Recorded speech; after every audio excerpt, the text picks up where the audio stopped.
Did you want to show me something?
Nope. What? Who's on to that? Who's on?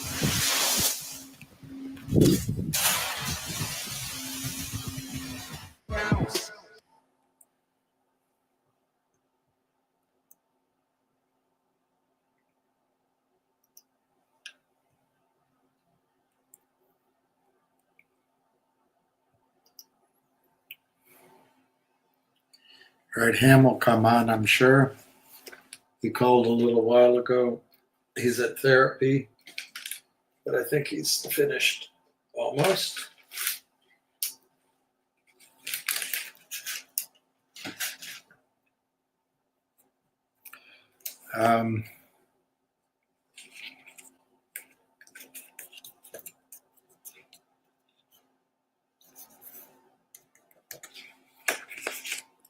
Hi, Nix. Sexy Nixie. Let's see what the stocks are doing. Nix is down. Oh, we better not buy it. It's down. No. Down means good time to buy, I think. But it's not financial advice as ever. Everything I say is my own opinion and editorial and wrong, probably.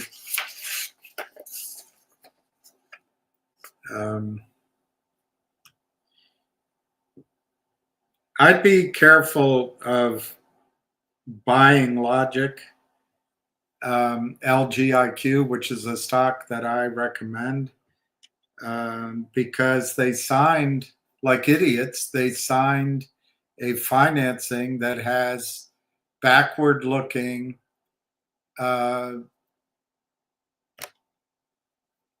what do you call it? I mean, it's a toxic note. It's a VWAP. It's a volume weighted average price. They get that over 30 days. It's going to be closed at the latest December 31st. So they're just going to, whoever's giving that money is just going to sell stock in the open market and give Logic's own money. Give Logic your shareholder value.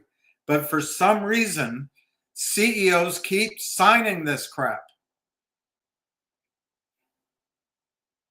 Anyway, I fully expect Logic to be under $0.01, maybe half a penny by the end of December. That does not mean well, you could sell it and try to buy it back. I'm not saying you can't do that, but that does not mean I'm changing my belief that logic is going to be, well, I say it's going to be 40 to 60 cents by the middle of the summer, end of next summer, maybe a lot sooner. If they're crushing the stock price, they're going to issue a lot more stock than they expect because they're bleeding idiots again. Why not just get a whale to put up the money? Instead, they go to these so-called financiers who just steal from you. It's Adina Friedman. Do I need to mention her worthless job she's doing at NASDAQ?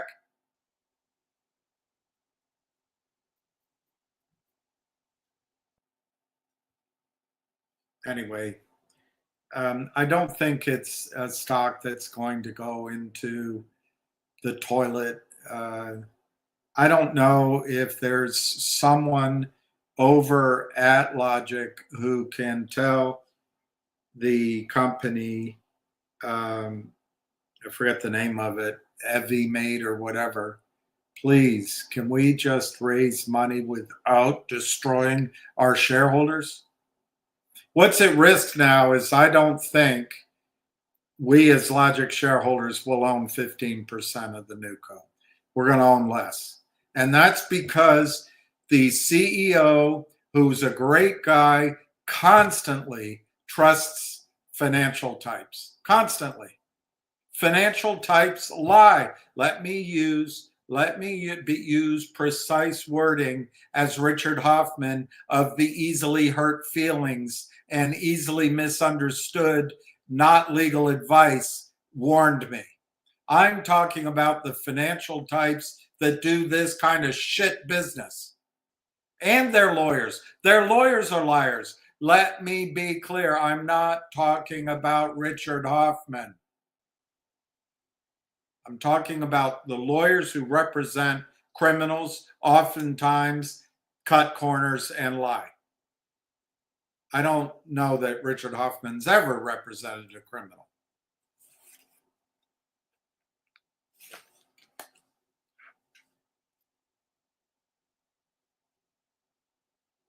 Anyway, it sickens me. It just sickens me.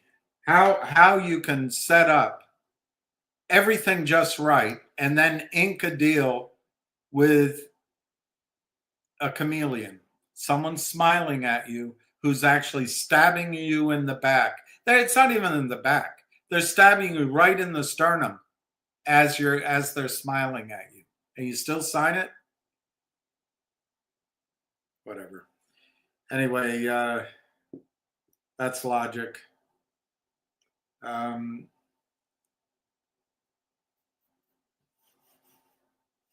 would have to change my target on Logic to 20 cents. I don't think it'll reach 40, 50, or 60 cents. I'll change it to 20 cents, 20, 25 cents because of this financing, because of the stupidity of signing a VWAP note. How many times do you have to go through it? I'm mad about it in the moment. I know the CEO works harder than anyone I know, constantly working. And he's an honest guy. It's just, these are not the answer.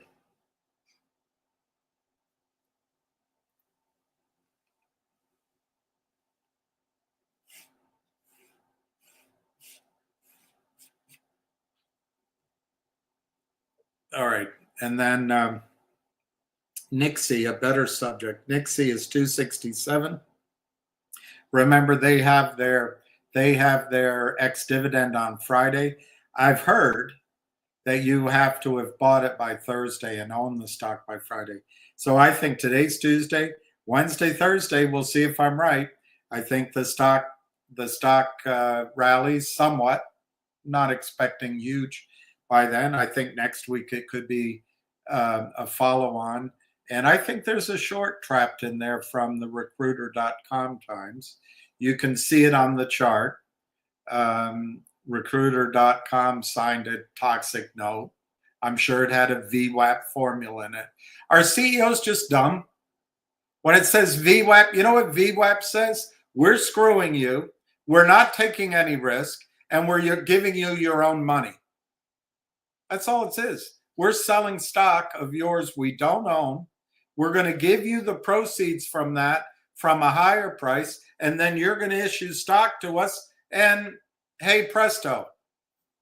We're financial engineers. We're Wall Street captains of finance, and we supply the capital that makes America great. Bull crap. Bull crap.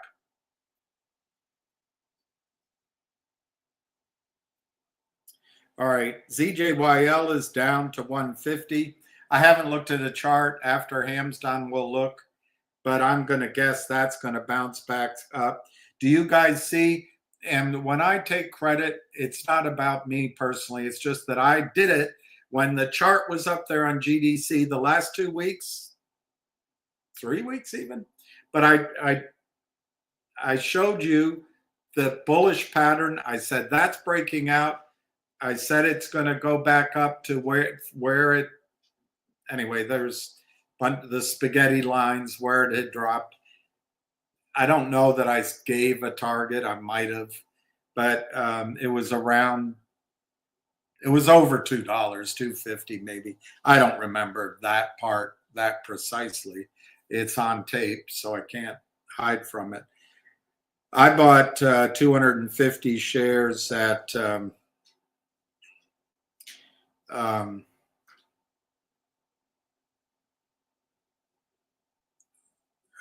Let me see.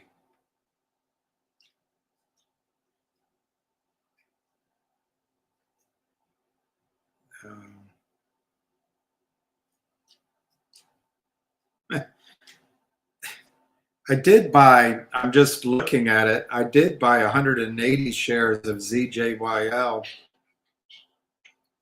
last week at $1.94. Bravo. Bravo. All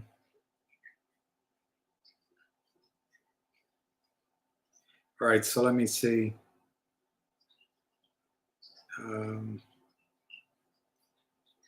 Filters.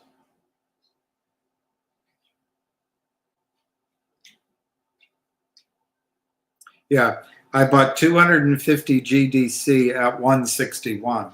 So I didn't get the exact bottom, but I bought it at 161. So that's a decent trade. That stock is now 267. So that's not bad, huh? That's not bad.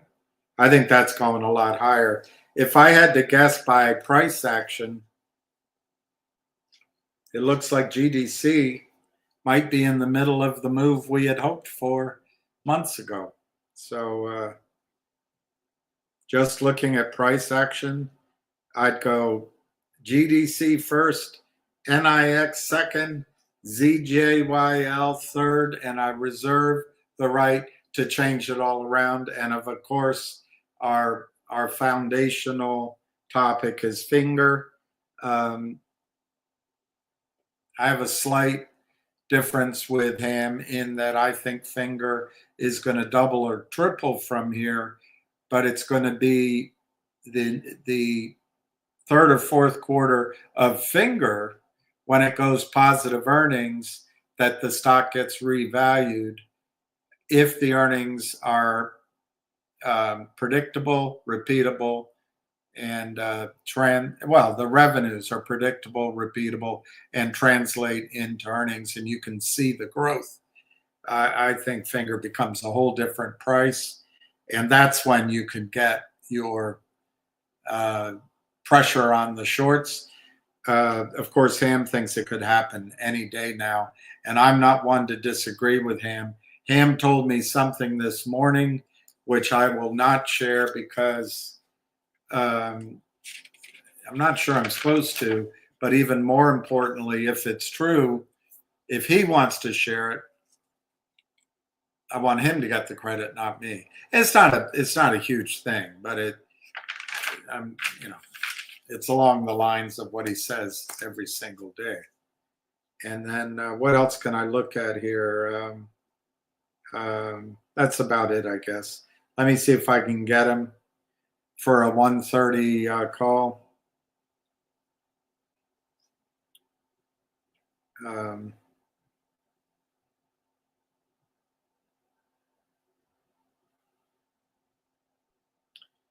really stressed out about choosing which lens to get. I'm so stressed, I'm distracted by it. And it makes my eyesight worse just thinking about it. All right, let me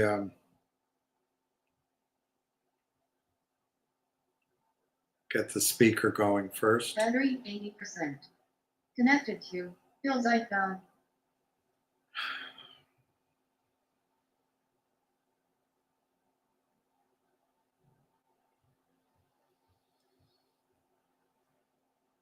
Almost done.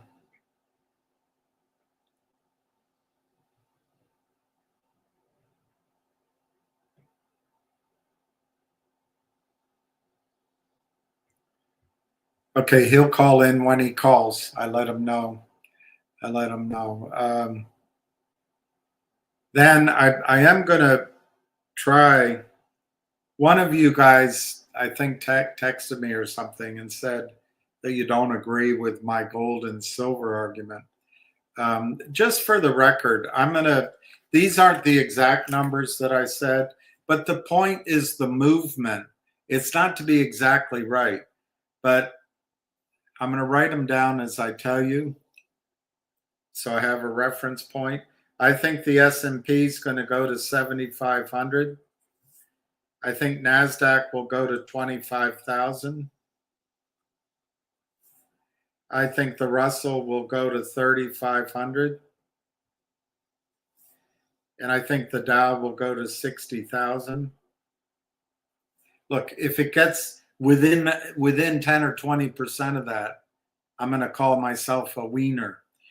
Gold, I think, is going to go to 3,500. Not a huge move, I know. And silver, I'm going to predict, as I have, is going to go to 90. Maybe as high as 120.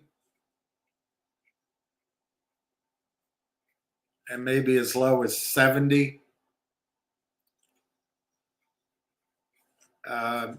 All of this, what's happening in the markets, which has nothing to do with Trump, it has nothing to do with nothing. It's just the end of a 2-generation bull market. And there's so much money out there, so much liquidity. Nobody knows where to put it.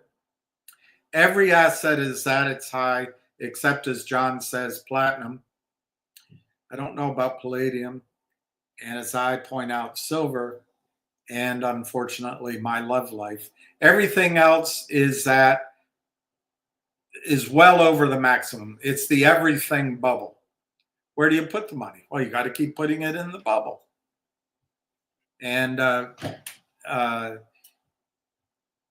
the old expression, bull markets climb a wall of worry. Everything's a worry, this, that. I'm just a font of negativity about the war and the war there and what could go wrong.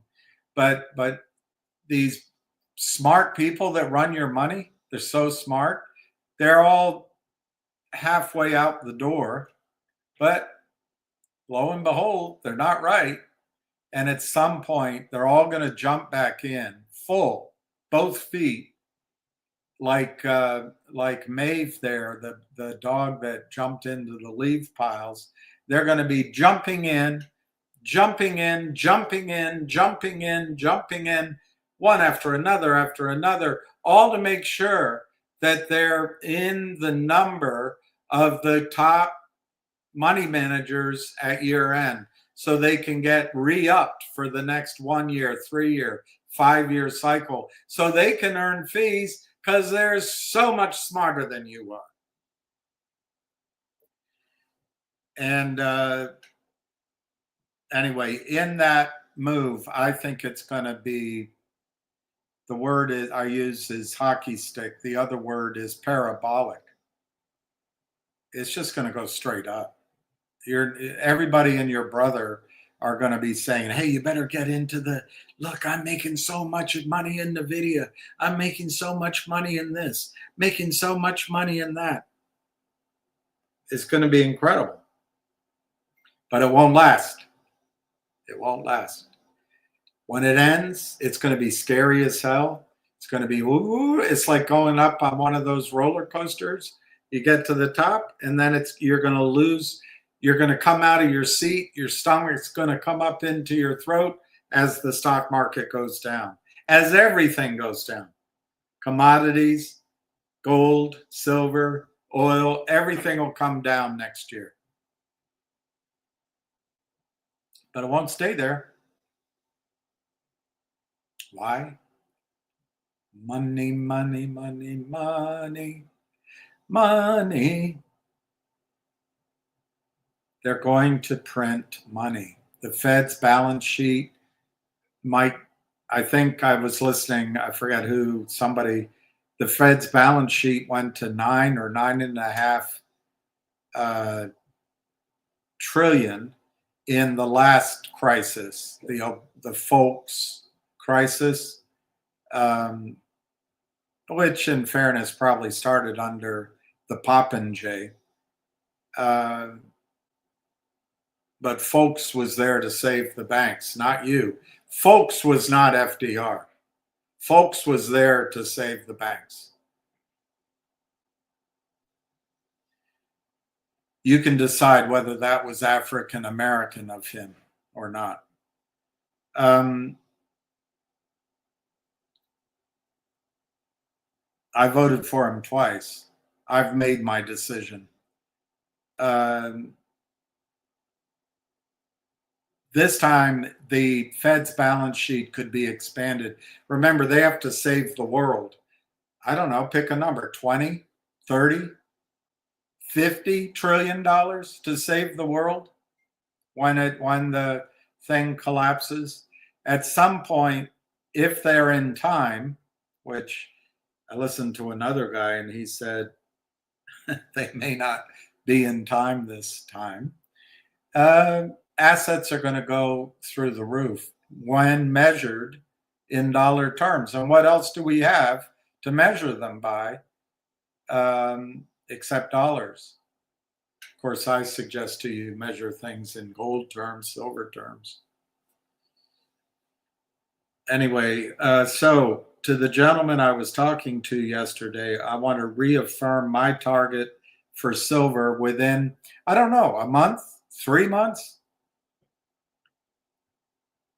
I don't know exactly, but very soon is $90. If it goes to 70, I'll feel like I won. But I'm going to say 90. How about 90? Give or take $15, something like that. So it could go more. That's my thing. Now gold goes to 3,500 in this optimistic scenario.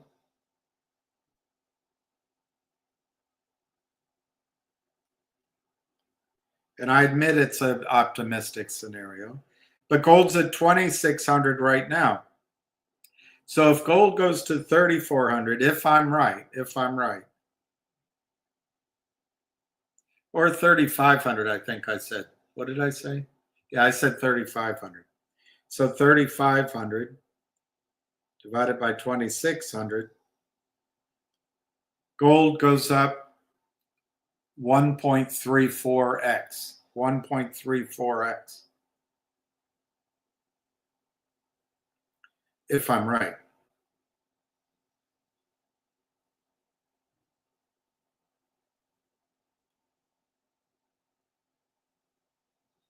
And to be generous, it goes up by 35%. But silver, if it were to go to, what number should I use? No, I'll use 90. And let's call it 32 right now. Silver would go up 181%. Silver would go up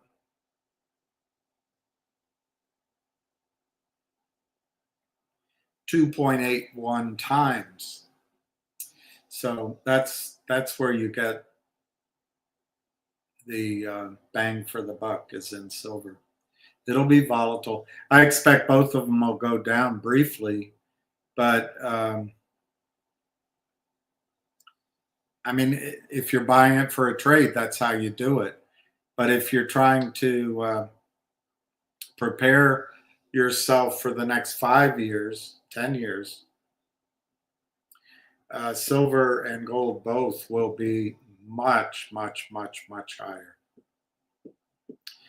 I do want to do a study. I don't know how to do it. I've been thinking where I could read it, where I could get data. But if the markets collapse next year or the year afterward, and what could cause the markets to collapse? Trump just got in. Aren't we all feeling great? I think what could cause the markets to collapse is if all of the Biden Harris administration data is fraudulent. What if the jobs numbers are fraudulent?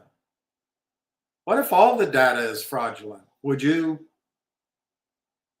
believe me if I told you I don't trust a single bit of information that comes out of the mainstream media or out of the Biden administration? That would be one thing, but it doesn't matter. We always try to find out a reason. These are great waves and great cycles. And the fact is, the bull market will have just run its course. And it'll be over. I personally think we're going to go down 95%. That's really extreme. So if you want to hear the positive number, we'll go down 80% in the indexes. So when you're up there, you got to place some puts. But the thing I want to study, and the thing I'm really hopeful for, and I think Lou, if you remember Lou Bravo, I think he saw this. I think this is what he was trying to get you guys thinking about. I think the over-the-counter stocks and the smaller stocks that are on not even on these big indices, that's where the money's going to be made. I don't know if there's a historic data on that. I don't know what they call it, but I think that's where money's going to be made. And as I've quoted to you, the stock market, you no longer have a stock market. You have a market of stocks. And I used to look at my manager and think, are you a bloody idiot? I didn't have an accent back then. I just had my youthful arrogance. And I thought, you're just repeating a slogan to me? Well, you know what? I remember it, and he's right. So slogans are sometimes correct. My favorite, of course, is from George W. Bush. This is a good farm bill. This is a good farm bill. You have to vote for this farm bill. Our nation has got to eat. No shite. No shite.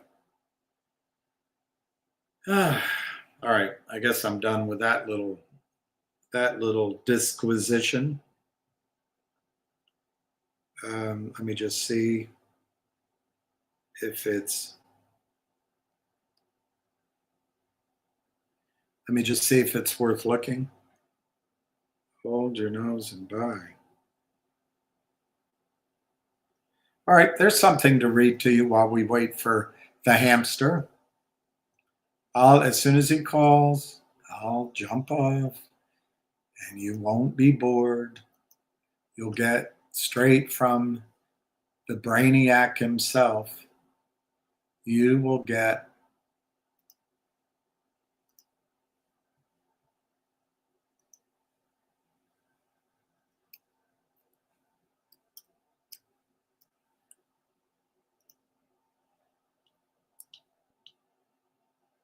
all right. Here's your Trump investment guide. Let me make sure you're seeing this. You are. All right, let me go back here. By James Rickers. For all of you who say, hey, wait a minute, the Trump won, gold and silver is not going up. I haven't read this article, so let's see if he agrees with you. Now that Trump is on his way to the White House as its 47th or 48th president, it's not too soon to start building a portfolio.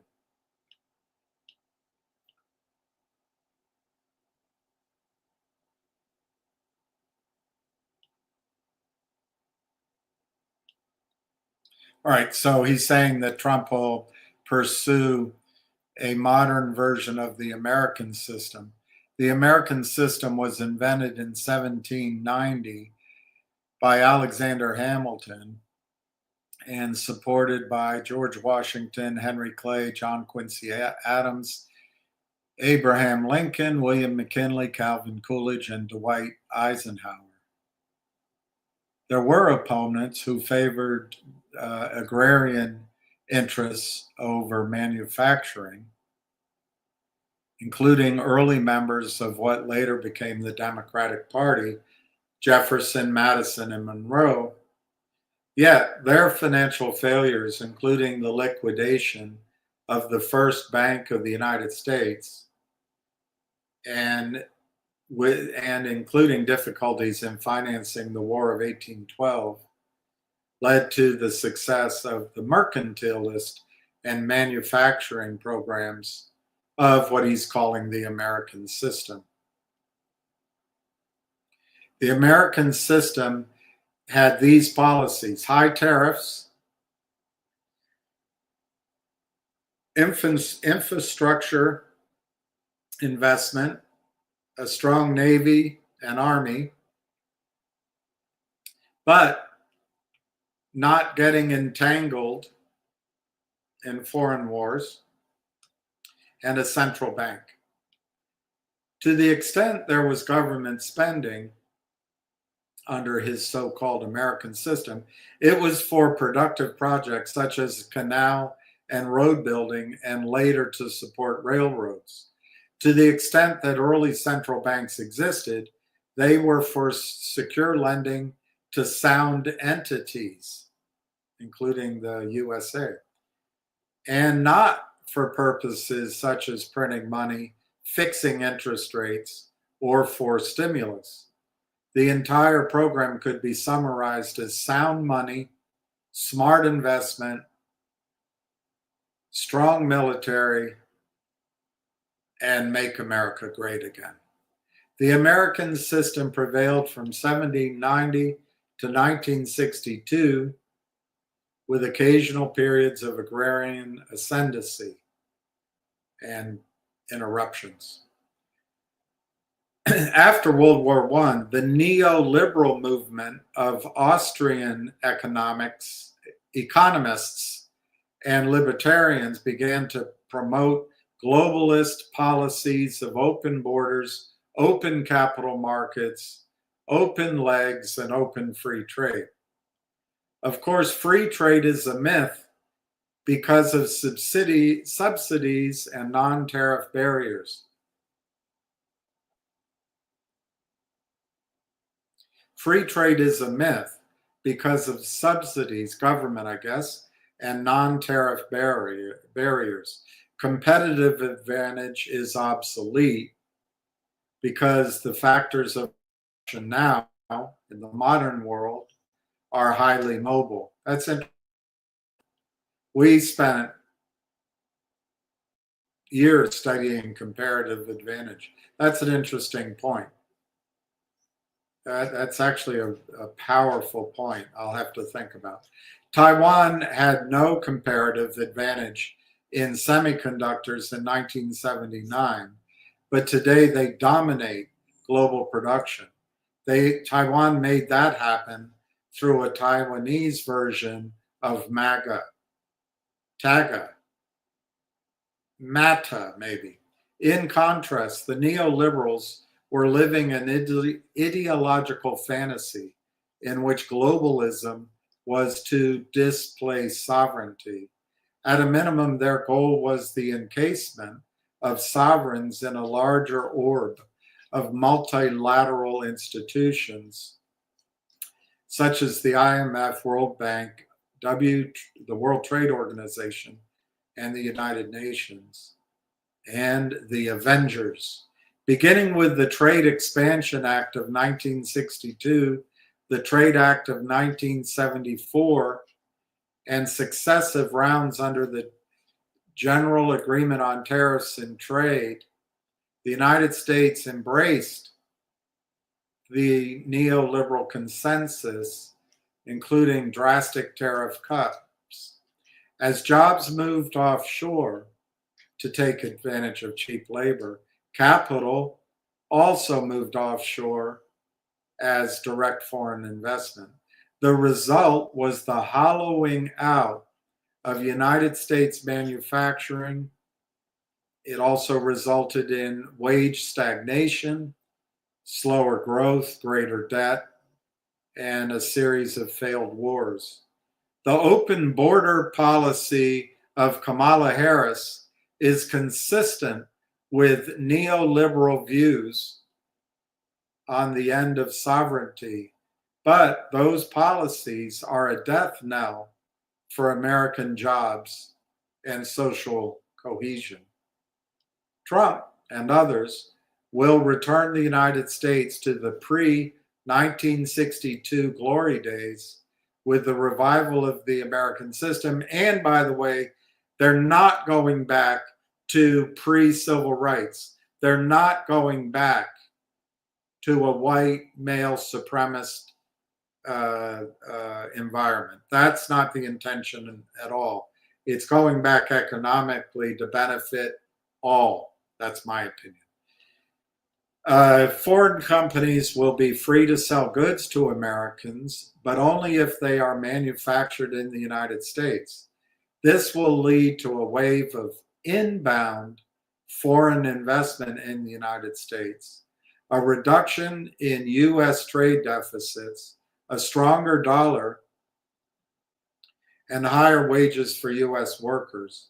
Higher wages will raise real incomes, stimulate consumption, decrease income inequality among all races and sexes and religions, and expand the tax base to help reduce deficits without raising taxes. A Trumpian portfolio. Sectors which will benefit from the return of the American system include oil and natural gas drilling, production, and refining. Oil and natural gas drilling, production, and refining. This sector will benefit from Trump's policies, including increased leasing on federal lands, offshore drilling, and replenishment of the petroleum reserve, which Biden brought down to near zero. New pipelines and expanded refinery capacity. I doubt that. I doubt that. People don't put money in refineries. I tried. Well, we'll find out. Mining. Gold, silver, copper, lithium, Bitcoin. Gold, silver, copper, lithium. Industrial metals will be in increased demand related to the expansion of U.S. manufacturing. Precious metals will be in demand as a hedge against geopolitical uncertainty and as a non-digital, non-Bitcoin store of wealth. Defense and national security companies. This will be especially important for defense and intelligence contractors with R&D programs. The United States does not need more obsolete weapons. We need newer and more sophisticated weapons like the Soviet S-400 anti-tank, anti-cruise missile, anti-jet, uh, uh, better than the Iron Dome, or like Soviet hypersonic missiles. Better yet, why don't we go over to meet Putin and jaw instead of war? Why don't we do that? Hey, sorry, Vlad. We know Hillary thought she won, and we've been on Democratic-led demonization of you since then. We don't agree with everything, but hey, let's be friends, at least economically. That would be the best thing. Anyway, we need newer and more sophisticated weapons to keep up with the high-tech systems Russia is using. AI will be a valuable tool.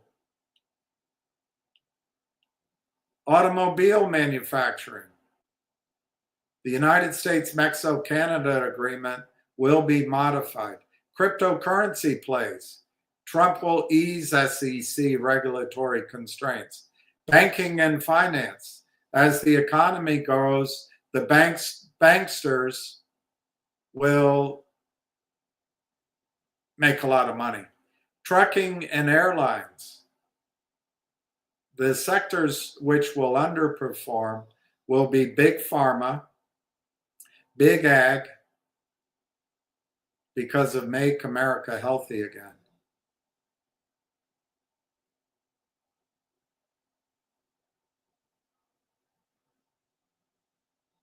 This will hurt profits of government contractors in sectors such as healthcare, education, and the green new, he calls it scam. DEI will wither and die. Portfolios which invest heavily in China or use ESG metrics will underperform. He's talking about the social engineering of social credit scores of China. All right, that was interesting, wasn't it? All right, I saw another one. Let's read this one. Hold your nose and buy. This is by Greg Gunther. There are times when it pays to be contrarian. This is not one of those times. Stocks have exploded higher since the election, with some of the market's most speculative areas taking on leadership roles. If you're looking for a melt up, I am. You've come to the right place. I'm already here. I've spent weeks talking, so have I, months, in fact, if not years, 2 years. I've spent weeks talking about how the markets are primed and ready for a major move higher. All the signs were pointing to the beginning of a powerful melt-up move. This is Greg Gunther, November 12th. We had one final hurdle to clear, last week's election. Now that the three-ring political circus is gone, we can pay attention to the raging bull market lifting stocks to new highs. During less favorable conditions, it pays to take profits early and avoid chasing the wilder breakouts. But now, your best bet at booking outsized gains will come from the most speculative stocks and sectors, many of which previously languished on the back burner. As semiconductors, big tech, the Mag 7 and NVIDIA dominated the board. I know it'll be difficult to switch gears and grab onto a runaway market, but if you want to keep up with the best of them, this is what institutions are going to do. You're going to need to hold your nose and buy. The market is in a perfect spot to continue running into the holiday season, maybe into Q1. But the rocket ship is not going to wait for you to climb on board.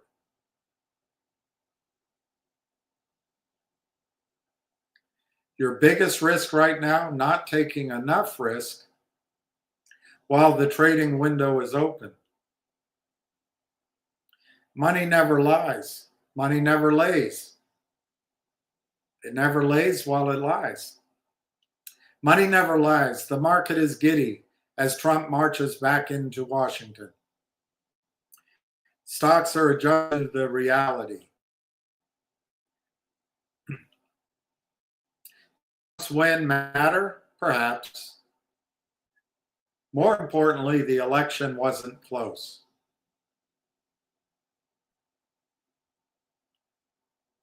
The news lies, money doesn't. The betting markets were correct in predicting a Trump victory.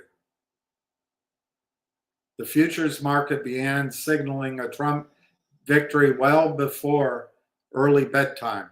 The dollar was ripping, stocks were moving, and he was snoring.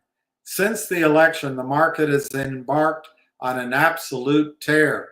The S&P 500 is always in the green, and it's rallied nearly 4% over the last week. Meanwhile, the NASDAQ has jumped 5%. The heat is on. It's on the street. Crypto cruises as Bitcoin reaches for 100K. Of course, one of the rules, all stocks that hit 90, they hit 100.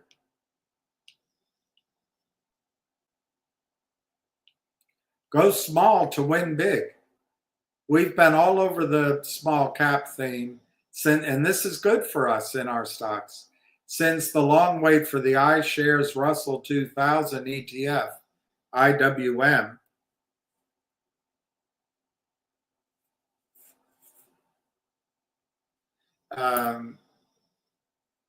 rallied back to 220. We're finally getting the breakout. IWM gapped up following the election and hasn't looked back. It's up 8% in a week. That's amazing. The most powerful pattern on the market. Enrique Abieta calls echo trades. Enrique has witnessed such an opportunity unfold only twice. All right, here comes Sam.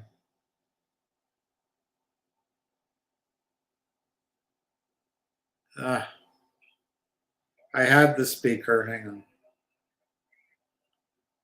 I really did have the speaker ready. Battery 80%. Connected to Phil's iPhone. All right, you're ready. All right, so we're starting to see the follow movement after I don't know how many millions of shares traded yesterday, GDC, and it's moved up to 293. Wow, I didn't see that. Yeah. So listen, if anyone purchased it and is basically even, if you're not happy, this is how you exit. Breaking even is a good trade for you sometimes. All right, so some people want to stay, some people want to go, but if you're even up a little bit and you want to move along, there's a new stock coming every other day. Am I correct, William? If you sit at the barber shop, sooner or later you'll get a haircut. So some people said to me last night, I think I'm going to break even. I said, listen, breaking even happens all the time on Wall Street. It's a great thing to break even. You feel better about yourself. You feel like you got out of a trade that you were unhappy with. Being unhappy in a trade makes you make stupid mistakes. So just be, if you want to tiptoe out, you tiptoe out. No one's saying you can't do that. On another note, so you understand the GDC thing, William, I picked and posted 3 times today to buy GameStop. Buy the dip, sell the rip. It's 3 for 3, and it's not even. It's 2 o'clock. I said to buy it around 25 and a quarter the third time, and it just went to 26.20. So you make 80 cents, 50 cents, whatever it is, 1,000 shares, and you make 50 cents. It's $500. You would have did it 3 times today. It's $1,500, and you don't care about diamond hands, this, that, anything. If you can make yourself $500 a day out of the stock, you know, that is tremendous. It's $2,500 a week. It's $10,000 a month. Owning 1,000 shares of stock, going back and forth. Just think about that. That's how Wall Street people play. All right? No one ever believes in diamond hands and all that nonsense. If you want to get out, get the hell out. That's how it works. All right? So I spoke about now I'll move on to DJT. DJT, by the dip, it's been around here, 31, 30. It's in this area. It really hasn't afforded the run back up yet. So I would, in my opinion, I would hold and wait for the run later on. If not, you break even and you try again another day. You know, not every stock has that activity every day. I do believe that you will get a major run back in the stock, and it comes when it comes. That's just how it works. Any other questions, Wayne, right now? I mean, look, Tesla gap fill was defended by market makers, 320. Wow. The one, GDC, I took profits already on the first run, and the rest is a home run. Good for that. That's what I like to hear. Do you understand? That's the education of someone becoming a professional trader. Think about what they just said. I took profits, and if I hit it again, it's a home run. That is the most important thing when you're playing the stock market. You know, if you can get into a position where you could have 3 shots at a home run swing, boy, there's nothing better. So that's the one. Good job. I don't know. Gamma was negative this weekend. Whatever. It went positive. So whatever. I'm sure you pay attention to Gamma.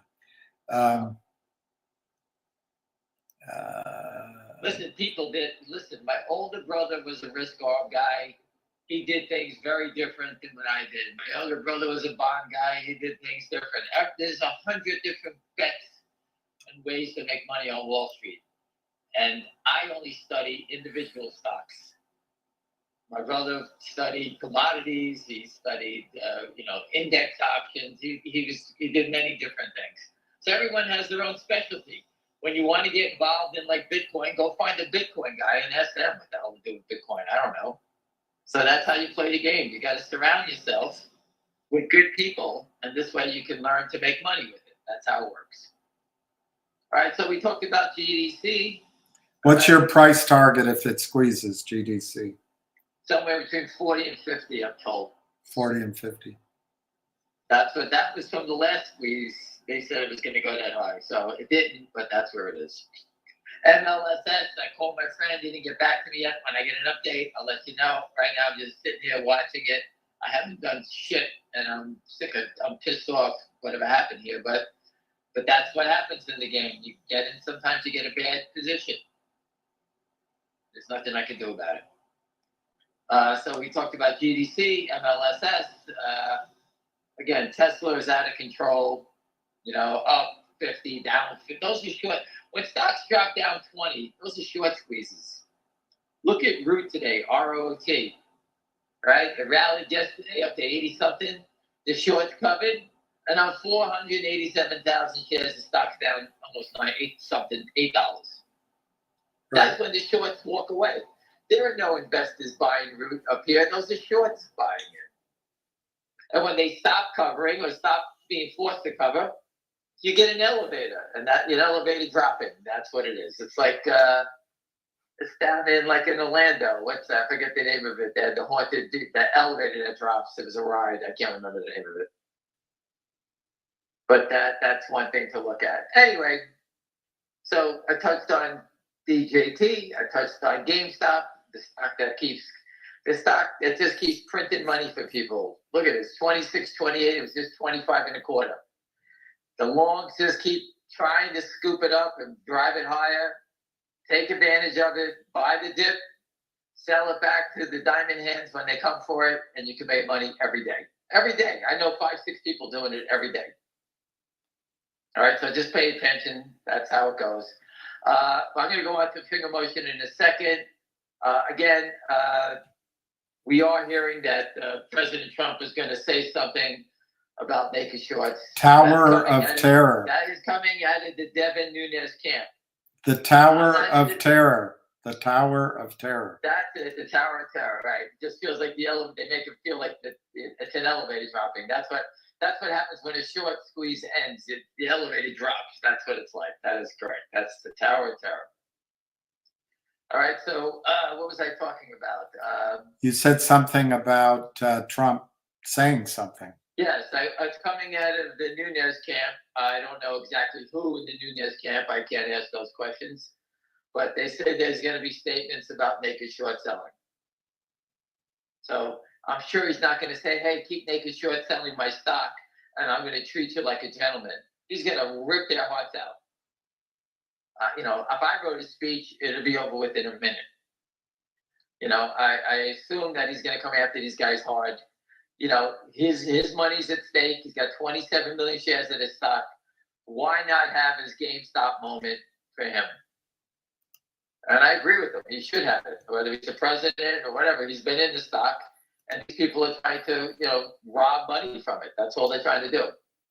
So I don't know the day that's going to come, but I spoke to someone else that is a big political person last night, and she told me if he's going to do something here, he has to do it now, so people don't think that he's just trying to help himself. So obviously he's going to say something that's going to help all of us. And I told you before, I'm doing this 24 years. This game is over. Stocks like DIRT, this guy's being sued by West Christian. This stock's going to be pennies. Knight Securities doesn't exist anymore. They got caught naked short selling. It's gone. Other people disappear. Virtue is just a naked short selling firm that takes advantage of the market maker loophole and just robbing people. All right. When stock settlement comes into effect, that guy is going to be gone. That's a stock that's going to be gone. Jeffries and these other companies are going to get hurt, but they're not strictly naked short sellers. They have prime broker services that'll get hurt, things like that. Virtue is a direct naked short seller on a grand scale. That's who he is. All right? Did I cover some of that stuff with him? Yeah. They're calling you, Nappy is calling you ham with no cheese. You can call me whatever you like. I could care. Ham, no cheese. William with ham, no cheese. No brains either. No brains. That's the best one. There you go. You hit it right on the nose. So I went to rehab. I'll just take for a second. I went to rehab, worked on my knee again, back-to-back days. And I'm actually going to go hit the ball with this woman I know who wants to hit with me. I'm going to hit with her this afternoon. So I'm going to start swinging a little bit. Can't wait. That's pickleball, by the way, not swinging, So there's a bunch of questions. Sorry, go on. No problem. Go ahead. No, talk about pickleball. No, I'm just excited about this afternoon. That's all. No, finish it. I interrupted you. My fucking knee hurts me for the guy bending it all for 2 hours today, and I got a chance to go hopefully hit the ball, put a smile back on my face. So you're going to hit against a wall, or you hit with? I'll play it against a friend of mine. Oh, good. I'm going to make her wear a Jeff Easton mask. I'm going to put off her fucking head. Do they have pickleball for playing it in the water, like in a pool? No. That's what you need. You need to play in a pool. Anyway, a lot of people asking, is there something wrong with the company ZJYL? What's going on there? I have to tell you, for people that are in GDC, for the gentleman that just traded GDC or anybody that's in GDC, I'm going to show you how I look at this. GDC, where I was in, sold. I'm not back in. I am not back in. Friends of mine that own it, they started buying it from $5 down. All right? and everyone's been focused on GDC after that little squeeze. This is how I look at it. I believe if GDC goes, okay, everyone on this phone call will be cheering and they own it. They'll be cheering. Oh, look at it go! Look at it go! Look at it go! Do you know what I'm going to do with my fat ass? Buy CJYL because they work together. Believe it or not, I think they're both like sister companies, and I think that once one goes, the other one will follow. So while everyone in the world is looking at GDC, people keep an eye on ZJYL, all right? Because I do believe that that's going to take off right behind this one. I think the people in GDC, the big players, will sell, and they will double down on CJYL. That's my opinion. So you look at it, CJYL has been doing nothing, quietly drifting. That's your time to attack, is when GDC goes. Do you understand that, William? Yeah, I do. In other words, That's zig while others are zagging. You got it. So every time GDC starts to tick up, it looks like it wants to go. If it explodes, don't even hesitate. Go buy the other one. How's that one? Yeah. So just you should remind everybody, put GDC at 350. If it rings through 350, maybe that could be a level you can start buying CJYL. As long as you get it below $2. But unless GDC goes, there's no reason to buy CJYL yet. Let GDC go. That's how I look at it. Why am I getting worked up? Relax. Look at that puppy. What a great puppy dog. Yeah, I got worked up. Sorry about that. Vincent thinks Ken Griffin is monitoring all of us. Fuck that guy. And then trading those stocks to hurt us. I don't think we're big enough, Vincent. Ken Griffin, I'm telling friend Ken Griffin, we're going to buy Goldman Sachs. We're buying Goldman Sachs. We're buying Goldman Sachs. Is that what you want me to say? Goldman Sachs. Yeah. You think he's sitting here? The guy's worth $35 billion. We're not big enough. We're not big enough. Do you think they're watching FingerMotion? Get out of here. Listen, the game's over. Listen, people, I don't know how many times I have to tell you. The President of the United States, his stock is being naked shorted. He's made statements already against the short sellers. Devin Nunes has made multiple statements about fraud, security fraud, you name it. It's over. They're going to hammer these guys. And they have every right to. Whether he's the president, he has every right. This is his stock. It's being manipulated. The SEC is under fire. The head of enforcement quit. The head of the SEC is getting thrown out. You don't think they know he's coming for them? If he doesn't come for them, the world is screwed as far as the stock market goes. That's how I look at it. Either he breaks them or no one's going to break them. What's happened with finger warrants? That's a great question. And I think that William is going to get that addressed when he speaks with the CEO face-to-face on the 18th, you said, right? Is that the day? Yeah. I'm going to go face-to-face, mano a mano. All right. I'm going to go just like the one we did in Atlantic City. Oh. Whatever the 18th is, when is the 18th? The 15th? Is Monday, Friday, I think. 16th, 17th, 18th is Monday. There you go. Yeah. So somebody... I want the answer work more than you do. Somebody's pointing out that Genius Group is rallying. Maybe all these POS stocks are going to run up now. He traded 92 million shares. It's $1. Listen, that guy took money from the Devils. He cut a deal for himself somewhere along that line. And he'll do it again. As soon as this stock hits some prearranged number, bam, he's going to do a deal. Dyeing your hair is expensive. I'm telling you that. Very expensive. What? He dyes it. Oh, you don't have hair. You don't know about dyeing I was hair. like, what are you talking about? Did I miss half the conversation? What are you talking about? Yeah. I don't dye my hair either. too expensive. You should do it. Why don't you do it like red? I should turn into one of those girls, wear pink hair. I should show my. You'll be a beautiful woman. I have to show my simpatico with Kamala Harris. Anyway, let's move it along. I don't have time for this nonsense. FingerMotion. I was out most of the day. I had to do therapy. I'm sorry. I had to run around, do things. I just got back. I don't have time to check on people what they're doing. If people want to buy the stock, I know people were buying yesterday. The shorts, the desperation in the shorts is so obvious, so obvious. And if you look at it, the real short number went up by 104,000. So I'll just round it up. It's 1.7 million now.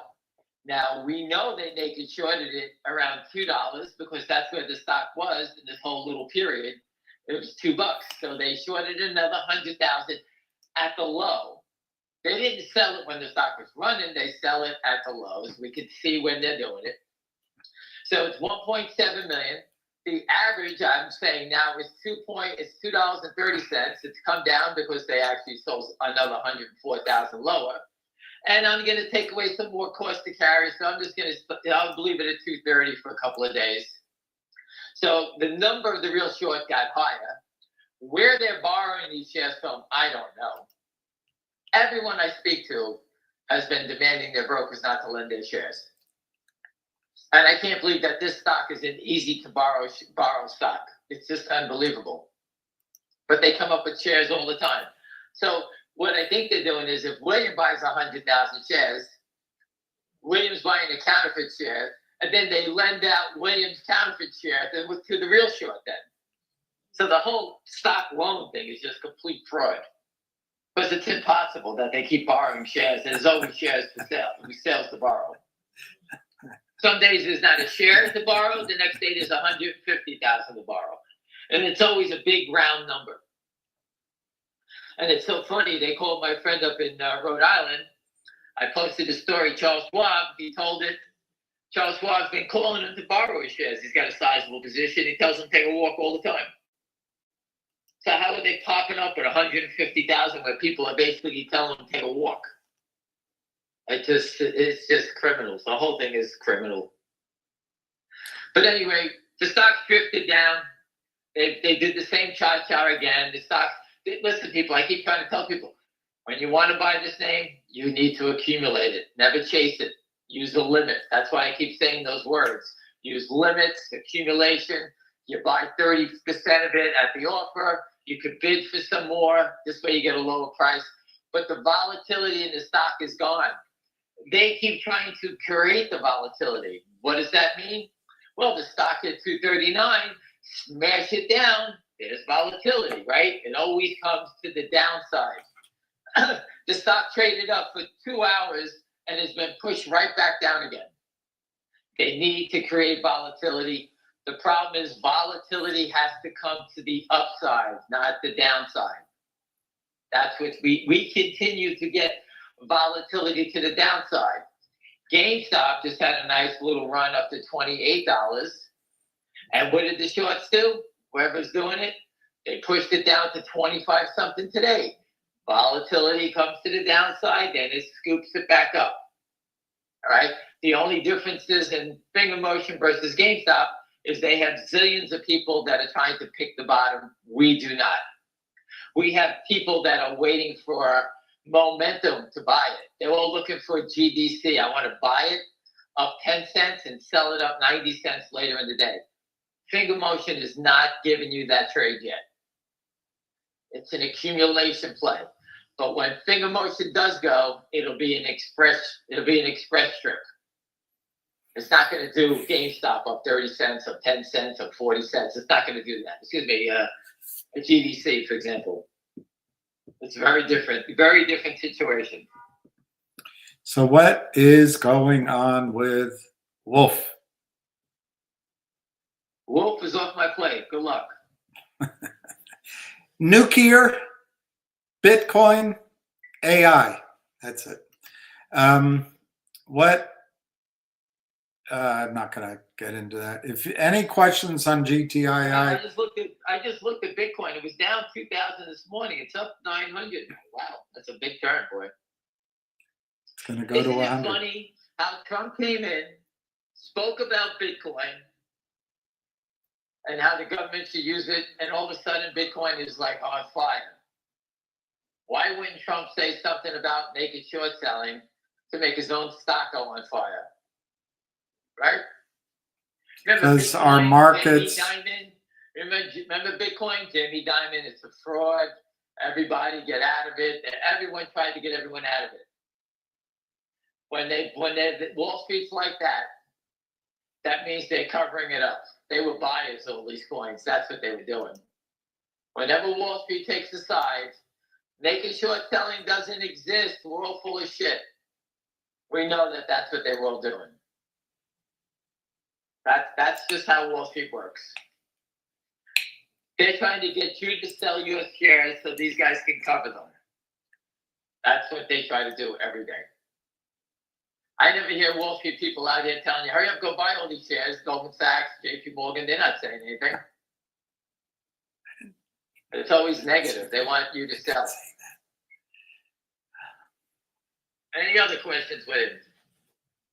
where do you get? FingerMotion, hey, you don't want to be in it? Don't be in it. I can't help you with that. I'm a believer of accumulation. I bought stock yesterday at 235 and maybe 219. I think I bought stock. I had it. I didn't cry. Went down. No big fucking deal. You gotta buy them when they don't want them. These guys are just trying to manipulate the price. Like I said, think about at $2.34 on Friday, we were talking about it, how deadly that number got to 239, closed it at 227. The market opened up Monday. They pushed it straight down. Straight down. That's how bad they didn't want it to go up. Why? Because they're getting margin calls. Margin. Just think how bad that is when you have no money and they call you up and say you got to put up money. If you don't put up money, they sell your stock. If you're short, they buy you in. That's what these guys are facing. And the number is right there. So just look at what you know, everything about the stock. You know the number that these guys are going to go bust at. And this morning, pre-market, the stock was, trading at 218, up on no volume. Nothing was really going on. But just think about 218. You're talking, 10 cents away, 11 cents away from total destruction? I don't know about you, but if you want to miss it, miss it. I can't force people to buy it. I can only tell you what I believe. I do believe that everyone should own one share for their kids, their grandkids, or someone. And this way you can have conversations with them about it. At least learn about the stock market. This is a great educational play. You could tie the news in from what Donald Trump's saying, the President of the United States. You're giving them a history lesson here. And this is something that's never happened before. The SEC commissioners never stood up for anybody. No one's ever stood up for anybody. It was just Pat Byrne. Look at the SEC chairman, Chris Cox, back in 2006. Naked short selling is a form of market manipulation, an illegal form of market manipulation. It is illegal. He says it in the video. That's the head of the SEC. But they never enforced the rules. They did everything to just jerk everyone around. And that's when Pat Byrne came around.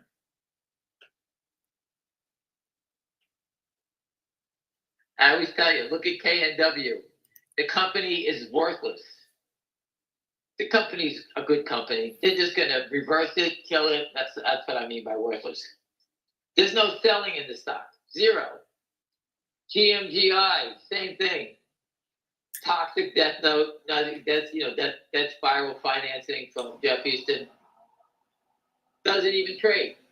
FingerMotion has nothing. Zero obligation to a criminal. And every tick there's a stuff. 200, 500, 300, 200. You take the 900, there's 100. Take 200, there's 300. How come all the sellers? Where all the sellers from? It's all fraud. They just keep creating more shares. FingerMotion posted on X, in case you care. I don't know what they said. Oh, thank you. So I have to go look it up. You couldn't just tell me? I don't know. Let me see if I can get it. I don't know if I can. Nah, I'm only kidding. Don't worry about it. What could they possibly say? I hope they said something about the dividends so we can get the goddamn answer. They said it's going to be a buy under. They're going to be bought out at 50 cents. No, I made that up. MULN is up 100%, about time. Gensler's holding up the warrants. Wow, look at that. MULM. It is. So you're starting to see all these little pops. Yeah, it's showing you something, isn't it? Yeah, no, I agree with you. I don't follow MULM, but that was a nice find. You know, GDC is over 3, right? Before, you know what stocks wound up at? Like DBM. That's what happens on naked short selling on Wall Street. When they get you, that's where you wind up at. All right, so this guy bought 2 DJT at 30.50 this morning. So I guess he's trading at 2 shares. He's up 64 cents. You have that going for you, unlike the rest of us. Listen, buy it, learn how to flip it, do things. You can sell one, hold on to one, buy it back, or just do it all day long. Keep yourself entertained, but there's no volatility in the stock today. Can they short the same stock twice and keep adding layer after layer of one stock? I don't quite get that question. All right, so in other words, can they hypothecate and rehypothecate? Yes. They Xerox the ownership of one share dozens of That's what they times. do. The problem is no one looks for the shares. That's the whole thing. Yeah, no one looks. Everyone just looks the other way. No big deal. The money goes one way, you get an IOU, and that's the end of the conversation. They step right over the dead body in the middle of the room. They couldn't kill us. Are you allowed, Social Watch only wants to know, are you allowed to say that to sell and move on from Finger? Would you do that if you believed it? Would I believe it?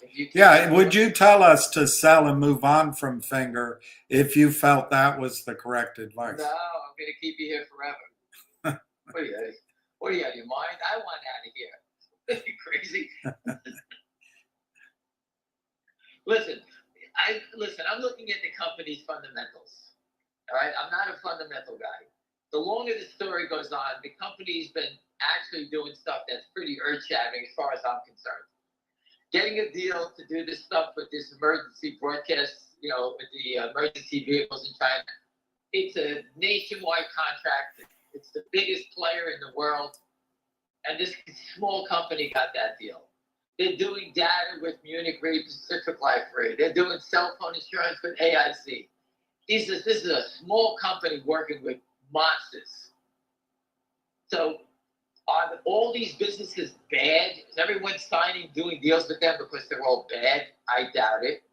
It just takes time to build these things. That's just the way it goes. And when you don't have $3 billion, look at what's the name of $3 billion, $4 billion in the bank, GameStop. What business has he opened up with the money?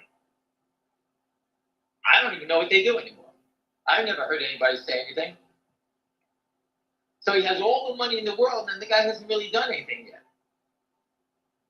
It takes time to do it, even with a lot of money. You need to hire people. Roaring Kitty is smarter than you are. Stop picking on him. You're just jealous at how good he is. Good luck. How could I just love every time I speak to someone about him, and I asked if they went on that conference call that day, and they all said the same thing. You guy's a fucking idiot. They all say the same thing. How can the guy be happy that he lost $250 million? I mean, I've had my losses, but $250 million because he's a dolt? Or he didn't. Or maybe it's all a lie. Maybe it's all a lie. I have no idea. Listen, I could care less. Listen, I jumped into GameStop. I saw the data. I don't know who that guy was. I never knew who he was. I posted the data. It was based on ownership. I did it the proper way. I did a report and I gave it to the government of Abu Dhabi. I gave it to the AB, who's Abu Dhabi Global Markets. That's their SEC there. I received a FinTech award for my presentation there. It was going great. The only problem I had. I thought everyone got an award just for showing up. They did. And everyone in the country, there aren't enough people in the country, native people working. So people come from outside of Abu Dhabi to work. It's and true. When their time is up, they leave. That's true. And I got caught in a change of command, and I had to start over pitching again, and it was just too much for me to do. That's all true.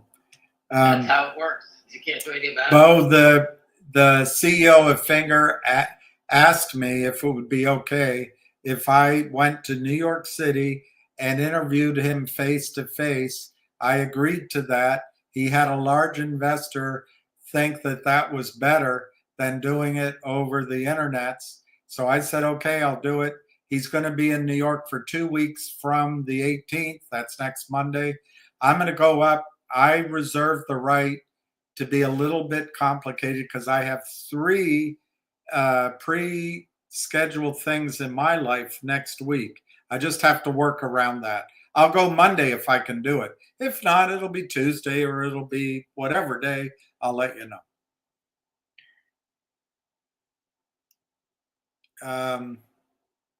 Kid is saying GDC early move.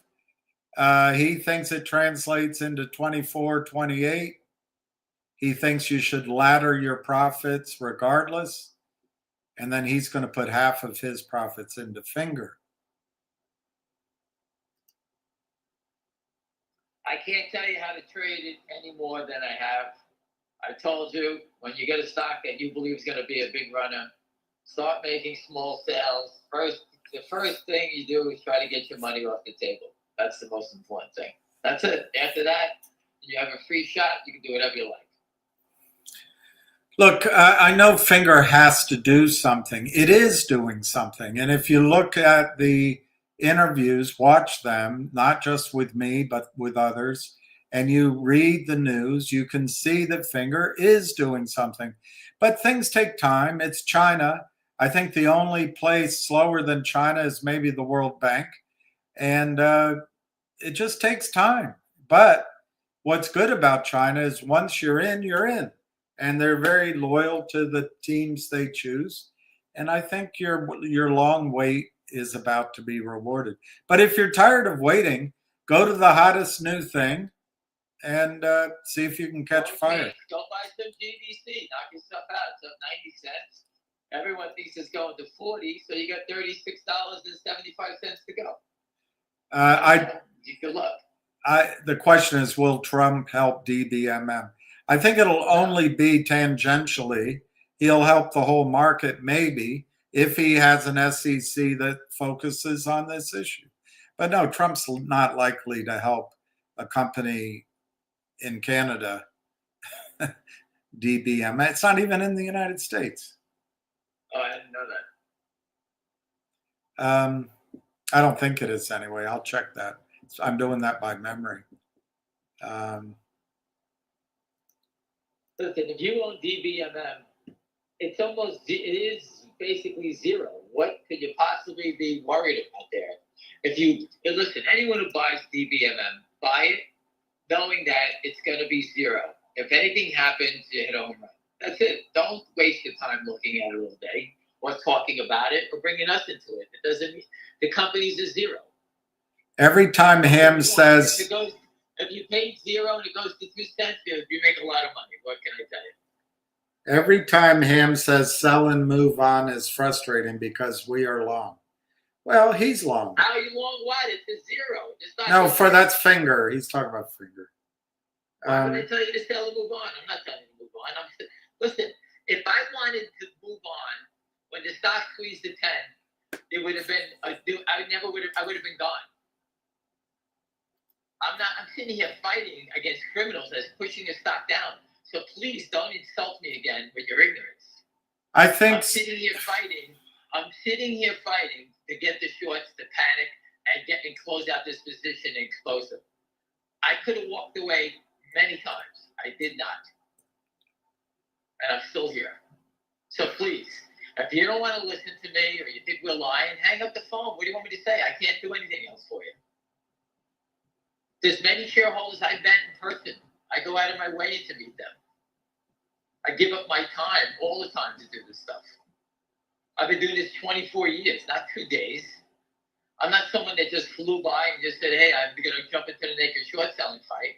I've been doing this since 2000. At least you could say, man, you know what? I respect you, but I don't like the way your stock picks are working. That's a different story. I agree with you. I can't make stocks go up. There's nothing more I can do. I'm like you. I'm watching. I see what goes on. I called the regulators. I went to law enforcement. I put the truck in front of the SEC. The gentleman who just said that to me, telling you I say to walk on, what did you do? I just bought a stock, MLSS. My friend told me to buy it, and I'm down 30%. So what am I supposed to do? Call my friend up? Hey, do something for me. What are you doing? The stock is down. Get it back up for me. I don't like the way you're doing things. You don't do that. That's not how it works. And that's not how the markets work. You have to wait. You have to wait. The market is the market. There's nothing a CEO or anybody can do to force the market. Yes, the corrupt people can have their way for a while. It's not going to last forever. It feels like it's coming to an end, frankly. But who knows? Well, if you think that the shorts control everything, why is GDC bounced back from 1.25 back up to $3.10 or whatever it went to? Right? Well, no one down there could flip it and make some money, and the market worked for you today. Just like my friends trading GameStop. They bought stock the last trade around 25.30, 25.40. It ran to 26.70. Part of the problem is none of us are or feel like we're wealthy enough to have 10 positions. We focus on 1 or 2. If for some reason, let's say you got your account to 100,000, I'm just using a number. You could allocate 10 grand to 10 positions. And then you'll have one thing maybe working at any given time, and you can wait for the others. But when you put it all on one, which I think you have to do when you don't have a lot of money, you have no choice but to wait. You're kind of helpless while you're in it. As I've said so many times, there's 3 choices you can make in the morning. You look at the market. You can buy more, you can sell, or you can hold. That's it. That's it. What's your forecast on when Finger will go up? Every time it starts to go up, they try to knock it down, right? Yeah. You can see it yourself, right? Yeah. When it goes, I guarantee you, everybody on this phone is going to say the same thing. Oh, I wish I bought more. What was I doing? That idiot told us about it every day. I had all the information. The president's going to do something. Oh, my God. He was right. Trump is going to get in, and Trump's going to fix this. And we're all going to say the same thing. What was I doing? That's what's going to happen. Everybody says the same thing. I say it too. Hey, I should have bought more of that one. Boy, why didn't I buy more? Why didn't I buy more GDC at 70 cents before it ran to 12? Right? You don't know. You have to do what's best for you and save and manage your money the best way. So I feel the safest bet here is FingerMotion. That's how I feel. I feel like I have a stock that's $2.10 that can see $210 faster than anything you're going to see ever. We know the criminals. You can see the manipulation. I gave you the price of the real short. I gave you the price of the naked short. I give you the data every day. I can't stop a guy with a sell button all day long doing this stuff from offshore. I can't stop that. President Trump can, and I'm sure he is. And if they're holding DJT below $31, all right, you know they got to be pissed off about it.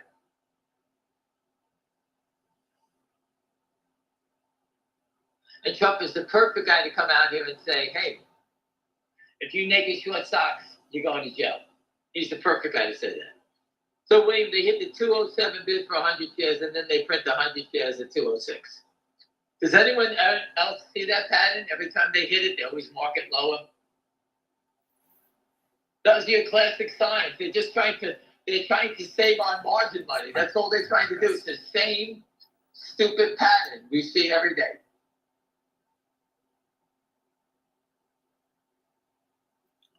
Layers on the same stock would not be there. I'm confused with this question. Anybody else have any questions?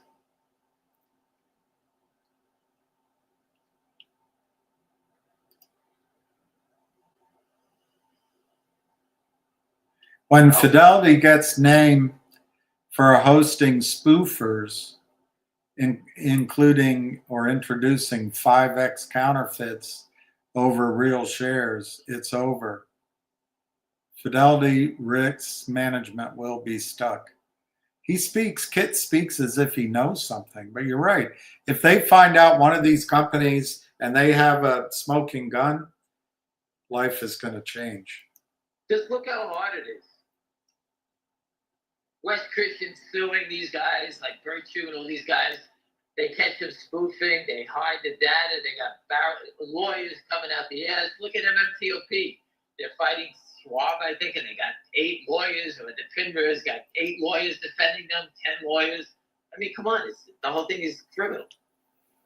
They have all the money, so what do? They're using that money to protect them from getting caught. That's all they're doing. What happened with MLSS earnings? I thought they were November 12th. 15th, well, someone said. It could be after the hours. Someone said the 15th. Oh, the 15th. It could be the 15th. That's Friday. I told you when I hear something about it, I'll let you know. I do not know what happened. I paid 1.01 cents. That's what I paid. And the same thing happened to me in GDC. I paid too high, then I bought too low. So I had a good average, and when the stock screamed, I made a great trade. So I wiggled my ass out of that one profitable. Are you confessing or bragging? Now I have to figure out what to do with MLSS. What did you say? Are you confessing or bragging? I was unlucky, but I used my noggin to figure it out. And I had no knowledge of anything. And I just said, okay, I think it's time. I thought it was going to get back over $1. So I figured, let me do that. And I caught it right. I just have to get my hands around MLSS. I really haven't had the time to get the scoop of what's going on here. But, the story hasn't changed, or else I know about it by now. Raiden just bought GDC, and just my luck, it went down. Well, that's the problem that's an example, Raiden. The stock went, I guess it was 150 or something, and you buy down there, you don't have as much downside left. You buy at 3, there's some risk. But don't worry, in my opinion, don't worry. I think it looks like it's about to do something. But William, who knows? The gentleman just bought it, and I agree with him. You can go in, you can buy it, you can trade it, get excited about something. I agree. All right? But I also agree that I don't like to chase things. Yeah, I don't either. Because you may hit this one, but you'll miss on the next 6 or 7, and they'll be deadly. You can see how fast they drop things. So in those cases, you got to be careful about what's going on there. You really have to be careful about that stuff. The biggest example of that to me, although I'm sure it's going to be right, but now that Bitcoin's at 90, everyone is, I got to buy. Where was that emotions when Bitcoin was under 50? Because that's just human. I told everyone on Twitter, Bitcoin at 16,000 was going to 100. Yeah. The people Yeah. I know are Bitcoin monsters, and they told me. Yeah. I just never played Bitcoin. Leanna says, thank you, Ham. You're welcome.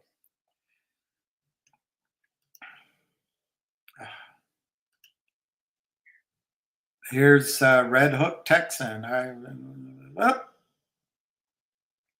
Nope.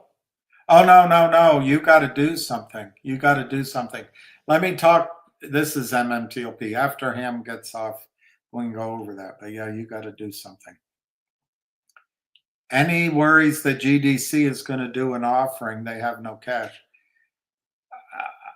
There's always a worry of that, but I think they're smart enough to know that they can squeeze these guys first, because the guys shorting the stock are probably people saying, "No, they have no money. They need money. Let's short it." Those are the most likely. According to my memory from Twitter postings, there's just a handful of shareholders that own it all. Why, if they have a big payday, the stock goes up, they all get a big payday. I'm sure they can finance the company.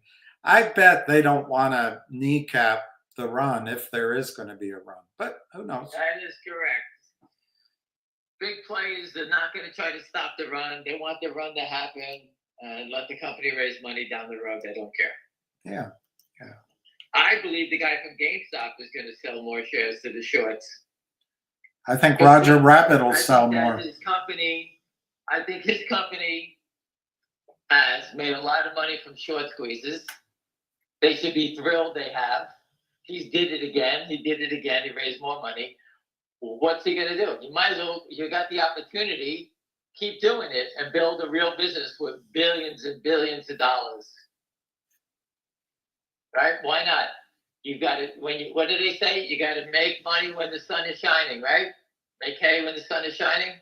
Well, this is what he has to do. His making money is not having a tremendous business, because he doesn't have one, is getting money to build a business. And I'm sure, like we heard before, they have those leases in the mall of all those stores. Eventually, they're going to have to take a hit on closing those things up. So get more money. Hey, the short squeeze door is closed. You guys want to keep buying it? You had 3-4 attempts at a big short squeeze already. You had them 3 times already. Move on already. These people don't want to do it. So that's to me, I think it's foolish. If you want to be in GameStop, sell your stock, go buy some cheap calls and forget about it and don't look at it. That's the way to do it. Has the squeeze number for Donald J. Trump stock changed? It was around $41. $41.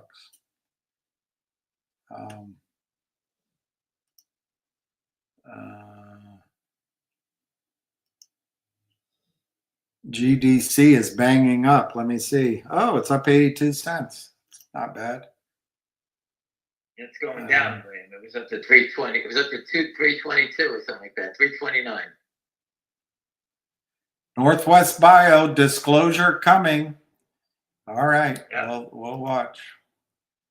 Anyone in? Yeah. I agree with that. Listen, people in Northwest Bio, you want to buy it? It's 32 cents. Buy it. If it's been around for 100 years at 32 cents. So if you want to buy it, don't buy it with keeping, watching it all day long. It's 32 cents. Yeah, I don't buy it. Yeah. Put it on the side. If it works, it works. If it doesn't, it doesn't make it. That's exactly right, in my opinion. You're not looking to trade that one. Just accumulate. If it works, you're going to wake up one morning. Listen, don't be part of a group of people. And I got it. It's everyone has their babies, right? But the stock is 32 cents.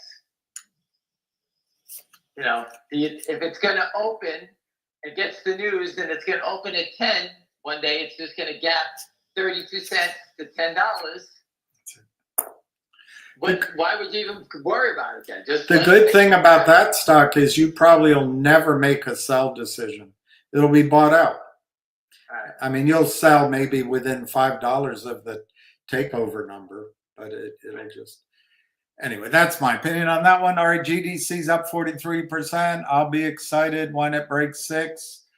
All right, Kitteridge. Wait a second. Who said that they held on and paid $6 for it before? Whoever that gentleman was? Somebody paid 5 something for GDC. All right. All right. I don't know who that. I know who it was, but I don't know when that price was there. Well, they bought it when it collapsed down from 12. I hope if they held it, if they paid $5.50 for it, watched it go to 12 and back down again. What did I say? Never turn a winning trade into a losing trade. That's the point I was trying to get at. Do you know the stock Gevo hits a new low? GEVO. No, I do not. Do you have any thoughts on a stock you don't know anything about? Yes, it looks great. I don't know anything about it. I have no idea. Listen, I can't advise you on stocks I never heard of. What can I say? I don't know anything about it. I can't even advise you on GDC. All I know is the goddamn symbol. That's all I know.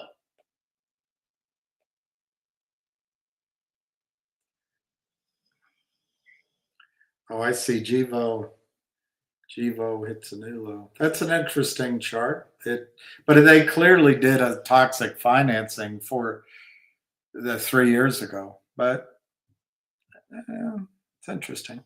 All right, I'll try to remember to talk about that later. Andy needs GDC to go to 496 to break even. Andy, do you notice your instinct? I do it too. When the stock's going, I gotta buy it.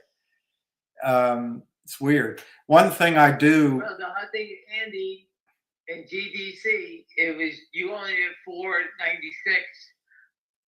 I'm not saying that you had to at some point you needed to make a determination that what you should have averaged down at $1.50 and bought something to lower that cost, so that maybe your cost to break even would have been 3.25 then, 3.50 instead of 4.79.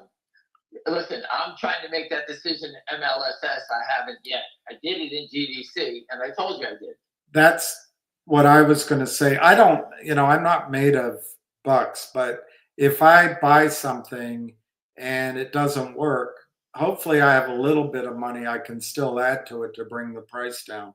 That's contrary to what you're going to read as advice. Never average down, always sell losers. I don't agree with that. If you're a day trader, sure, that makes sense. But if you're accumulating and you believe the story, you liked it at 5, why wouldn't you buy it at 2? And then your average is whatever, 3.25. Anyway, Kit says you'll break even tomorrow on GDC. I hope so. What's the target for GDC? Ham said the last time it was, did you say 40 to 50? 40, somewhere $40 to $50. 40 to 50.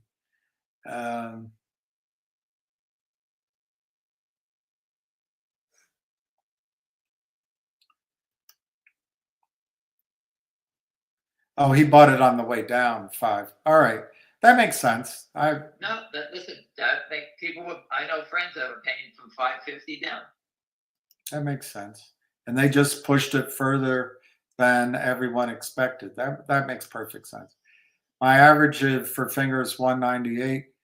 Every time it drops below 2, I try to add a little more. Hopefully, it doesn't drop. Hopefully, you never buy anymore. Listen, you see it was just 207, 209.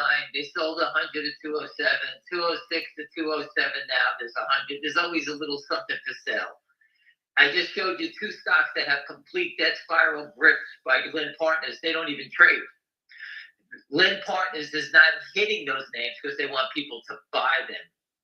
So that in FingerMotion, they're hitting the bids because they want people to sell.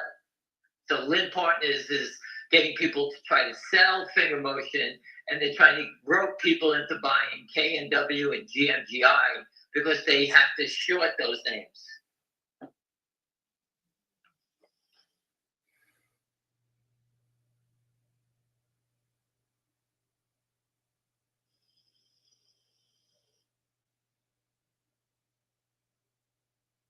Nothing, William. That's it. Huckabee, Mike Huckabee is going to be the ambassador to Israel.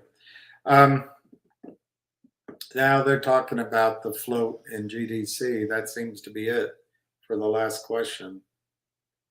Let me see what this one is.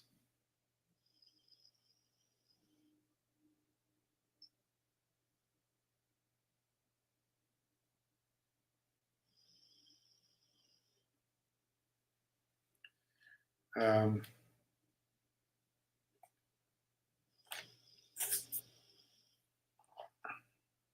it does seem to be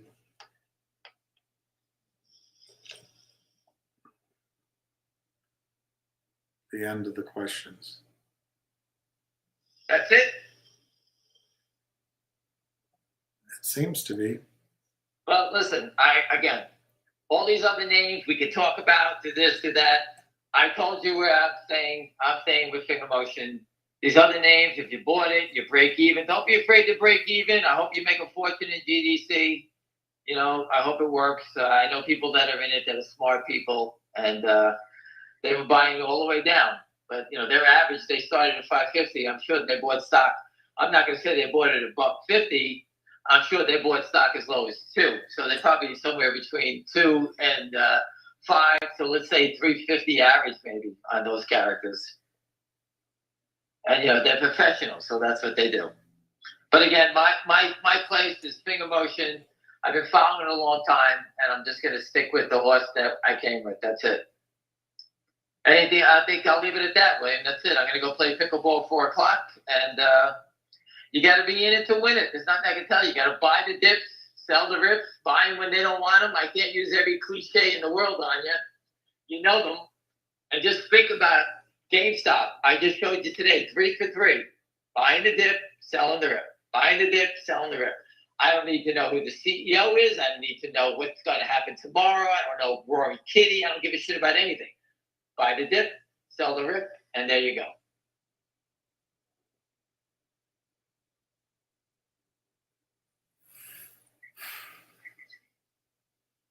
All right. That's it. I'm going to leave. There's nothing else to talk about. Everyone all right. Sounds good. I talk too much. I get tired of doing it. Why does Ham think Finger keeps posting on X? Do we really have to answer that question? I don't know. Do we? They're sending out messages. I don't know. The hell I know. Listen, I only follow naked shorts. I'm not an expert on fundamentals. You know, the Apple iPhone 1, 2, 3, 4, 5, 6, 9, 10. After that point, I says, no, everyone that I know stop changing their phones. We don't need upgrades. That whole thing, that whole business cycle ran out on the iPhones, right? Warren Buffett even gave up on it. All right, so I mean, things change. I don't know. I just look at FingerMotion that they're adding all these new things, and the clients are massive clients. Once they start getting the revenue and the money from these deals, you know, then I think we'll have a different story here. And the people that are shorting it, trying to push it down, think about it. They're trying to push the stock lower every day. It was just 240. Hurry up, let's push it down to 210. For what reason? The only reason is they're short. That's it.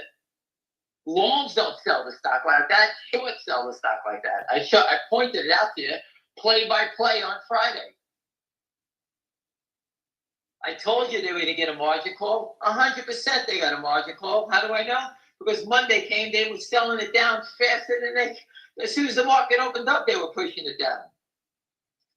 That means that the margin police are already on top of them already. That's what that meant.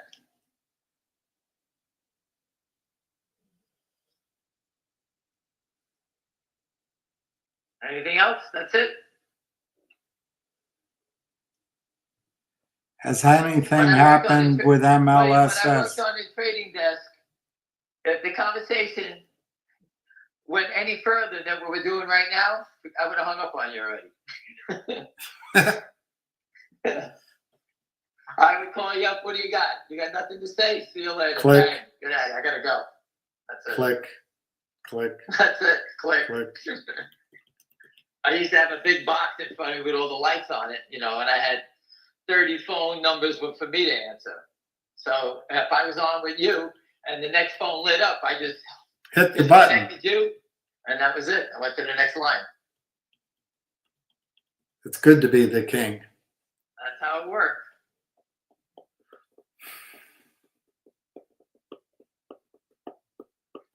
That's it. So everyone, listen. Have a great night. You know what? Nothing's changed. Everything's stronger. Every day's better. Trump is going to speak, and there's 100% this guy's going to slam these guys. So if you don't believe it, if he doesn't do it, then bail out. If he does do it, you got a home run.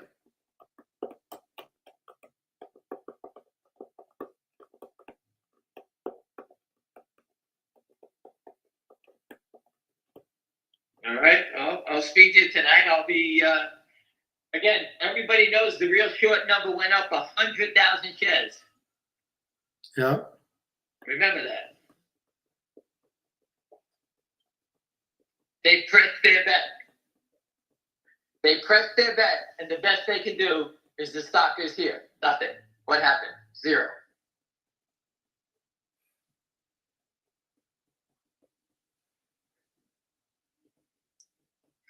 When you're short a stock and you can't make anything happen with it, what do? Got to cover. That's it. That's how it works. How long do you want to stay short a name that you can't make money from, right? 5 years. We're almost there.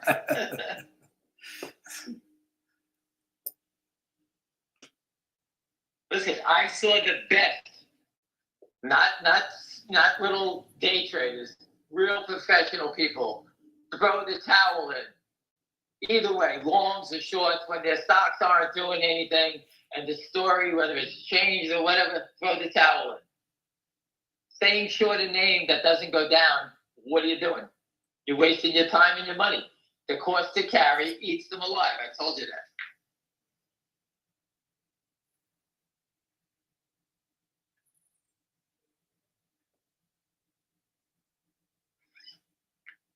Everyone, I'm going. I'll speak to you later. Have a great day. All right. Thank you very much. Call ended. I'll try to remember the questions that I didn't answer while he was on the line. But for silver ETF, the one that I like the best is the Sprott Asset Management Physical Silver Trust, PSLV.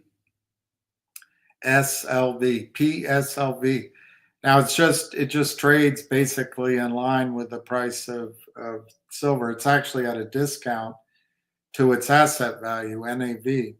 There's some others in there. There's the the Ultra. You can look them up. You can Google them. But the thing you got to know with these ETFs, if you're trading, that's probably okay. You just get in and out. But if you're investing in the ETFs as a hedge, as a wealth preservation investment, these ETFs don't really have silver. Sprott Physical Silver Trust does, and it's been around a long time. It's big. I've never met him. I met his right-hand man. I've spoken to a couple of his people high up in his organization, but I think he's a completely honest billionaire, and I believe that his assets are as he says they are. They publish a list on the website of every silver bar they own with the the ID number.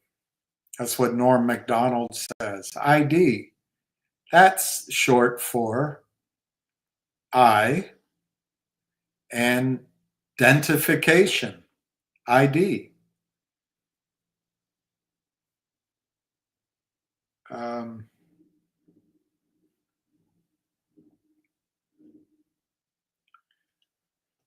The Trento Global Group had the same address as GTI on their website. Well, I think they're I don't know when those addresses were set up, but these guys originally were meant to come into GTII over a year ago. It wasn't finalized, and I think Reichman brought in rhubarb to fight against it. And maybe there were reasons. Maybe there were valid reasons. I wasn't in all the meetings, but maybe during that time when they set up the LLCs, I think that LLC is relatively young. Maybe they just set it up with that address because they were presuming it was all going to happen. But in the meantime, it hasn't happened. I don't think, if that's your issue, I don't think that's an issue to hang your hat on. I mean, if you're busy, you set up the LLC. Hey, we got to open up the LLC. What address do you want to use? Why don't we use yours? No. My wife just divorced me, and I don't want my mistress knowing about my assets. Well, how about yours? I'm actually staying with my mother because the house burned down. Well, who else can you think of? Is there anybody else's address? Why don't we just use the address of GTII because we're going to be part of that company? I mean, it could have been as simple as that. I wouldn't. I could be wrong. You might be onto something, but it's not. That address is not the first thing that I would focus on as a red flag. I think it's just, I mean, a whole year's gone by. Why didn't they change it before? Well, because you're trying to put deals together. You're not spending time doing clerical work. You're trying to go to meetings. You're thinking all the time, how to get that done. I got to meet that. How do I do that? I got to. The last thing on your mind is I better remember to change that address. I don't know, Sean. That's my reaction to that initial to me, a small thing. I could be wrong. I'm not trying to be dismissive. Just give you my honest reaction. I think they're posting things on Finger to mislead you, to cause you to buy the stock so they can sell it. It's just a massive pump and dump scheme. Obviously, I'm being sarcastic. They post on X to keep you informed, and it's a way of posting to everybody at the same time. What do you want them to do? Keep the information to themselves? I don't know, LD. Can I move on from that question? Silver's easier to trade in an ETF. Yeah, but it's not real silver. Unless there's another. I saw another one on the list that's physical. I just trust Sprott. I just trust Sprott. He's the gold standard, so to speak. Call from Andy. Hello? I just put a photo up. You're live. You're live. I know. I just put a photo up with the numbers, the key numbers for FingerMotion, the $2.30 for the real short and $3.80 for the naked short. So it's right up on Twitter. Tell everybody, save it, print it out. That's your numbers. All right. All right. Appreciate it. Got it. Call ended.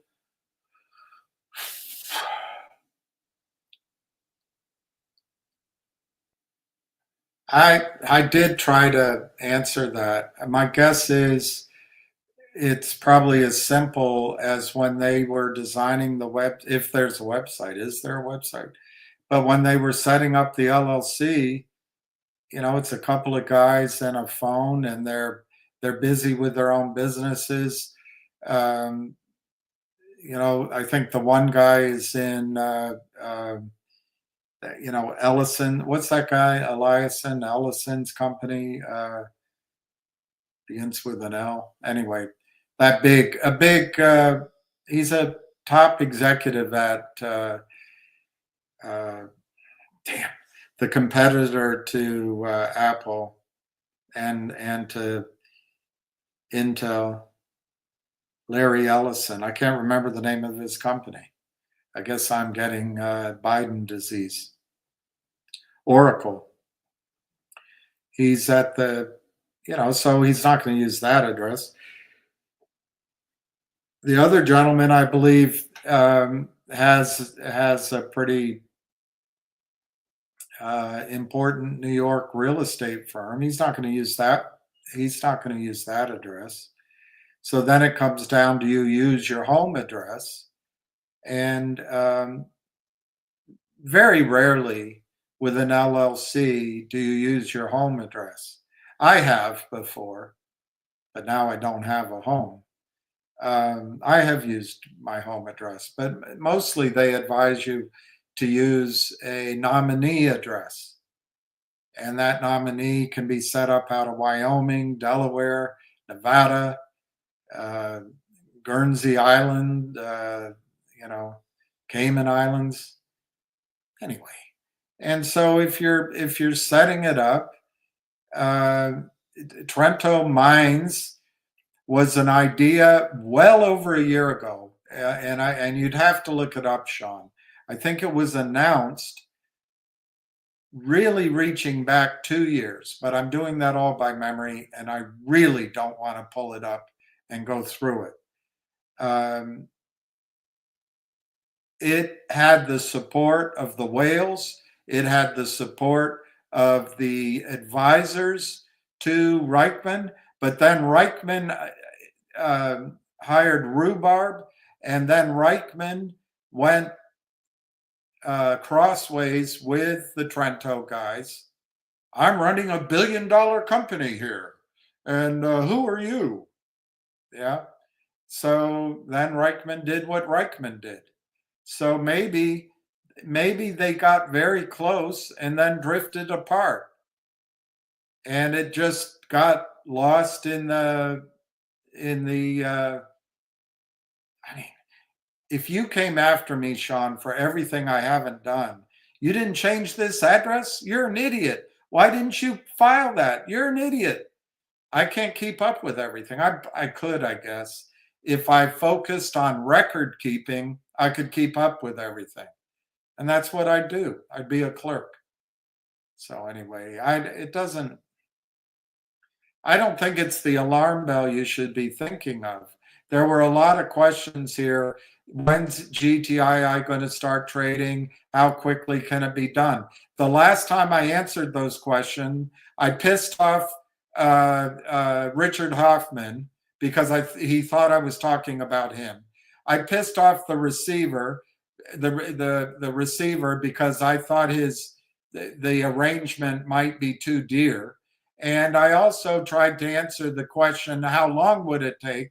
And it seemed to me, because the payout to the receiver comes in two parts, that it's to his best incentive to take his sweet ass time. That is that's not saying anything bad about him. That's just what his incentive is. But I got Blair back that I should shut the fuck up, so I'll shut up. I take it all back. I'm sure it'll happen quickly. I'm sure there'll be no delays. I'm sure the court system will move with alacrity. I'm sure the receiver will be happy with finding a quarter of the assets, not all of the assets. I'm sure the whales will be able to tell the receiver, call off the dogs, and the whales will bring in a big, an AI company or a pharmacological company and make the stock worth $50 a share, and it'll all happen by year end.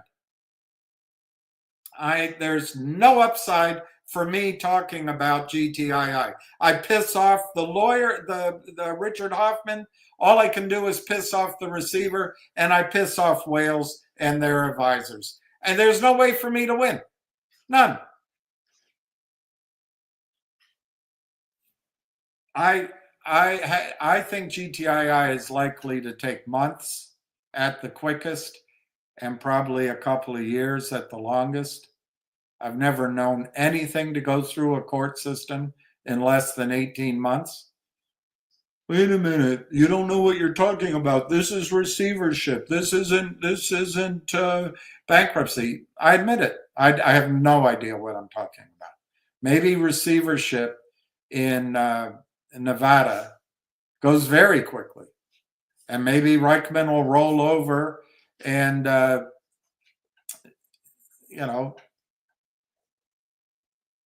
and say, "Hey, I'm not going to fight. I'm done.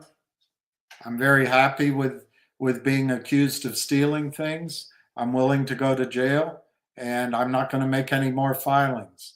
Maybe the shorts are going to say, "Hey, we're happy. We moved the original 6 or 7 Jewish guys out of Long Island who backed the Kramers. We moved their position to Alpine, this guy Hurry and his wife, and we took that over, and we continued to short with other shorts, and we, according to him, we built up a short position of 500 million shares. And when we got in trouble and the NSCC filed in court to get Alpine declared defunct and disclosed a large short position, we funded the filing of a lawsuit in Florida. That took time, and then we moved it just when it looked like we were going to lose. We moved that to Washington, D.C., and we've been pushing that, and we're helping Alpine and his large wife move their assets offshore. We've been funding real shorts and moving it, and now we've got the stock trading on the expert market, and maybe we're not going to let you know, but maybe we brought in Lou Rhubarb from one of our short funds to come work it out. And, we've been interfering the whole time, but miraculously, because there's a receiver and because shareholders are anxious, we, the shorts, the criminal shorts, we're going to give up. We give up. Okay, we're not going to do anything more. We're not going to pay for any counterfiling. We're not going to fight the receiver. We're not going to use any of our rights. We're finished. So the criminal shorts are finished fighting. Reichman's finished fighting. Rhubarb, he's going to lose a $20 million contract with GTII. He's finished fighting. The receiver no longer is interested in finding all the assets. He just wants to get it resolved lickety split. The whales want to move forward. They're ready to fund it, and they're not going to cram you down. They're going to do it in a way that you get to keep the majority of the company. They're just going to come in like suckers and put up their money for 10 or 20% of the company. And then they're going to bring in an asset that's only going to ask for maybe 30% of the company, so you can still own the biggest part of GTII. And hey, presto, you are going to be rich, and there's going to be a short squeeze. Yay!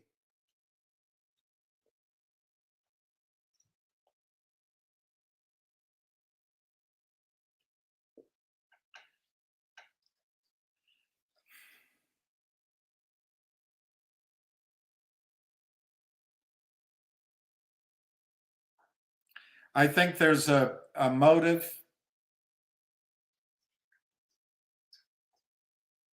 which all of us share, and the whales want to do, which is to go after Reichman and go after the shorts. I think it's great. I think it's great. And you've got great people on your side. One of the men with the most integrity and to me, truly unfiltered. I can't think of the word. Motives. I mean, it just pure. His motives are pure. Is Richard Hoffman, totally pure. And then JR with him. Both of those guys. I think their motives are 100% aligned with yours, and I don't think they have an ulterior motive at all. I think the receiver works his ass off. He's extraordinarily talented at the details and getting that done. I think he's been fighting. You know, his job is putting shell companies together, and I think he's put a lot of his own money into it, other people's money into it, and he wants to monetize those quickly. I think perhaps in his life he's feeling the stress of like we all do at some point if we're out on our own. You go from being flush to almost out of assets, and you need to get some things done. I think he's highly successful on that side of his business. I think he was called in to be the receiver here, and I don't think he needs the money. I'm sure he'd like it, but in order for him to succeed here, he has to keep the whales happy. So if the whales ask him stop, I'm sure he'll stop.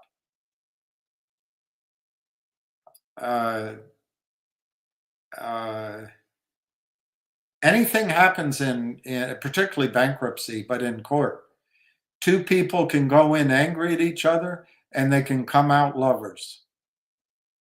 Look at Christopher Darden and Monica, whatever her name was. Marsha, whatever. You know, anything can happen. It makes for strange bedfellows. But I think if you're looking for a rapid solution in GTII, your hope has to be that the whales impress upon the receiver, hey, we'll take care of you. We're going to buy some of your shells. We're going to make you a wealthy man. We don't know you, but we'll make sure you're wealthy. You've been here for us for 3 months, and we're going to make you rich. Well, longer actually, maybe for 9 months. And but we need you to back off here. They call up the attorney and say, look, we don't have any more money to fund the lawsuit. And they call up one of their buddies and say, hey, why don't you bring in this, I don't know, whatever's fashionable now, this Bitcoin mining company or this AI company, bring it into GTII, and we're going to make a settlement offer with Reichman, and he's already rolled over, so we're sure we'll get that done. We're going to make an agreement with the shorts that they're not going to make any more filings. We're going to leave the short position out there, and they don't mind if we make a short squeeze. They'll pay for that. And we'll go to the receiver and we'll say, Your Honor, please don't finish this receiver. Just let us out of receivership. And sorry for troubling you. And on top of that, as whales, we're only going to put the money in as debt. We're not going to ask for any equity in the company, so we can make sure all shareholders keep their same relative position. It's a lot of things you're hoping for.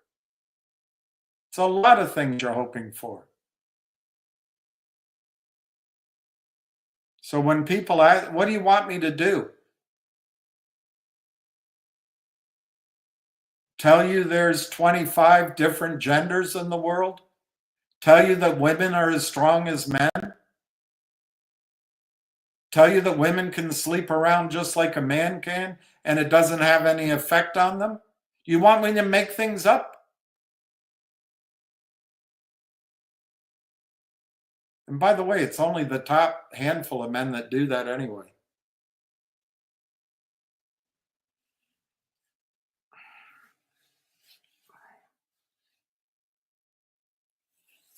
Look, I think there is and I've given it a lot of thought.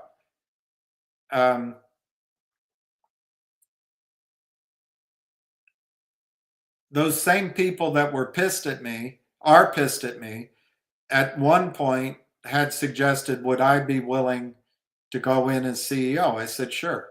They didn't say it to me. It was through an intermediary. I'm not, and I'm not going to be. And in fact, I called the receiver, but I was going to make a filing. I called him. I said, do you mind if I put this in? This is what he said. No, please don't. I've got it under control. So I stepped away. And then he didn't, he couldn't, he didn't feel like he could keep me up to date on another important thing we were working on. I thought I was completely honorable, and I'm sure he is honorable. But guys, are you children or are you men?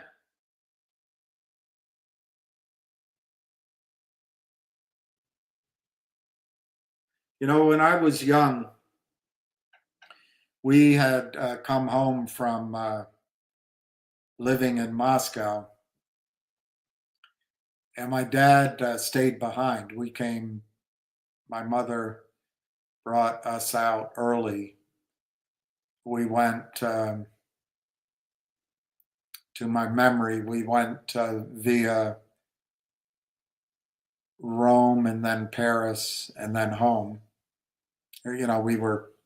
We stayed at those places with mother. And then we came back here. And without going through the drama of it,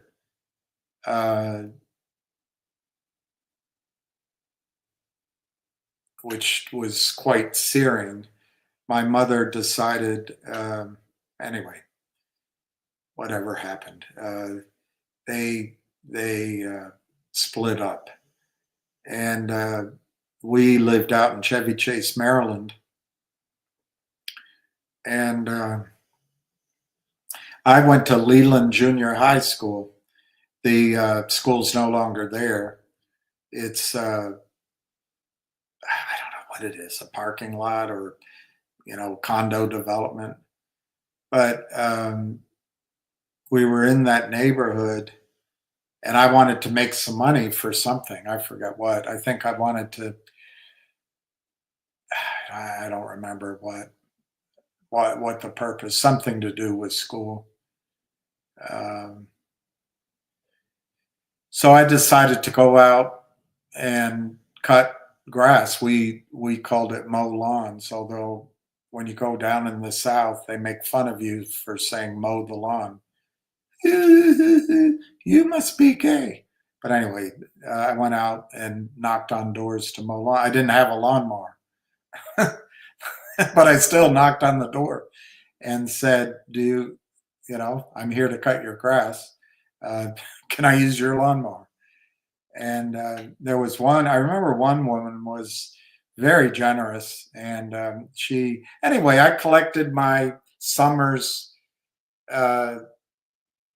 money in I don't know if it was a jar, but on my dresser or in my drawer.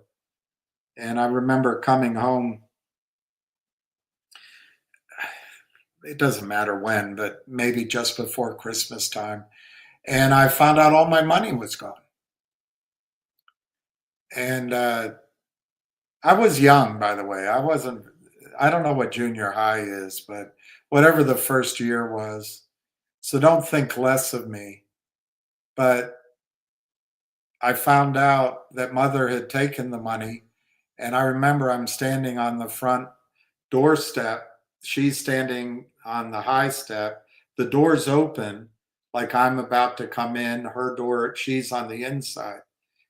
And I don't know how we got in that position. Maybe I was just asking her, why did you take the money? Or maybe I knocked on the door to get in because I didn't have my keys. I don't remember. But that's the situation. And I said, why did you take that money? I worked very hard for it. I don't remember her answer either. But I remember that I started getting a little bit upset. And I don't remember really crying, but maybe being on the verge of crying. One of those, those hysteria things that kids can go into. And what I remember all these years later is my mother hauled off and hit me across my face as hard as she could. And it took my breath away. It hurt like I'd been hit by I don't know, a 2x4. It really hurt. And it shocked me. It shocked me. And she said, stand there and take it like a man. Take it like a man. And in this world out there of womanism and feminism, men have to take it like men.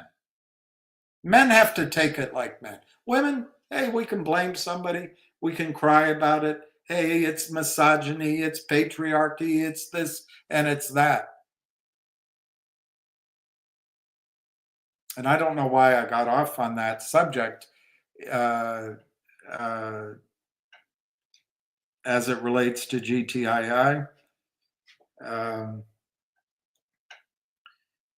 But I guess what I wanted to say is with these stocks, we can't just make up the world. We can't just say, hey, when's it going to be trading? Why can't it be trading? Hey, this, that, this. You can't make it up. Like, I find so much of this leftist crap is made up. I don't know. They go to college to learn it, but it's crap. And the idea that there's whales out there that are going to let us get rich, I don't see that. The idea that there's a judge out there that's going to let us get rich on a naked short position, I don't see that out there. The idea that a receiver, yes, the receiver is going to do his best to look out for you by finding the fraud, finding the assets. But his job is to find the assets. There's two categories. I'm not going to read them to you. Richard Hoffman brought up one category of payment. He needs to read the thing and see there's a second one. But that is the receiver's incentive to go get the alleged theft of corporate assets by management. And that's how the system works. Are we here to say, oh, hey, it's got to be quick. If it's not quick, it's unfair? No, it takes time. The receiver was just appointed, and now he has to go through document after document. I bet they've been working, and the lawyers probably been working diligently. The whales have put up money, which is amazing. It's incredible what they're doing for us. They're putting up money to find out where the wrong is, where the theft went, and they're fighting. It's incredible that they're doing that. They're paying for the lawyers. They're paying for, well, I don't guess they pay the receiver, and I guess that comes out, but they're paying all the hard costs, all the receiver's hard costs. Incredible. But when is it going to start trading? When's it going to start trading? When? That's behaving like women. We have to behave like men. We have to stand there and take it like a man. We have to square our shoulders. We have to realize that it's a process, and it's a pain in the ass. We're not waiting for some pink perfume unicorn to come in with a knight in shining armor on top of it, to mix metaphors, to come in and somehow wave a wand and to mix another metaphor and make everything all right.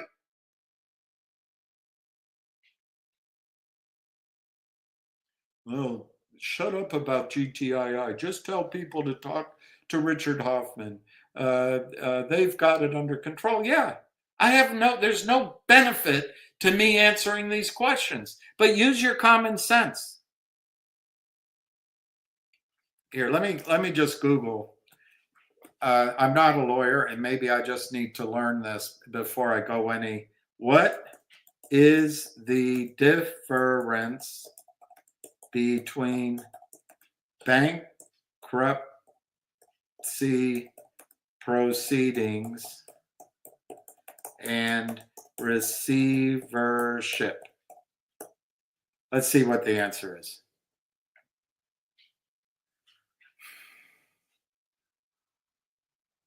Bankruptcy is a legal process that helps a person or business start fresh by discharging their debts. Receivership is the legal process that protects the assets of the debtor and the security of the creditor.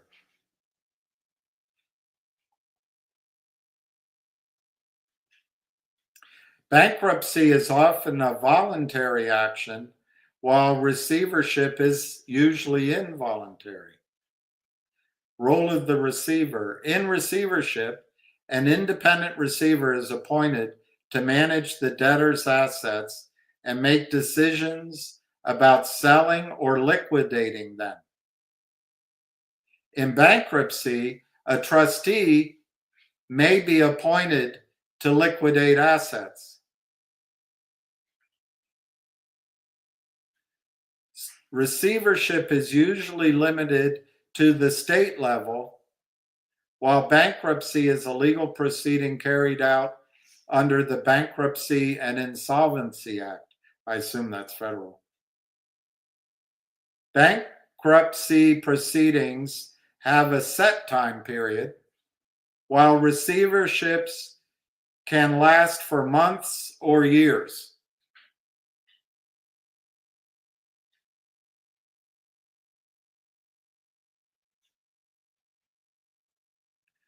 Are secured creditors better off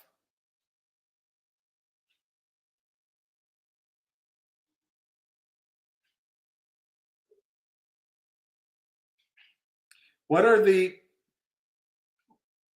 bankruptcy and receiverships can be a separate process, or a receivership can take place within a bankruptcy. I've heard of that, though it's usually a tool to avoid bankruptcy. What are the advantages and disadvantages of a receivership versus bankruptcy? In some situations, secured creditors, I don't think there's a lot of secured creditors in GTII's case, but you've got Lou Rhubarb, who has a claim for salary. You've got Reichman, who has a claim, I'm sure, for something. You've got the board. You may have people that worked with the company, like auditors or lawyers, that have a claim. I don't know. We'll have to wait and see what the receiver's report says. And I do let you know, he's very talented. He's very good at his work. A secured creditor should consider the benefits and detriments of each option before making a decision. Secured creditors should note, though, that if a bankruptcy case is filed after the appointment of a receiver, then the filing will trump the receiver's appointment. Oh my gosh, do you hear that? Reichman could just put the company into bankruptcy and trump the receivership. That's how I read that. But again, check with Richard Hoffman and JR. They know what the hell they're talking about. I don't.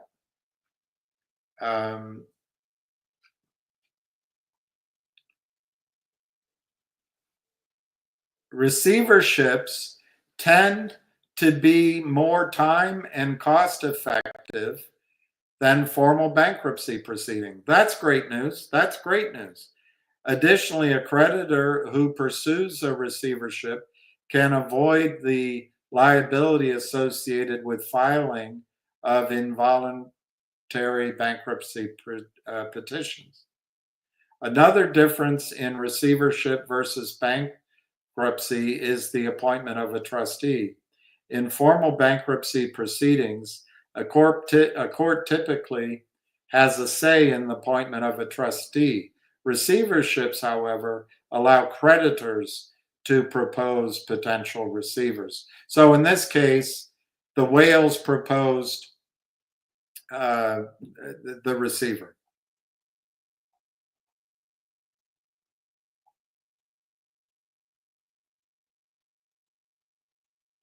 Secured creditors generally benefit more from the predictability of the established law under the bankruptcy code, that's federal.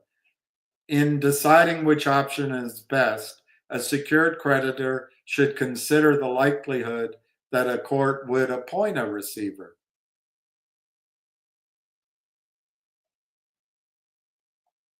It's a bunch of nonsense here.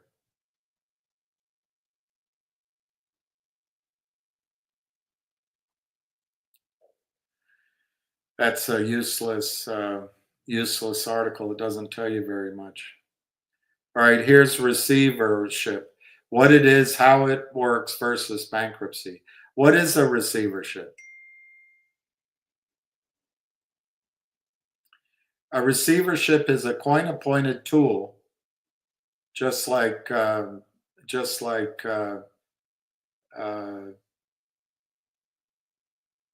Jeffrey Easton, a tool. A receivership is a court-appointed tool which can assist creditors in recovering funds in default. Now you hear the key word, receivership and bankruptcy are designed for creditors. They're not designed for equity. Okay, so a receivership is a court-appointed tool which can assist creditors in recovering funds in default and help troubled companies avoid bankruptcy. Having a receivership in place makes it easier for a lender to obtain funds that are owed to them if a borrower defaults on a loan. Now, here's where it's relevant to us. A receivership may also occur as a step in a company's restructuring process, which is initiated to return a company to profitability. It could arise as a result of a shareholder dispute over completing a project, liquidating assets, or selling a business. Okay. Key takeaways. A receivership is a court-appointed tool. When you think tool, think Jeffrey Easton, that can help creditors to recover funds they're owed. It can help troubled companies avoid bankruptcy. The goal of receivership is to return companies to profitability. The court appoints an independent receiver or trustee to manage all aspects of it. So this guy is the CEO of GTII. He knows how to raise money. He knows how to interact with investors. He's good at putting deals together. He's a mover and shaker.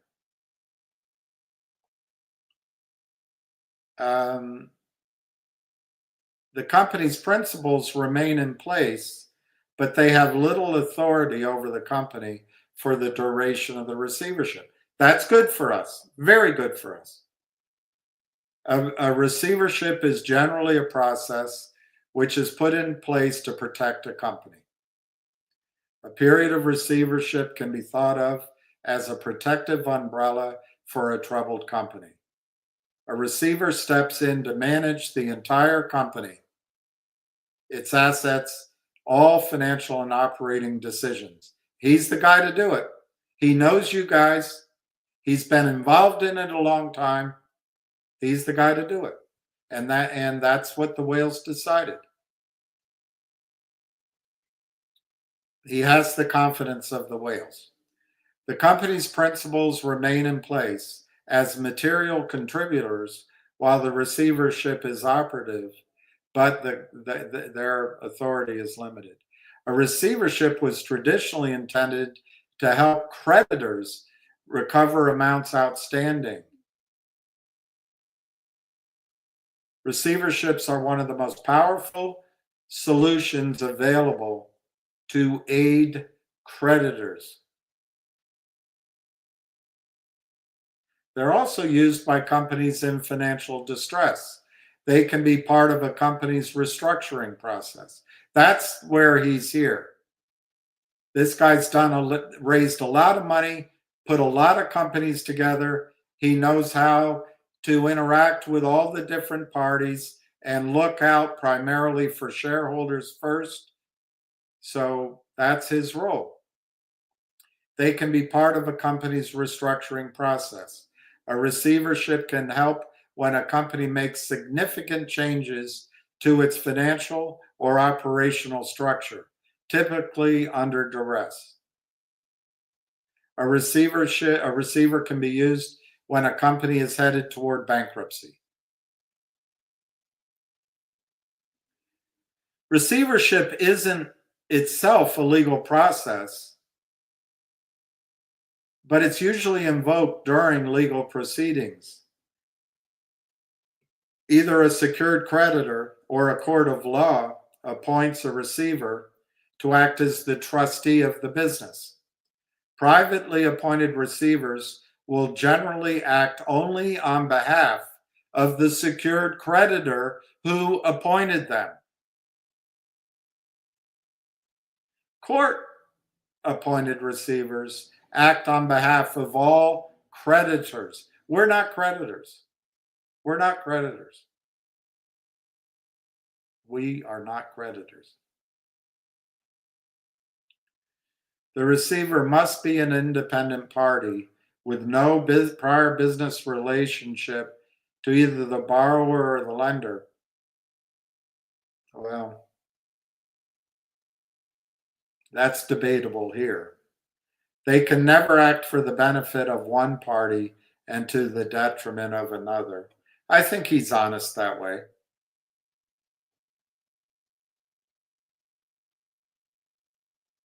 The appointed receiver generally has the ultimate decision-making power over the company's assets and management decisions in the case of a restructuring. This includes the authority to stop paying dividends or interest. The receiver also ensures that all company operations comply with government standards and regulation while maximizing profits. The receiver customarily works with the company to avoid bankruptcy. A receiver may choose to shed assets to pay some creditors and to bring the company into a period of recovery. The court may order that a company's assets be liquidated if these efforts fail.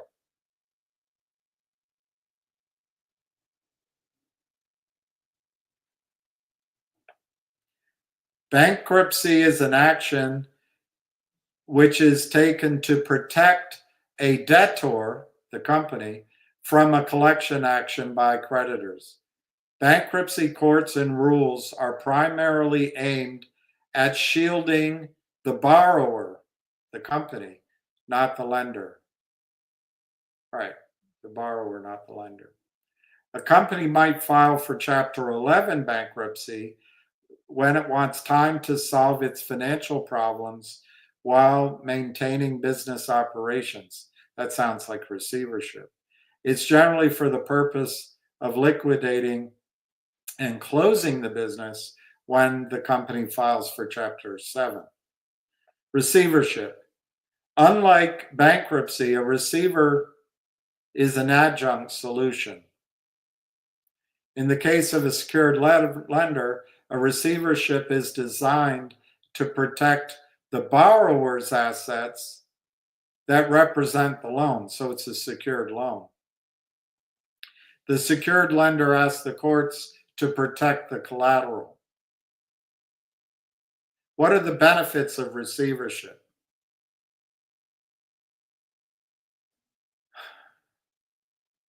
Creditors can be sure the assets will remain protected. The business can get a neutral, objective professional to oversee the problems. The receiver can help the company thrive.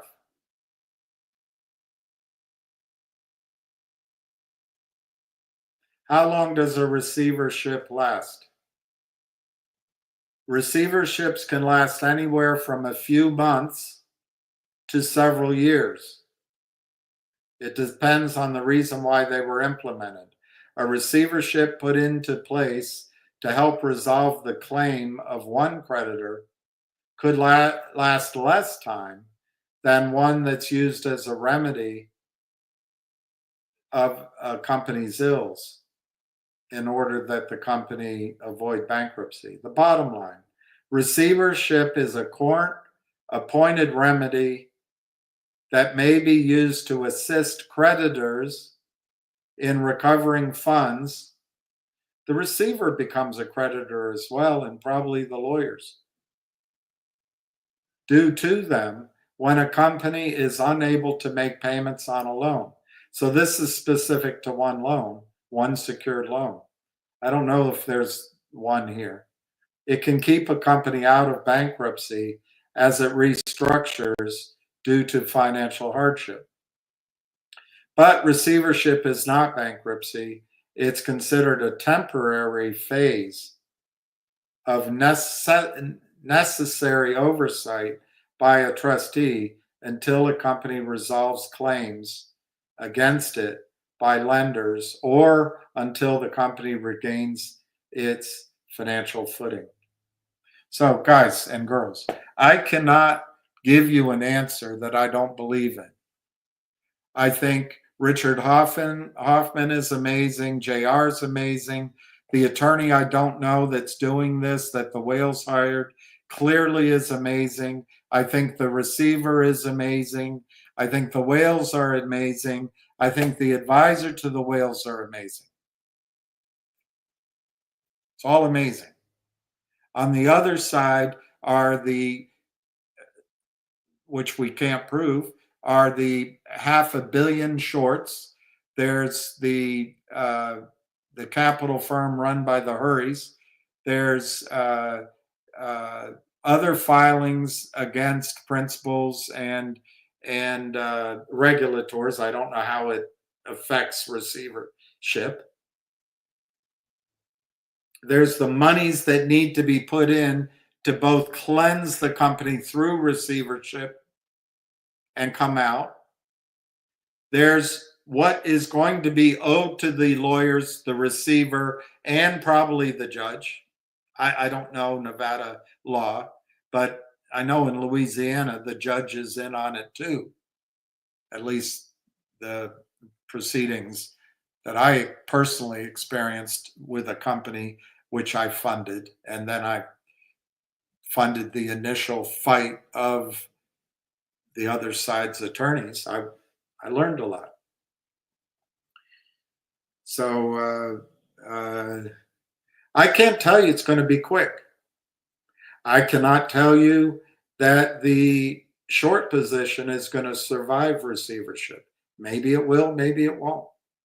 I can't tell you that the receiver is going to act quickly. On the other hand, I can't tell you that he won't be done with his work in 45 days. I don't know. I can't tell you that the attorney will act quickly. I can't tell you the other side's attorneys will act quickly.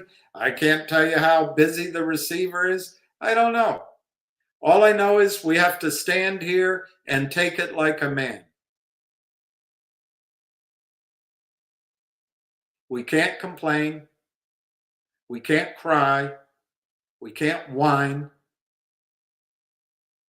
We got to take the blows and move forward and constantly be adjusting and get the problem solved. We have no friends other than the whales. We can't go to the government. We can't go to the regulators. We can't go anywhere. We have to man up. And that's just where we are. It's just where we are. I think you're in good hands with the whales. I know some of them who I respect completely. I know the advisors to the whales. Not all. But again, they have my complete respect. The lawyers that are helping you, my complete respect. The receiver, my complete respect. I don't know the other attorney. But I'm going to have to keep answering these questions over and over again. What about GTII? What's going on with GTII? GTII is a shell. It has no assets. In my judgment, if a company were looking to become listed, there's better places to go. I'm sure that the receiver, because it's his business and he's very good at it, he will cleanse GTII and he'll have a new shell.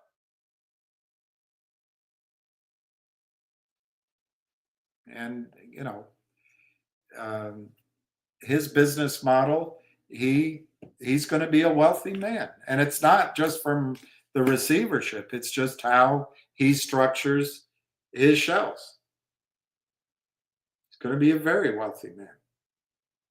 And good on him. It's a business plan he designed. And I think he's fortunate to be with this group of investors and to have the deal flow.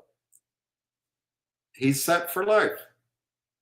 But you and I, in this situation, hoping that GTII is going to somehow rescue our financial choices,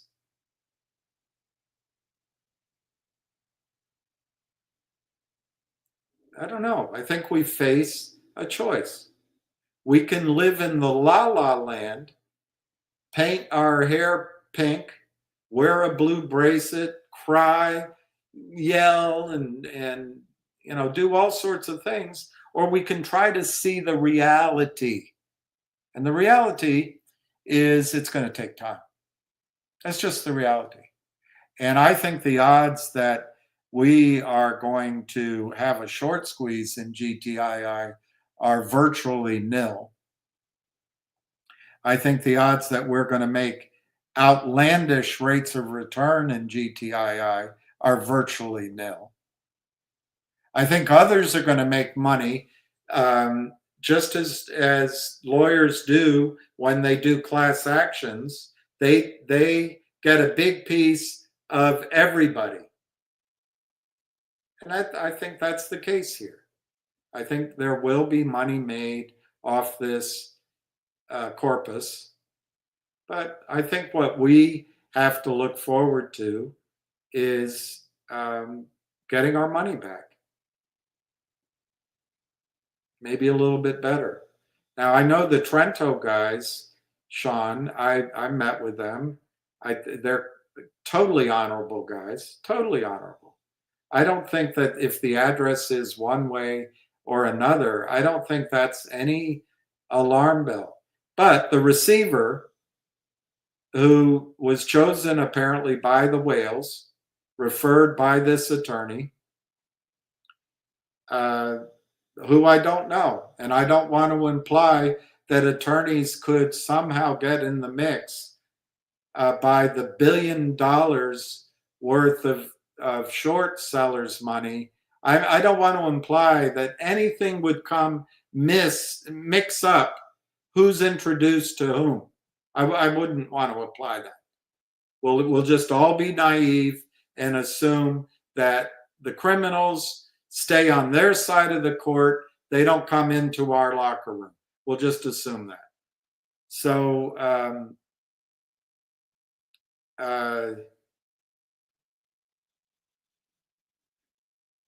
where are we with GTII?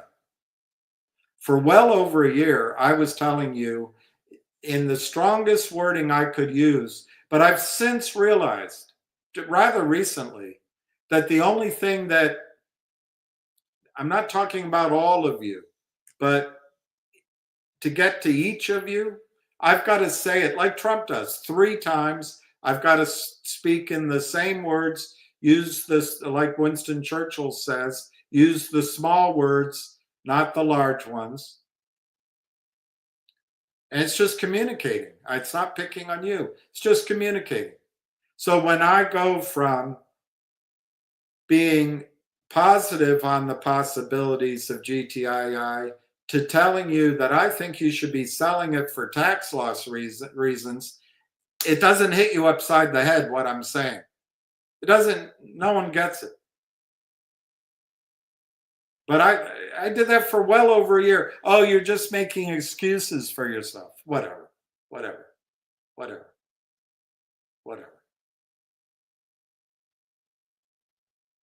But I think I was right. And I tried to give alternatives, which I can't explain why a CEO who was burned by a VWAP in one company creates a new company, gets burned by a VWAP, gets burned by a VWAP again, gets burned by a VWAP again, gets burned by a DSPAC, would then sign another VWAP. I don't get it.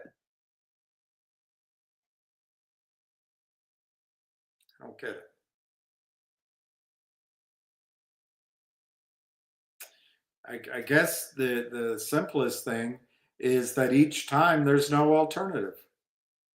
Well, we've got to start being like Captain Kirk. There must be another way out.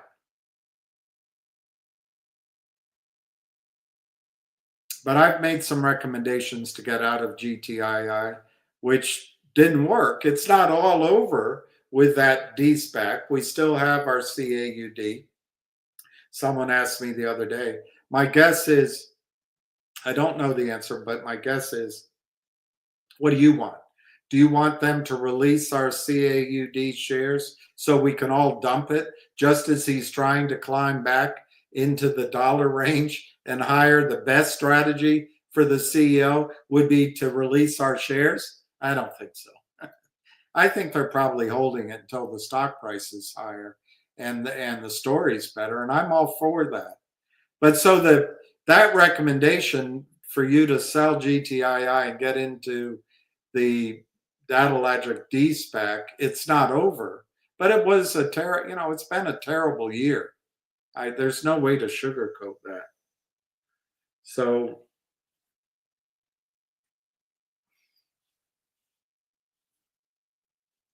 I've stood in here and I answer the questions on GTII to be responsible and responsive to you. It gets me in trouble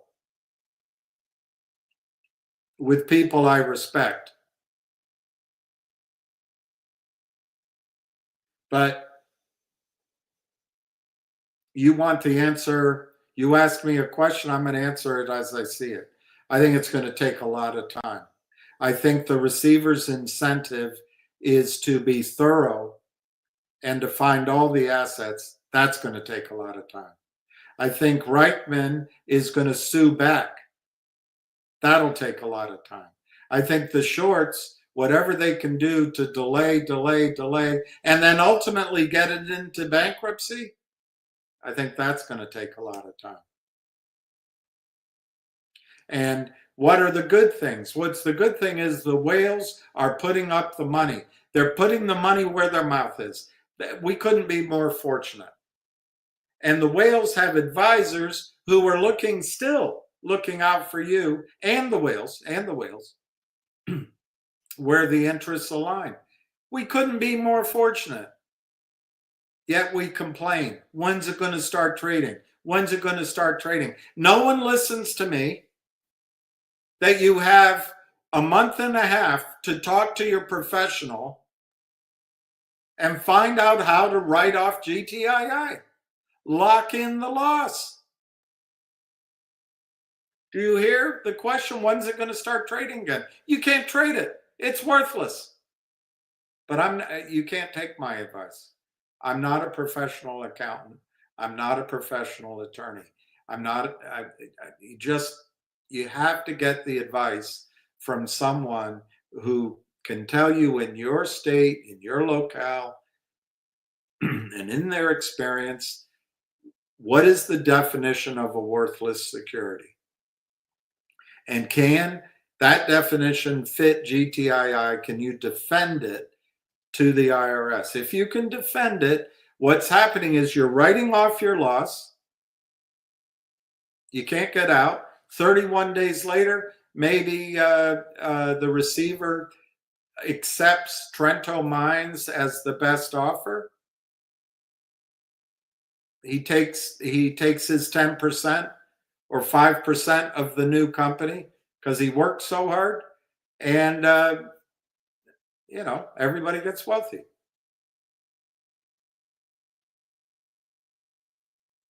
I don't know.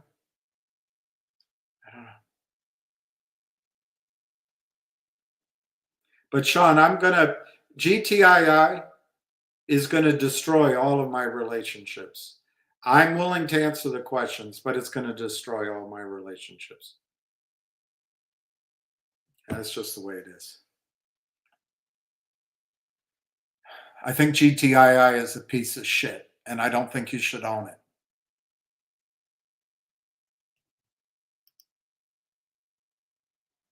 All right, silver. I'm going to write those down. Silver, Dragons, and Yankee stacking.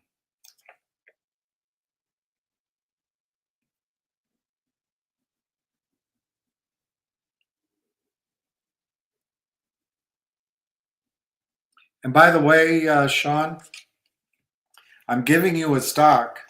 It's called NIXX.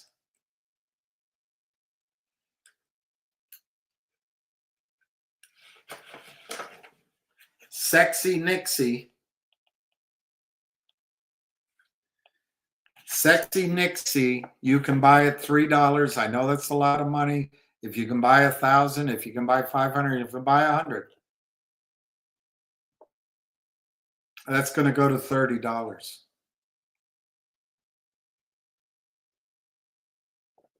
It might go to 300. I'm not predicting that. It might though. But that's going to go to $30, I think. $40, $50. It might only go to 20. But you can make money back, and I think that'll happen, I don't know, within 2 months, 3 months, something like that. The charts are screaming that's going to go up. But yet we gotta talk about GTII. There's no upside when I talk about GTII. All I do is piss everybody off. I think GTI is going to take a lot of time. And I think there's better places to spend your mental energy. I think you should be grateful for everybody involved. I think the receiver's going to have a new shell and new powerful investors so he can get a big piece of a new company. I think you're going to have you're probably going to have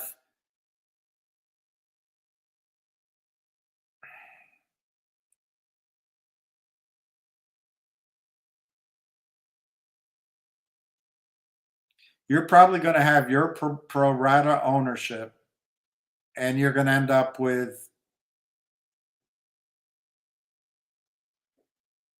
I don't know, 25% of the new company or less. So back when Trento Mines was talking to Reichman, there was a calculation there that could be worth $25, $30 a share. It may, in fairness to Reichman, there may have been some assumptions that he wasn't comfortable with. I don't know. I wasn't in the meetings. But let's just say it was 25, and let's say we'll end up with 15% of that. If it happens, we'll end up with $3 or $4 a share. If by some miracle that can happen. And that's about all you're talking about, I think. Could you get a squeeze? There's scenarios where people tell me the stock can squeeze. My experience with squeezes is they've got to be a complete surprise.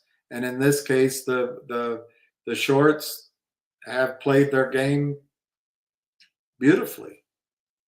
Beautifully. What looked like a classic short squeeze became a perfect highway robbery. I think everyone was in on it. I think it's even possible that Reichman was paid off by the shorts. But you see how I think. And when I say I don't trust anybody, that's what I mean.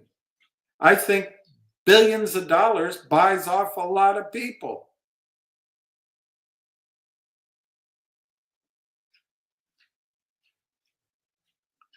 All right, I'm just going to go down it.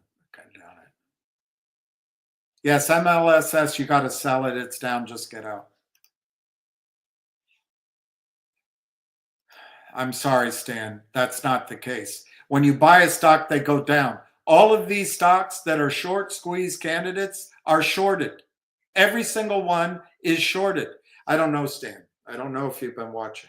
What happens is a company like the Lynn Partners out of New York City, they will tell a CEO, we're going to give you money. Jeff Lynn then calls his 4 hedge funds. The hedge funds start shorting the stock that they don't own. They take in money, and it might happen over 30 days, 40 days, 90 days. They take in that money. That capital is what they give to the company. They've already sold, so they've sold the stock down from higher prices. They get a blended price that's lower. They give that money to the company and build into the company a toxic formula further. And there's different iterations. And so what do, Stan? They sell stock that doesn't exist over and over and over and over again. I don't know anything about MLS.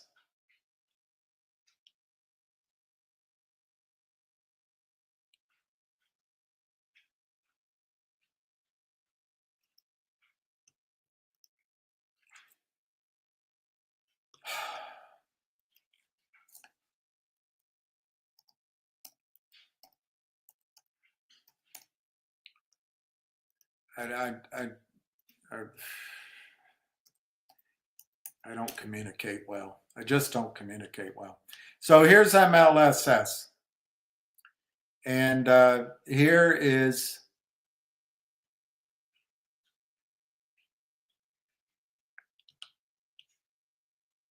now, in fairness to you, I'm only making the assumption.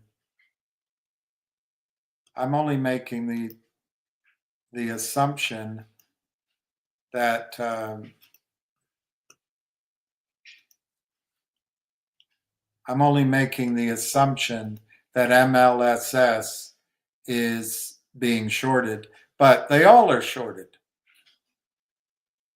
So your question is, has anything changed? The stock is down. I bought it. Has anything changed? Same question over and over again. Has anything changed? Well, the stock, which I don't know anything about, had this huge run up here. I don't know why that. It had this huge run up here. And then I would assume all of this is short selling. Yeah? I don't know. And you probably paid up in here when Ham did it, right up in here, this congestion.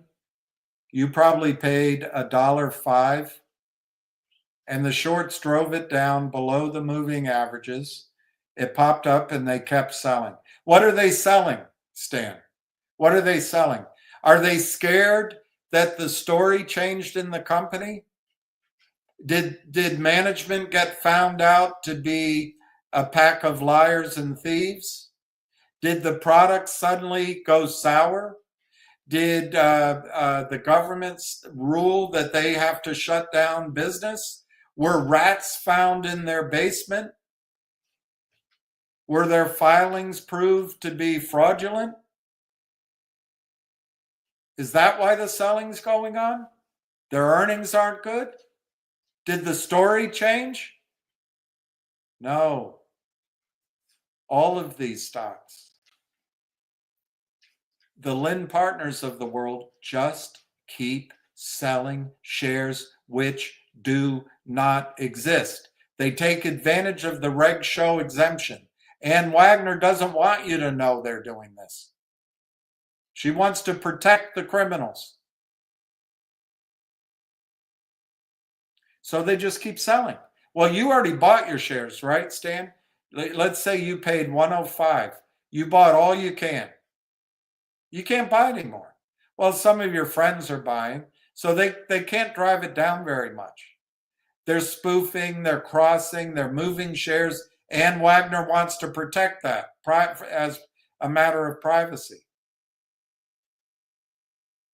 Well, the shorts drive it down. Yeah, but what's wrong with the company? What's wrong? Has something gone wrong? What's the news? Is there something that's gone wrong? Because now it's 70 cents.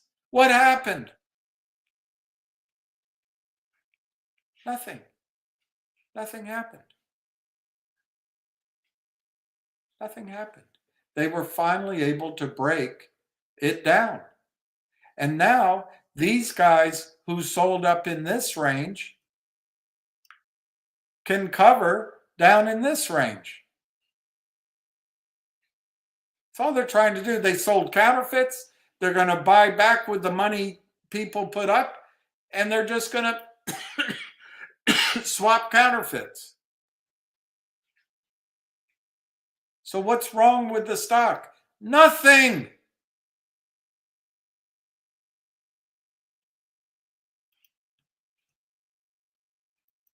I mean, I don't know what's right with the stock. I don't know anything about this stock.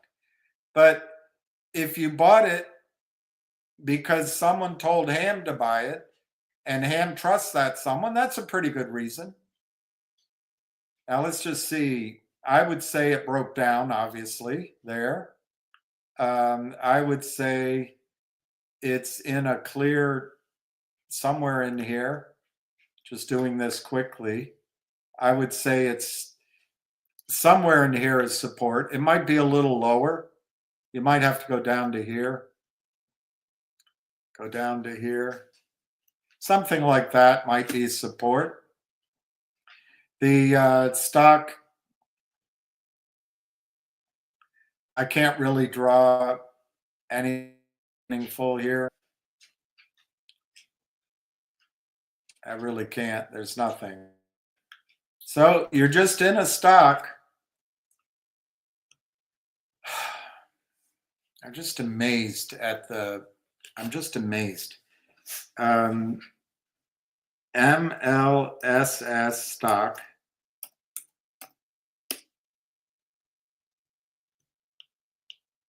Just amazed. Do people just decide to be brain dead? All right, they're scheduling a third quarter conference call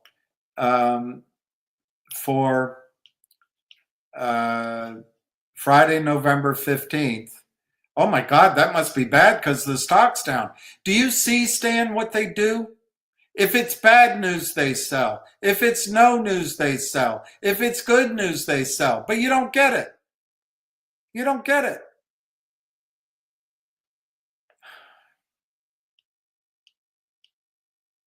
Okay, so there'll be a conference call. It's a technology-focused medical research and development company with patents, designs, and developments. Medical, great. There's a bunch of word salad, as they say. All right, let's go back and see the previous news. I know this is hard for you to do, so I'll do it for you.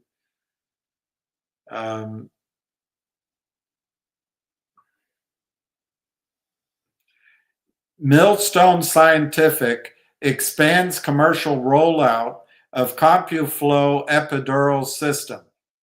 This is the product that Ham was told was going to make the stock go to $10. Here it is. Let's read what it is. Has it changed? Well, it was November 1. I guess, Stan, from November 1, they have the story changed.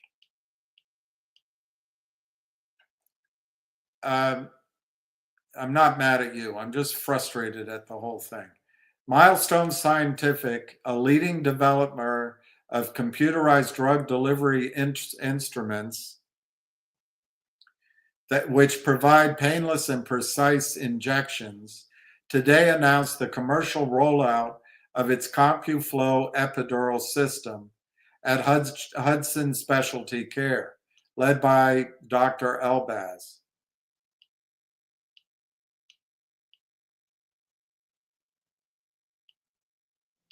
We are thrilled.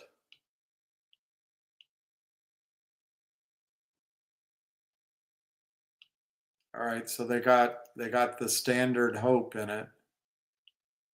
They got all the standard hope. But it sounds like an epidural, which is painless. That sounds like a pretty hot market, doesn't it to you?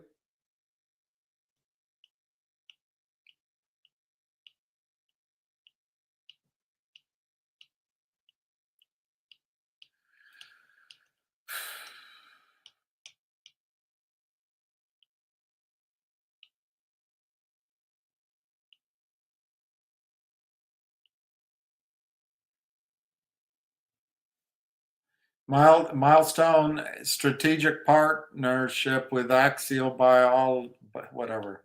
Biologics.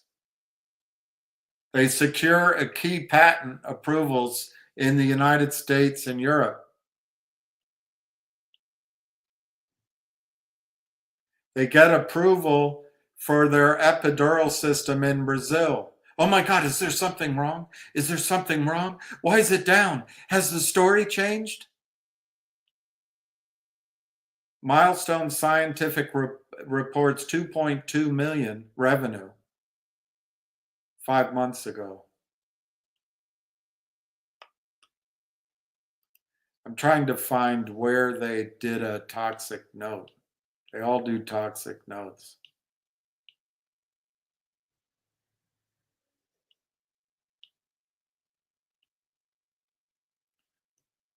They get Medicare pricing.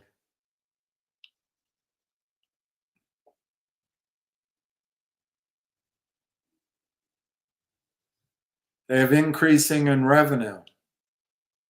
Oh my God, what's changed about the story? Is there something wrong? Why is it at 70 cents?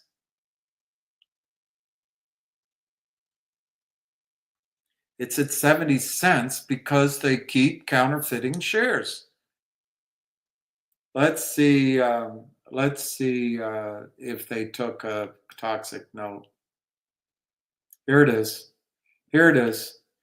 December 13, 2013. So 1 year ago, they took MLSS, a leading developer of computerized drug delivery instruments, which provide painless and precise injections, today announced the closing of its underwritten public offering. Wow, at a specific price. Wow.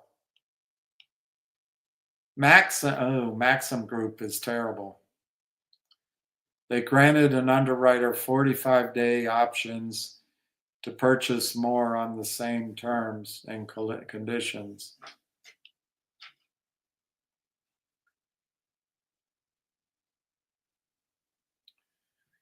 Well, let's see if what they did, they might have had a toxic formula, but they priced it. It's that price. Let me just see. All right, announces pricing. Let's see what it says.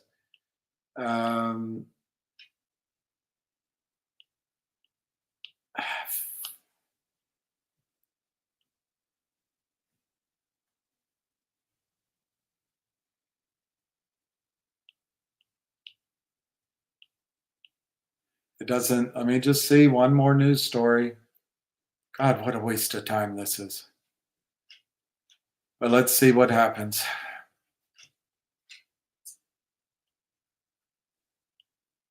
Here, proposed public offering on December 8th. Okay, the company grants the underwriters a 45-day option. All right, that's a green shoe, that's fine. That's normal.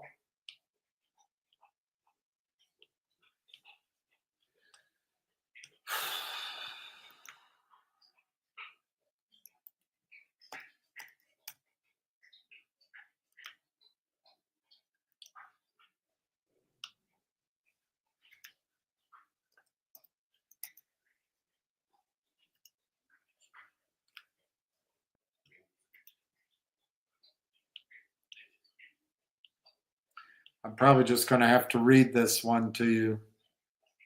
I have to go back to December 8th of 23.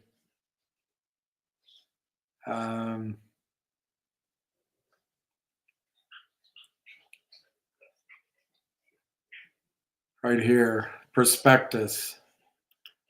This isn't going to come up for you, I know. Let me see if I can get it for you. Where is it? It says government archives. Okay, let me just come out of here. Let me go here, share screen, share screen. Maybe that's it. Yeah. Okay, so this, you should be seeing this. Yeah. So let's go through this.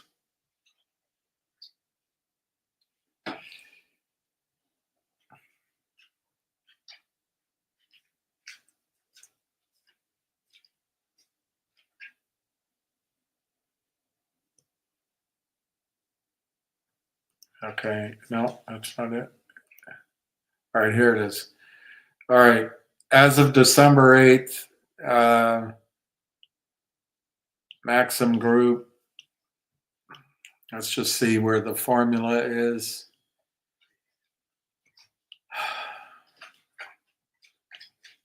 This, so far, this looks like a legitimate offering like we used to have. But there's got, all right, dilution.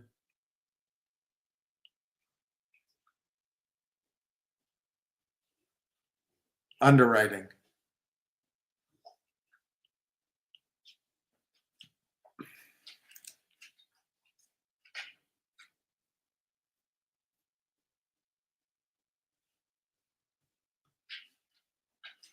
Naked short sales are sales made in excess of the over allotment option.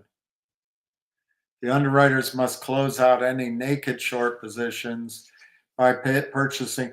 Well, that, you know, this used to be normal, by the way. This is the green shoe, and this is the responsibility of an investment bank to maintain an orderly market afterwards. But I'm surprised. Short sales may be covered short sales, or maybe naked short sales. Interesting.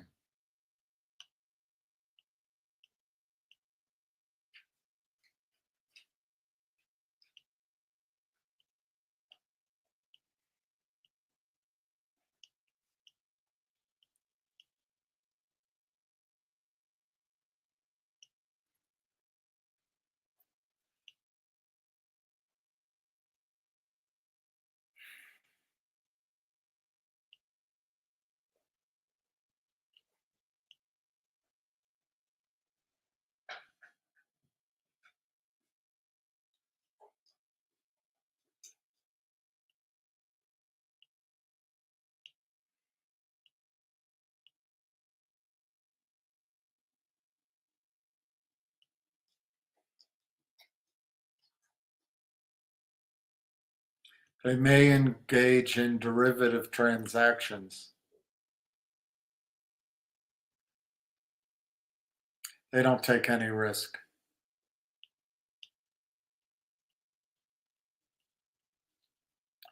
They don't take any risk.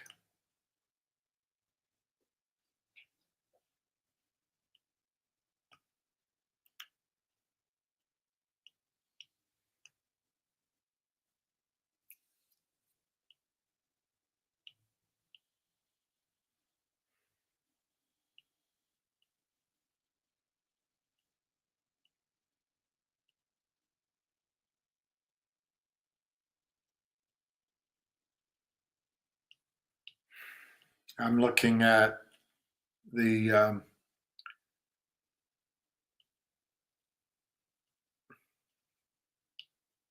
same prospectus. It's just what they put up.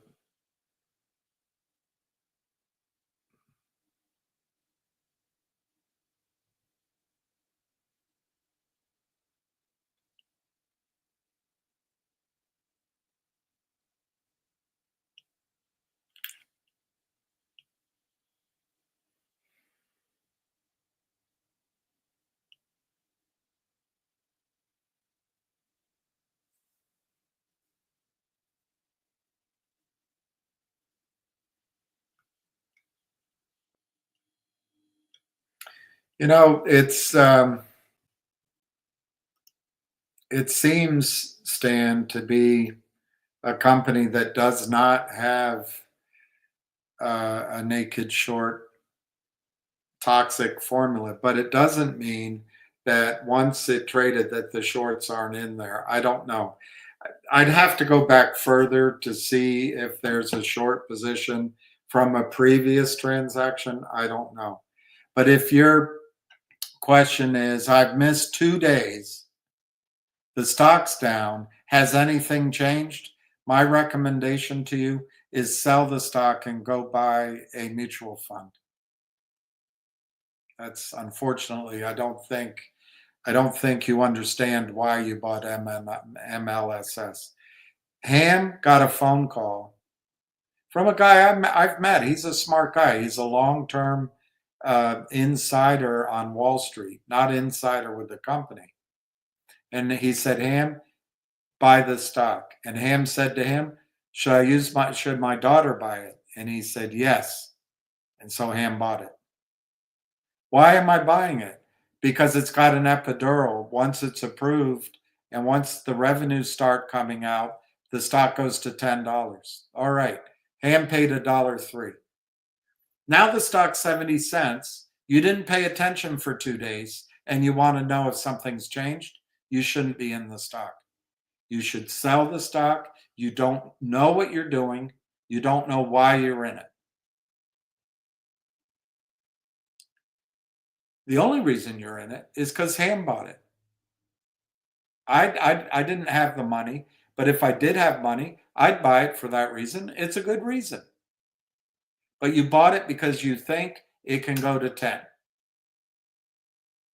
Instead, it went down, as if your magical buying is always going to be at the bottom. Oh my gosh, what's wrong with the company? Has anything changed? You shouldn't own the stock. I think as soon as it gets back to the price you paid for it, you should sell it and you should buy a mutual fund.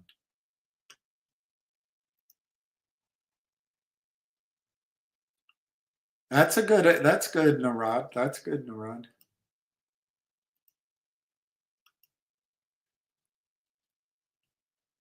What is, okay. Everybody out there get distracted. WKHS is up. Let me look at that one.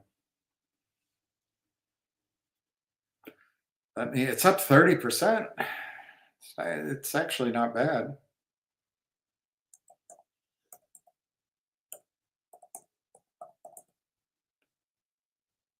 But you're going to find out it's a stock that got destroyed by shorts.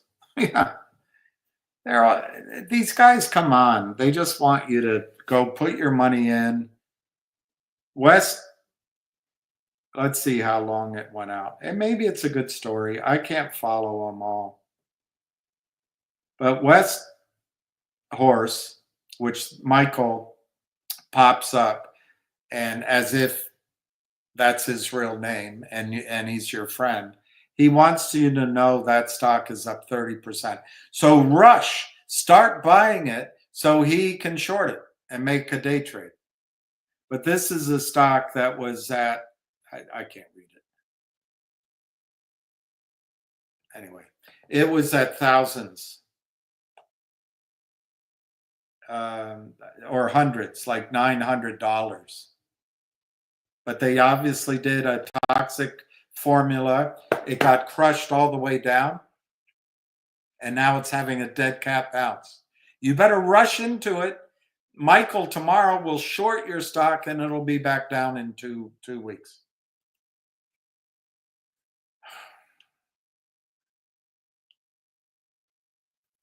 MMTLP. Somebody asked. Oh, you did. You asked about MMTLP.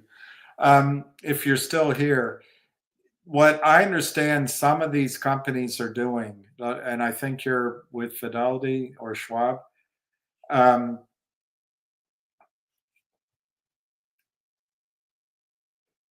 don't have my show and tell here, but you bought MMTLP. So did I. You were hoping there'd be a short squeeze.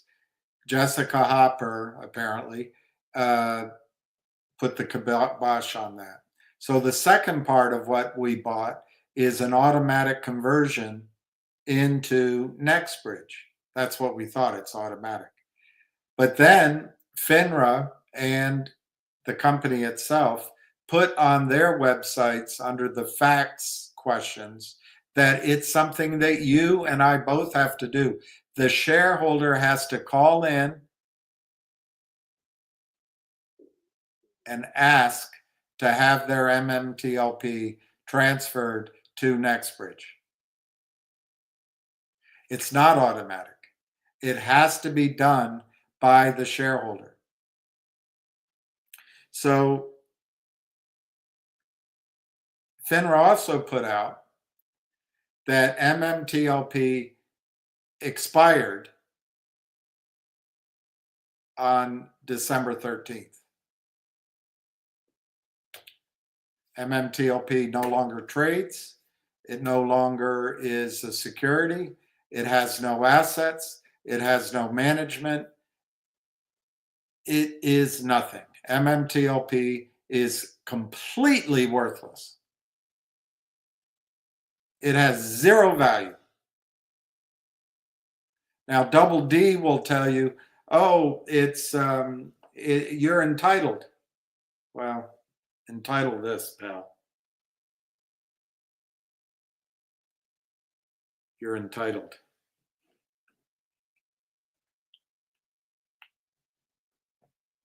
So anyway, what they've done for the longest time, MMTLP was in your and mine brokerage account. Actually, for me, E-Trade, it was just some confusing CUSIP numbers. They might have changed the name, but all I ever saw were CUSIP numbers. But I could call in, and I did call in, and I said I would like to move my MMTLP to the transfer agent. I want to exchange my MMTLP for NextBridge hydrocarbon shares. The first time I did it was in August of 2022. And they said it was going to cost me something like $280. I said, no way. And I said, look, I know this, this, and this. And he said, well, let me find out. I called back. He said, we can do it for, I forget, 60 or 80. Maybe it was 80. I said, all right. And then I called back and he told me, we're going to do it no charge. So I didn't pay anything for that transfer. So they moved my MMTLP. E-Trade, Morgan Stanley, set up an account for me at the transfer agent, Equinity. And they were, that's what they told me, they were going to move the shares there. Then I got a call, sir, we can't do that. With the shares are not in the electronic system. We have to send the shares home to you. I have them here, but I'm not going to be able to get them quickly. I've shown them before. So I said, fine, send them to me. That's great. So they sent them to me. It took about, I'd say, 6 weeks. And I got them. I couldn't believe it. I was operating under the assumption that all these investors were smart, but they're not. With their investments anyway. They listened to Double D. And I just couldn't believe it. I was able to move my worthless MMTLP, in this case for nothing, into real valuable physical shares. They could still turn out to be zero, but it's a real company. All I had to do was call in and they sent the shares to me. Now I'm in a private company, oil and gas. I love it. I love it. I love it. So then about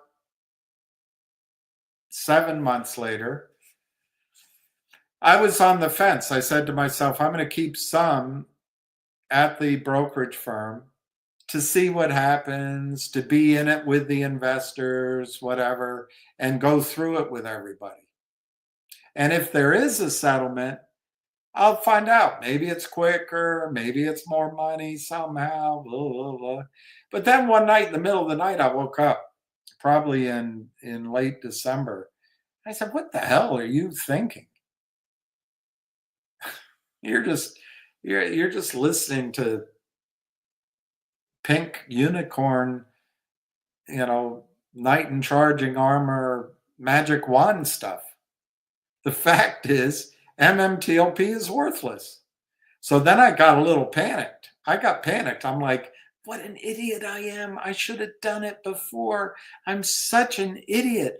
Those other investors out there are going to know. They're going to get those shares. They're going to get them before you can get them. Everybody must know this. But people don't. They listen to Double D. And they believe him.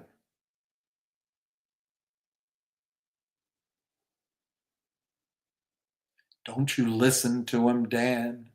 He's a devil, not a man, and he fills the burning sands with water, cool, clear water.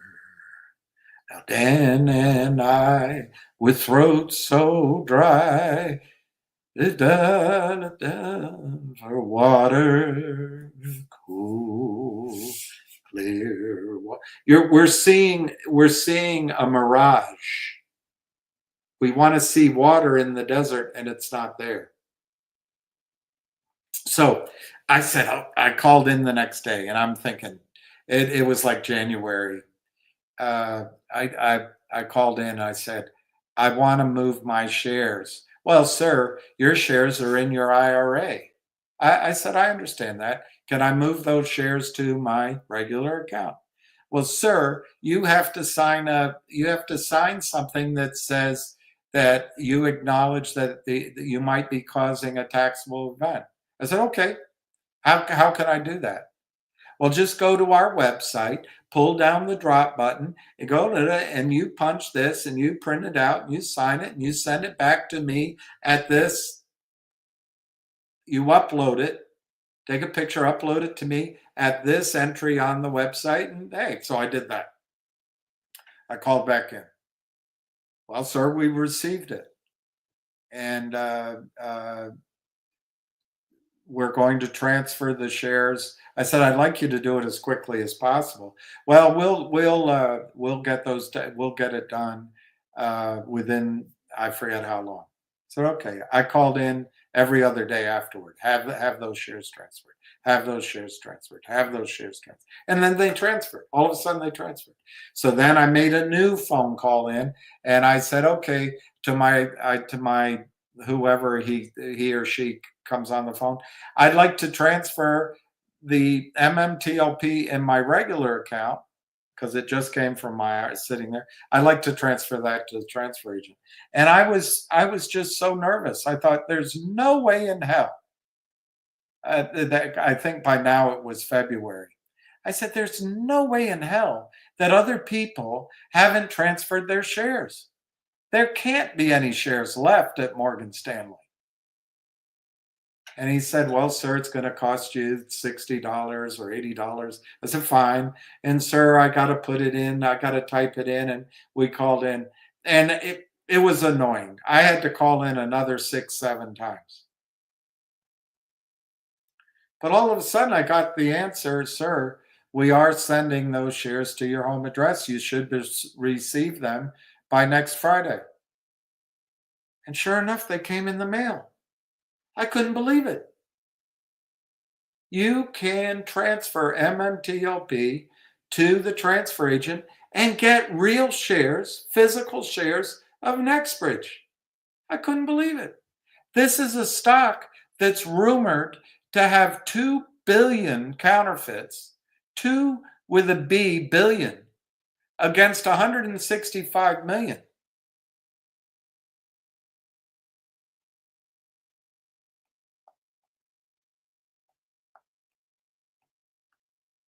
That's 8%. There's 8% real shares out there. 8%. If everyone else woke up and moved their shares, there's no way I'd get them. But I got them because everyone's sitting and doing nothing because they listen to Double D. It's insanity. I don't get it. But anyway, Red Hook, luckily, nobody's doing anything, so you have time. So what I think's happened, Red Hook, is the brokerage firms, each brokerage firm has a block of stock in street name.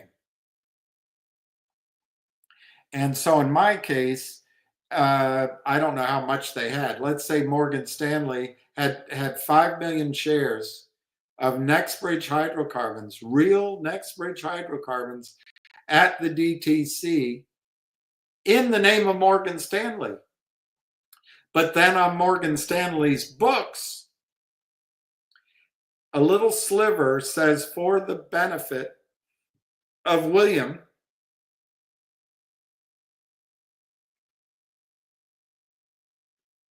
in a normal situation, a little bit over 4,000 shares, 4.25.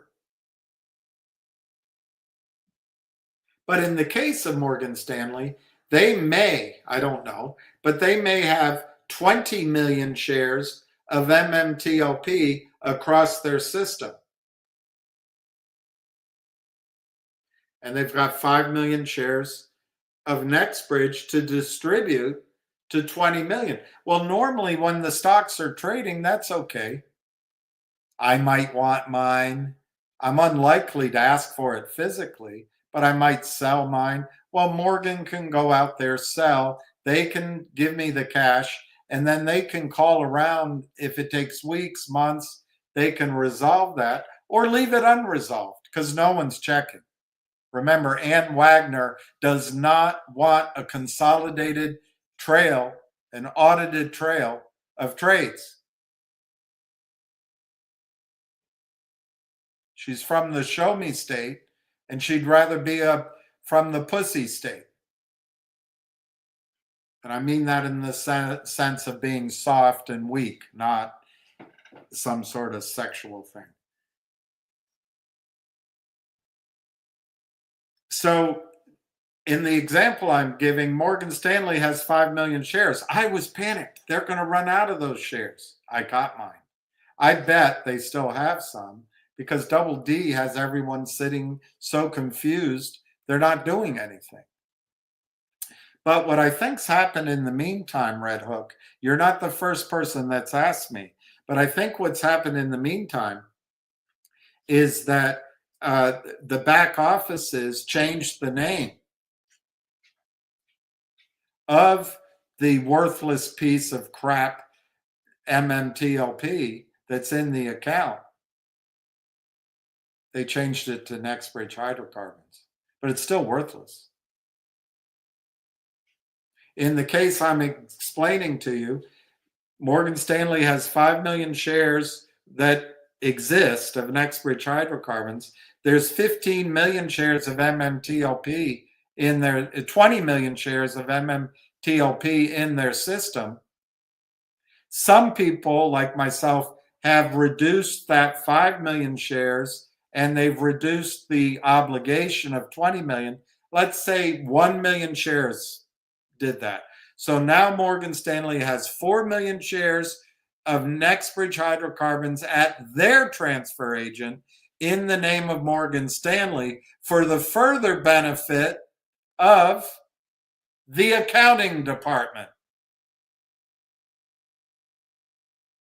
And then the accounting department has 19 million chits for the benefit of Red Hook Texan, for the benefit of William, for the benefit of Lucky, and they have 19 million shares out in their system of MMTLP. They only have 4 million shares of Nextbridge at their transfer agent. But instead of calling it MMTLP, which no longer exists, they call it Nextbridge Hydrocarbons. And as long as you don't do anything, they figure, who cares? If it starts trading, we'll be able to match these off and just carry it out. It's not a big deal. No one's looking. It's the fractional reserve security system. They don't need all those real shares. The 4 million will be enough. But the problem here is Greg McCabe knows about it, and they're not, well, everyone trusts Johnny Tobacco. I don't know him. Believe it or not, I don't trust him. Have you heard me say that about other people? Yeah, because I don't know. My default position is I don't trust somebody I don't know. So call me an asshole. But he's in there trying to get Nextbridge to start trading on blockchain. Blockchain, it's great. You can prove the trades, it's perfect. But no one suspects the deacon.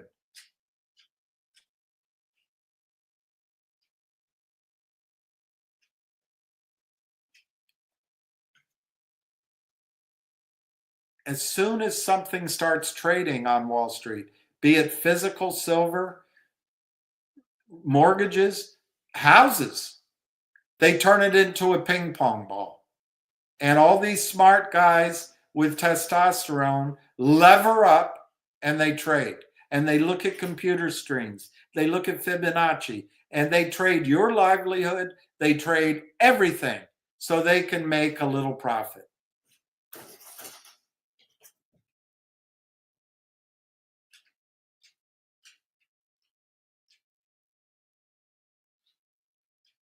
Let me open the back door. I think he has to pee.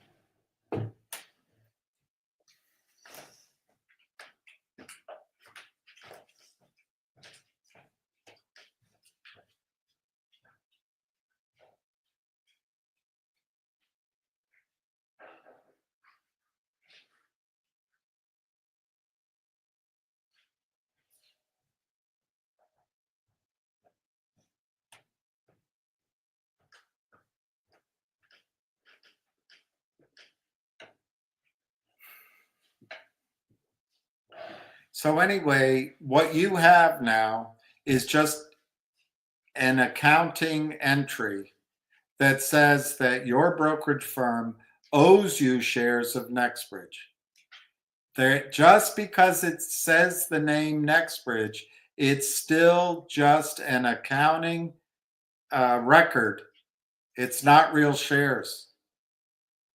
Just because it says Nextbridge doesn't mean it's not a lie. It's just a lie. Now, it might not matter to you. You may feel that because it's just like your bank account. If you go deposit $100,000 from the sale of your truck in Chase, $100,000 in cash, the next day you ask for it back, they may not be able to give it to you. They'll say, well, sir, we need a week. Because what they do is they lend that out, ostensibly, they lend that out 10 to 1. So your 100,000 is lent out as $1 million. What I understand now is most of the banks are 99 to 1. So your 100,000 becomes 10 million or 100 million.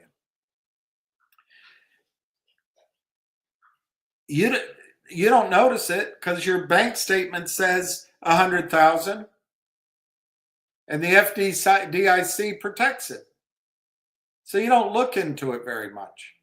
There's no run on the banks anymore. There are occasionally, but Janet Yellen just buys them out and protects the Democrats with tax dollars and the banksters with tax dollars.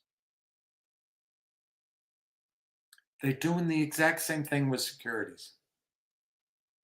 Doing the exact same thing. They figure it says Nextbridge, you must have it. Now, maybe you don't do anything, and maybe Nextbridge in 2 years, 3 years starts trading. Johnny Tobacco gets it trading. They have some derivatives. It's trading offshore, and there's a new symbol. There's a new QSIP, and your brokerage firm just at the accountant's office, they just go tick tick tick tick tick tick tick tick tick. They change the QSIP number, and all of a sudden you have fake shares of that newly traded company, but they're fake. But you'll never know. They'll never know. Nobody ever knows because it's printed there in black and white on your statement. And when you sell it, your brokerage firm is going to give you cash. And if they can't, they'll say, sir, we need a week.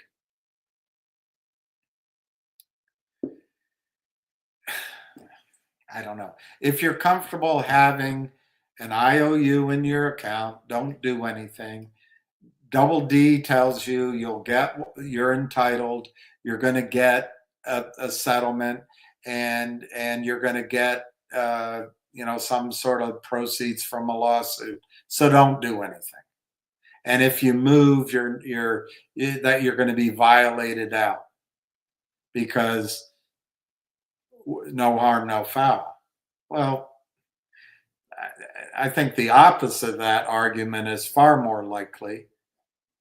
Well, Your Honor, Red Hook Texan never asked for his shares, so we left the door open for 3 years, and he never asked for it. So we wash our hands of it. I think that's much more likely. So anyway, Red Hook, if it says Nextbridge, you don't have the real shares. This is a rare chance where you can get real shares. And all you have to do is call the broker, say, I'd like to transfer to Xfinity. Now, if they tell you you already have an account at Xfinity, call them. Call Xfinity.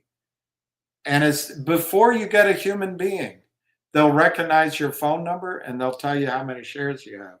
Or they'll ask you for your social security number and they'll tell you if you have an account there. If you have an account at Xfinity, you're good. But I'm telling you, Red Hook, brokerage firms do not hold physical shares for investors any longer. They will not, they would have shipped them to you. Do you understand what I'm saying? There used to be type 1, which is safekeeping, and type 2, which is street name. A broker would hold your shares in safekeeping as a matter of standard operating procedure. So in other words, in the vault at Merrill Lynch would be shares in the name of William. And I'd go to sell them, I'd have to sign a stock power,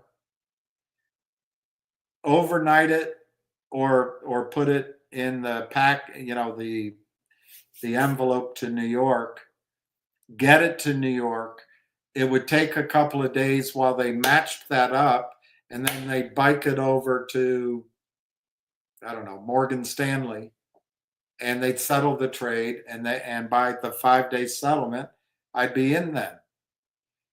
That's why you needed 5-day settlement. Sometime last decade, they changed it so everything is electronic. You cannot hold physical shares. You cannot hold, they do not hold shares in safekeeping anymore. Everything you have is in type 2. That's part of their game. It's part of turning money. Money is all held electronically now. Money is fake everywhere. It's all a con game, but we trust it because it's on our statement. That's what they're doing to the security system. And, that might be as fine with you as far as it goes, because NextBridge is going to be worth something someday, maybe. And if it starts trading, you'll be able to get in and out of it. And you don't want to be bothered. That's fine. So that's a calculation. It might be that NextBridge gets bought out. Well, you'll get the money in a buyout. You'll get that because that's an accounting entry. And if, let's say in 5 years, NextBridge is bought out by Exxon for $100 a share, cash and stock. So you get $50 in cash, $50 in stock. I'm making it up. You'll get it from your brokerage firm. You'll get that because they have that accounting entry in your account. Where things might go awry is dividends and payouts. That might get, your firm will owe it to you, but it's an extra step. And they may hesitate. They may delay. If it gets too big, they might fight it. I would question whether your is going to make payouts that are not de minimis to you if it threatens their balance sheet.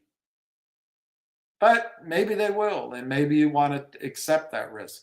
The best thing is to move your shares to the transfer agent. You have real shares. If Greg McCabe can make the Southern Louisiana properties work and other deals he's working on, and maybe he has a distribution, you're going to get it. You're going to get it. You're at the transfer agent. You can hold the shares at home, or you can send them in, but you own those shares. You are in what's known as type 1. It's in your name. And if the company's bought out, they know it belongs to you. If there's a distribution, they know it belongs to you. Now, I believe that they're going to try to get Greg to trade on blockchain so they can make a lot of derivatives and affect the price of the stock. I think it would be insanity for Greg to go public or to trade on blockchain. But anyway, that's just me.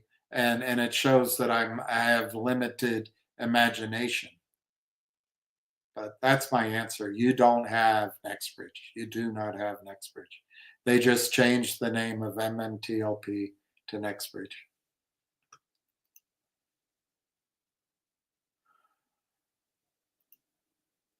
That's the one I told you about. Oh, yeah, Ceph that's the Sprott gold and silver. Gold and silver. They bought another one. But that's both gold and silver, and that makes sense. But if you want pure silver, you buy the Sprott Physical Silver Trust, right?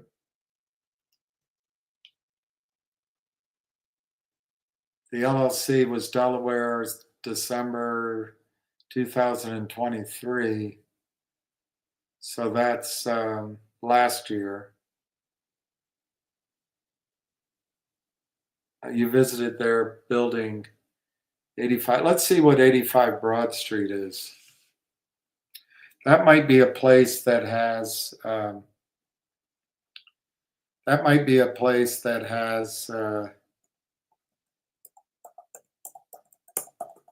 those fake offices.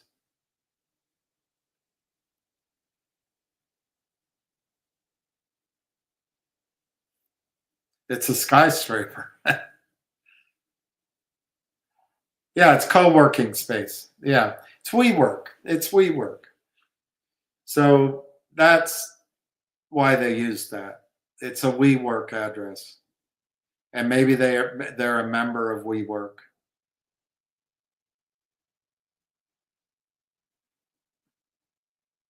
It used to be Goldman Sachs.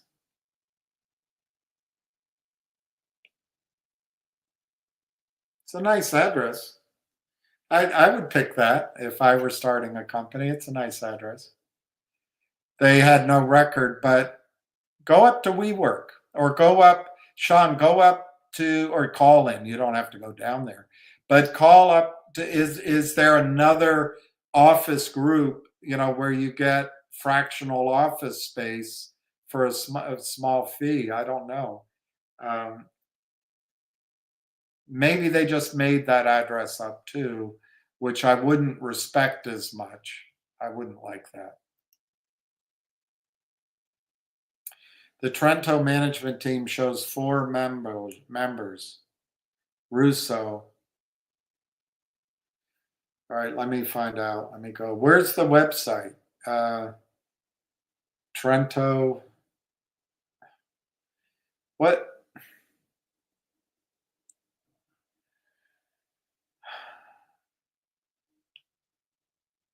What's the Trento Global Group? All right, let's find it. Trento Global Group, LLC. Do they have a website? Okay. Facilitating mining asset acquisitions by publicly traded companies. All right. Expertise, welcome to the group. Contact us. That's a nice website. I like the address, by the way, Sean. I like where it's down in the financial district.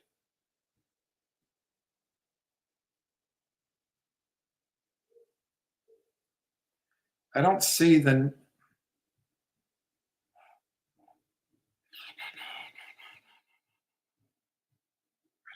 list of people.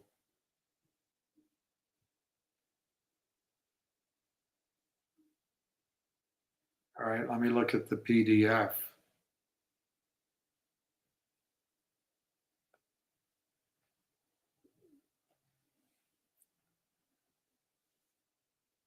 Okay. Ron Greco, Michelangelo Greco, Arturo Jar, Heber Figueroa. Well, Sean, I've met and spent quite a bit of time with Michelangelo Russo, and he is a hardworking, well-intentioned, honorable guy. I also met Ron Greco, and Ron is also hardworking, very organized, and he doesn't mind calling you a dozen times in the same afternoon if he needs to talk to you. Was it a dozen times? Well, no, it was 8. But anyway, my point is he's a hardworking guy. He's diligent. He puts in the effort, and he's very successful.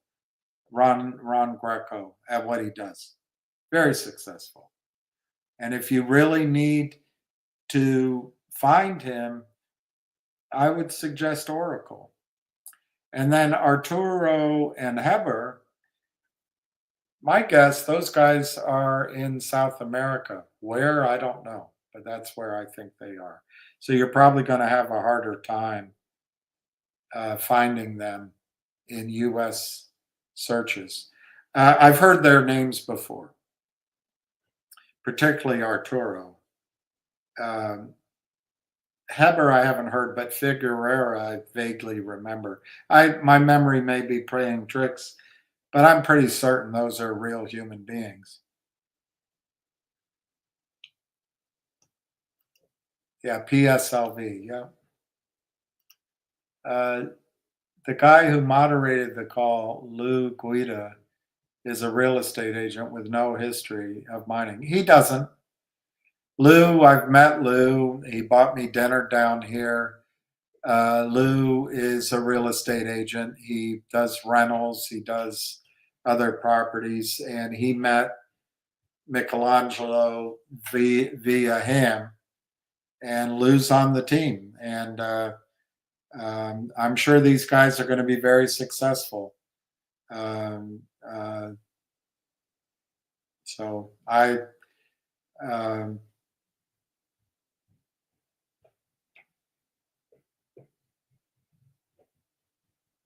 Kamala's asking for a recount.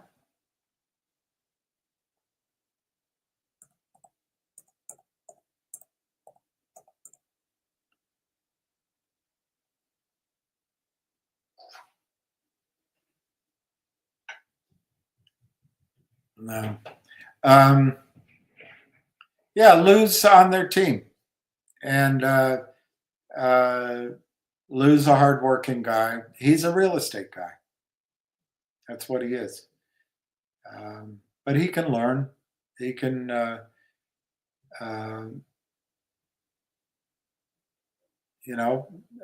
Sean, mining and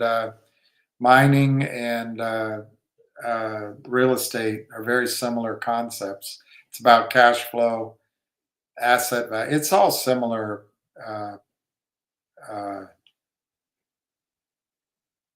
So that's all I have to say there. Hey, PS71, Ron Greco, Oracle.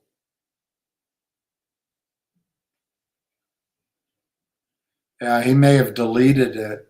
He seems to be pretty conservative, so maybe he deleted that information because he doesn't want these searches. I don't know. But I met him. He's a real person. I think I met him twice in the same 1 or 2 day period. So I spent time with him. He's a real person. And he's hardworking. He's responsible. What's the latest with MMTLP and losing? They lost the Grande assets. Matthew, the leases to Oro Grande are, I guess, what they are. I'm surprised they're as bad as they are. But okay, Torchlight, Matthew, originally, Torchlight put together leases for 134,000 acres.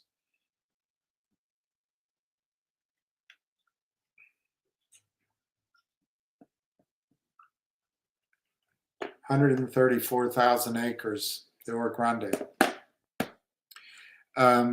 They probably did it in stages, but ultimately they ended up with 134,000. The criminals started shorting Torchlight stock, counterfeiting it to oblivion. And they destroyed the ability of Torchlight to raise money or to be a functioning company. But remember, Ann Wagner approves of it. Gary Gensler approves of it. Adina Friedman approves of it. Her previous approved of it. The fat guy at FINRA approves of it.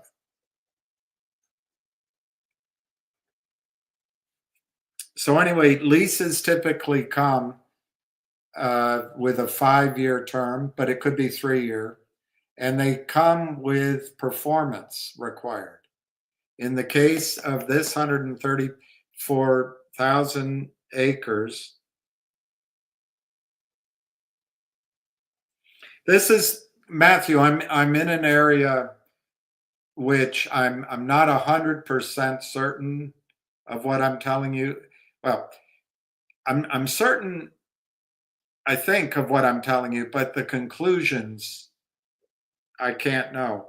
But I believe they made this one.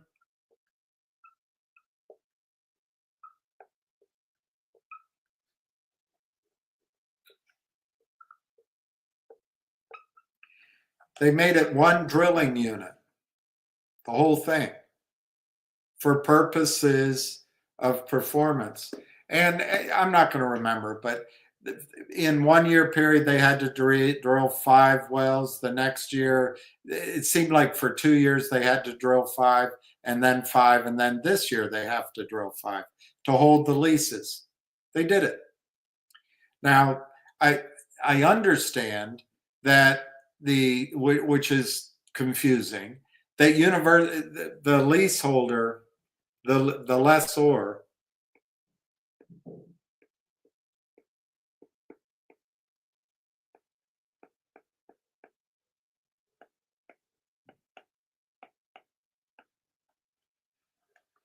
is University Lands. And my understanding, the reason they didn't produce any of the 20, I think it's 21 wells, that they had, one of the reasons is that University Lands didn't want them to, because they didn't want to turn an asset that's really not that valuable for tax purposes into a much more valuable asset they'd have to pay taxes on until they had meaningful income. So they held off. Another reason you wait is in Texas, if you produce out of the well, that all of the data becomes public information. And so then you're creating competition. Now, to my memory,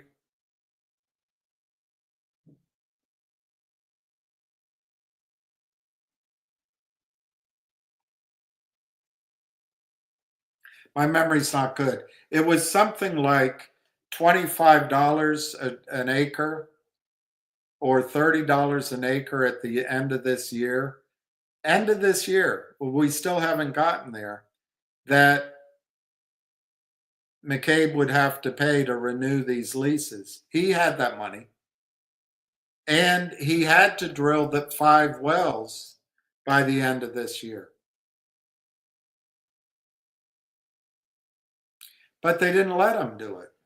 Apparently in the lease, they can say, our lease is over with, and they didn't let him drill the wells, the 5 wells. He was perfectly ready to. And now I think it'd be very hard to get done. He could do it probably. He could spud them all, but I don't think he could. Well, it'd be close. I don't think he could complete horizontal wells by the end of the year, but he probably could complete vertical wells.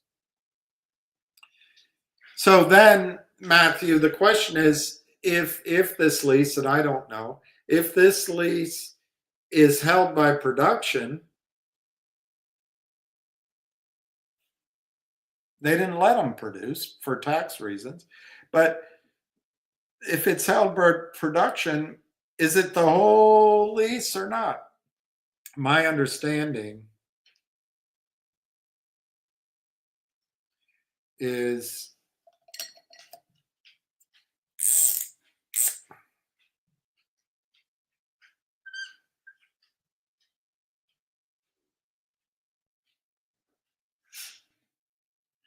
if Greg raised the money and drilled 5 wells this year, and this is the part where I don't understand my conclusions, because how did it happen in previous years?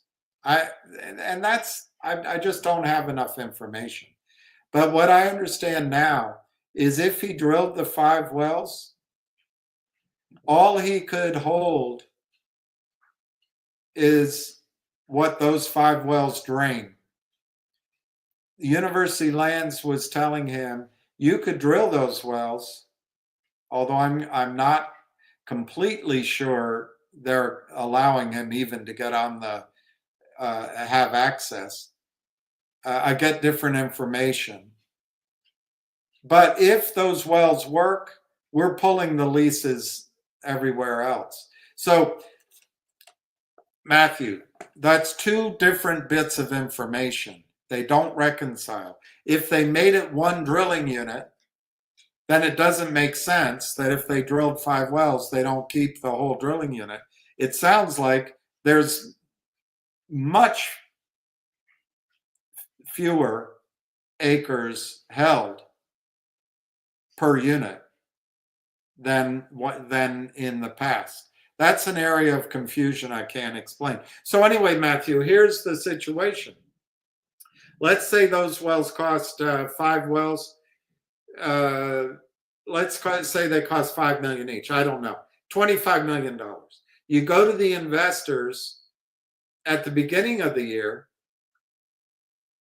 and the investors put the money up, and they have a piece of the upside of 134,000 acres. After this University Lands ruling, or whatever it is, they drill 5 wells. The investor can only claim what the wells drain. It's a completely different investment proposition. Yes, you could get your 25 million back, but when? There's no infrastructure. Who's going to build it? If you do get it back, maybe it's in 10 years, 15 years, maybe it's in 3. Maybe you get a multiple of your money over time. You get some tax benefits. Maybe you get 3 to 1, 2.5 to 1, instead of the massive upside by owning a piece of this huge acreage block. So that's what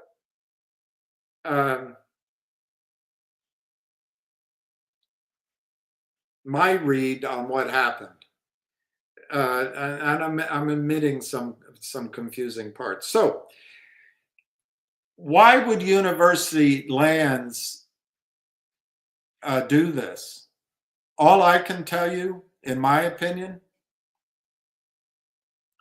and in this case, there aren't going to be any lawyers that call and say, I'm out.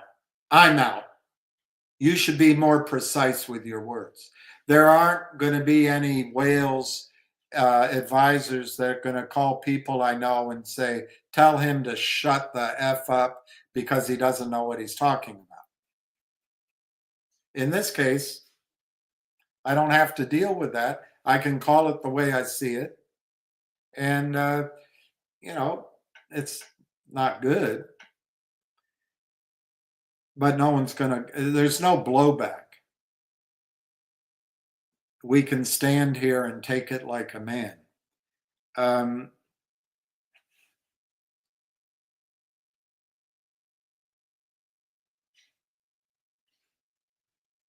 I think the criminals, the shorts, interfered with this.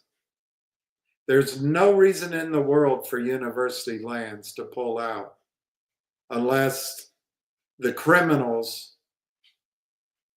went on a campaign, or worse,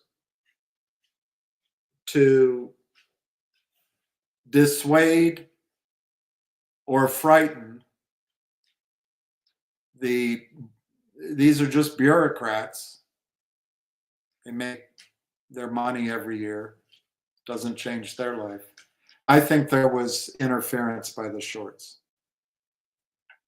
So your question is there any chance to fight in court and get the lease back? If I were Greg, immediately I would file a case so that University Lands couldn't lease this land again. Now, the problem is these leases apparently, on the face of it, give University Lands the right to do this. I've never read the lease, so I've talked to, I don't know, maybe not 12 people, but I've talked to more than 6, 8 people. And I'm trying to piece the different parts together, and I don't know. But it sounds like this is the lease that they offer. It's a shitty lease. But having said that, Matthew, I think there are some ways back in. One is I would file so that it clouds their ability to lease it out again. That's one. Number two, University, this Oro Grande is up sort of straddling Texas, New Mexico. No one's heard of it. No one's heard of it. Just a few people. And the data, now there are people that have seen the data, unfortunately, because I know it was out there. I think it was even part of it was at NAPE this past year. I didn't go to NAPE, I just heard it was there. But in general, no one's heard of it. And so people have focused on the Permian Basin. I don't know if the Oro Grande will be called part of the Permian, but for the time being, they're all focused on the Midland, the Delaware in the Permian Basin. And maybe someday the Permian will be expanded to include the Oro Grande. But people's focus is there. They haven't run out of opportunities there, almost, but they haven't run out of opportunities to horse trade there. There's no proof on the Oro Grande lands. There's skepticism. There's really no infrastructure. So, number one, I think he could make it difficult for University Lands to release. That's my supposition. Number two, to resell. I have a lease sale. Two, I think when the leases go back out,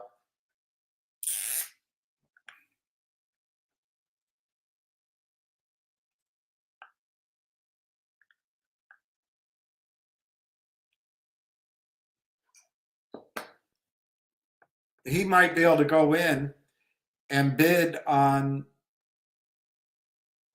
40,000 acres and be the high bidder. And he knows where the best parts are to be. I don't think they can exclude Nextbridge from being in the next lease. Maybe.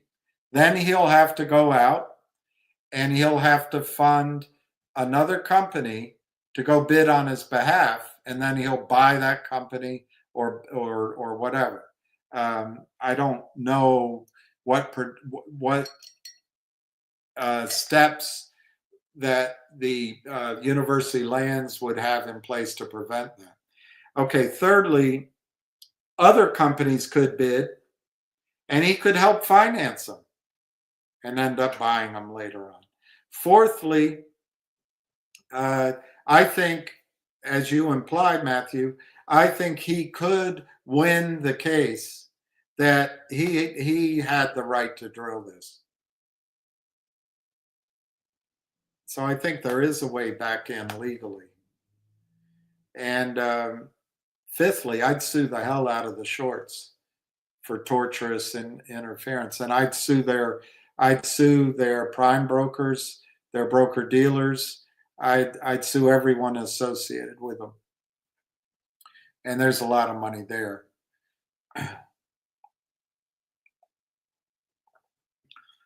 But Matthew, before you get discouraged, I'm not going to draw anything or go on too long.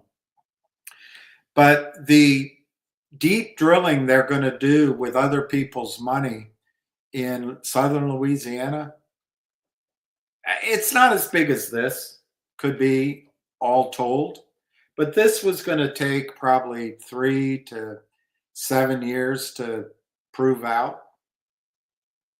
And at some point, they would have sold it or taken a JV partner and sold their interest down, sold our interest down. And it'd still take time, which is okay. It's okay. That would have been beautiful. I want him to get back into that. I think that would be beautiful. But these projects that he's putting together in southern Louisiana, they're company makers. Just owning an eighth of it could make a company. Certainly if there's more than one well to drill. I don't know that for a fact, but if they're going down around salt domes and one well works, that can set up 20 more wells, a dozen more wells. And that salt dome can become a company maker, even if you have 10% of it. So there's a lot of upside in owning NextBridge shares, in my opinion. He's got $80 million in there. So look, I hope people recognize, if anyone is relaying all this, I say the same thing in answering all questions. I'm not trying to pick on anybody in GTIIV or this or anything. I'm just trying to call it the way I see it, which is stupid on my part. It only gets me in trouble. I got it by stalking who follows me. Oh, Hams? I wrote it down.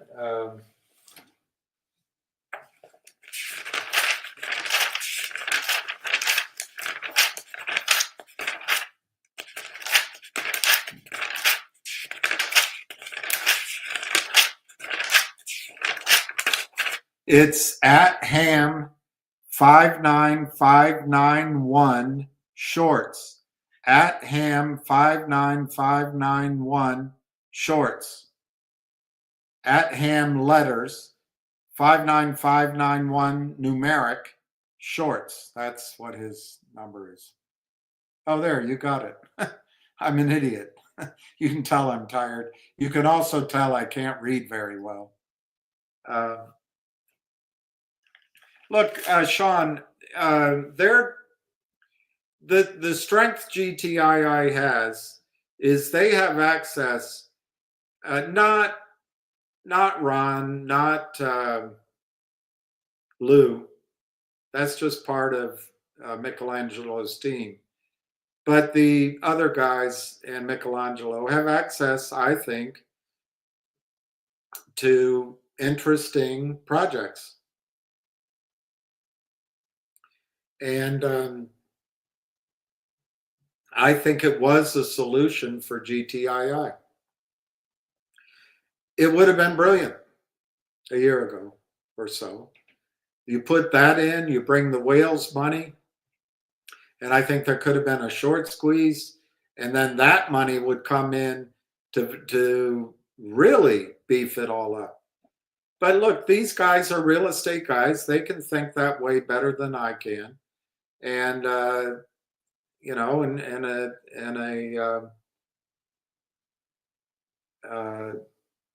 you know, they got the team, but it's going to be up to the receiver, and my guess is they're going to go a different direction. It'll be a better direction, maybe.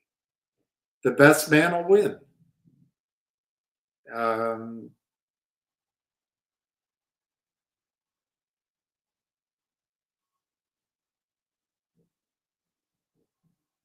There's an asset that I think was going to be put in a different company that's going to go into this company, I think. And I think basically the receiver has stepped into my role, not for nothing. Hey, that's life. I feel like I've put a lot more work into all of this than he has, but hey, that's life. Pretty girl comes along, the old girl gets thrown out.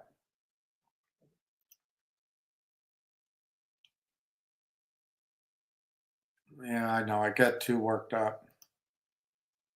It's not worth a stroke. You can say that again. GTII is not in a position to negotiate a takeover, merger, or similar. The receiver has other issues to deal with and has to report to the judge. I agree. The Trento video or interview was without receiver. Well, that shows the good judgment of the receiver, I think, because the receiver has to be impartial. The receiver has to, and I think he is. I think he can be impartial. Yeah, so I think he did. I think the receiver did the right thing by not joining on the call. Don't shut up. If you see something, say something. You aren't here to make friends. Well, you'll never be my friend, Ben Palmer. No, I'm kidding. I'm kidding. Yeah, I'm not here to make friends, although I like making friends and I like getting along. But everybody on Wall Street's out for themselves. Everybody. The receiver has never officially mentioned Trento. Trento was a deal which never got finalized, but started by Crooked Reichman. Never seen any DD. And what I did myself is highly doubtful. Yeah, you have to remember, Peter, they had on their website the Trento data, and I looked at that, and I actually had, I did a lot of work here, a lot. It's not like I'm digging ditches, but there's something to those Trento mines. The location, it's really probably got a lot more iron than anything else. And in any event, if you're going after the gold, the question comes, what are you going to do with the iron? There wasn't a lot of infrastructure, but it's next to reportedly someplace that's either in production or about to be. But the Trento deal, the name they use, they just kept that name. The Trento mines, I think, are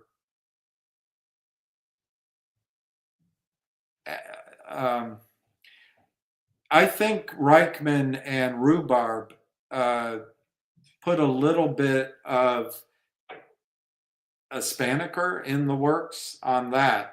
And I'm not sure what, Peter, what they're talking about is the Trento assets any longer. They have a lot of other assets that are valuable that they can bring in.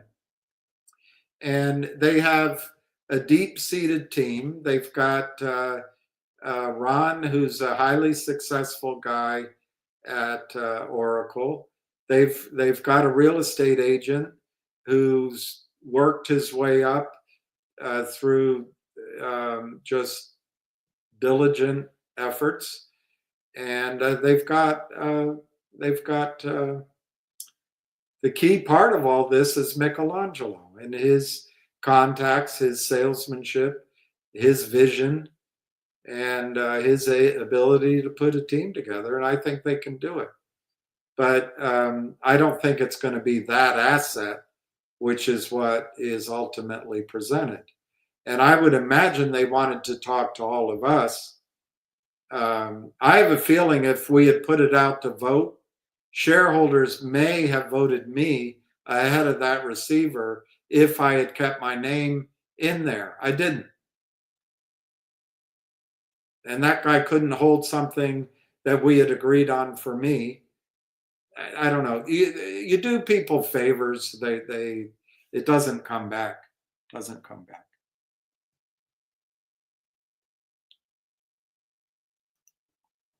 Trento mining in Chile without any activity. The owning of the mining rights is not in the business, no exploration. Yeah, the theory is not, the name is Trento, but the asset isn't going to be Trento now. Back then, that was the theory.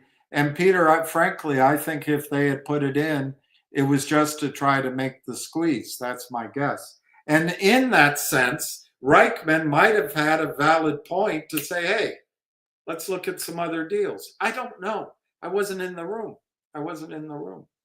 But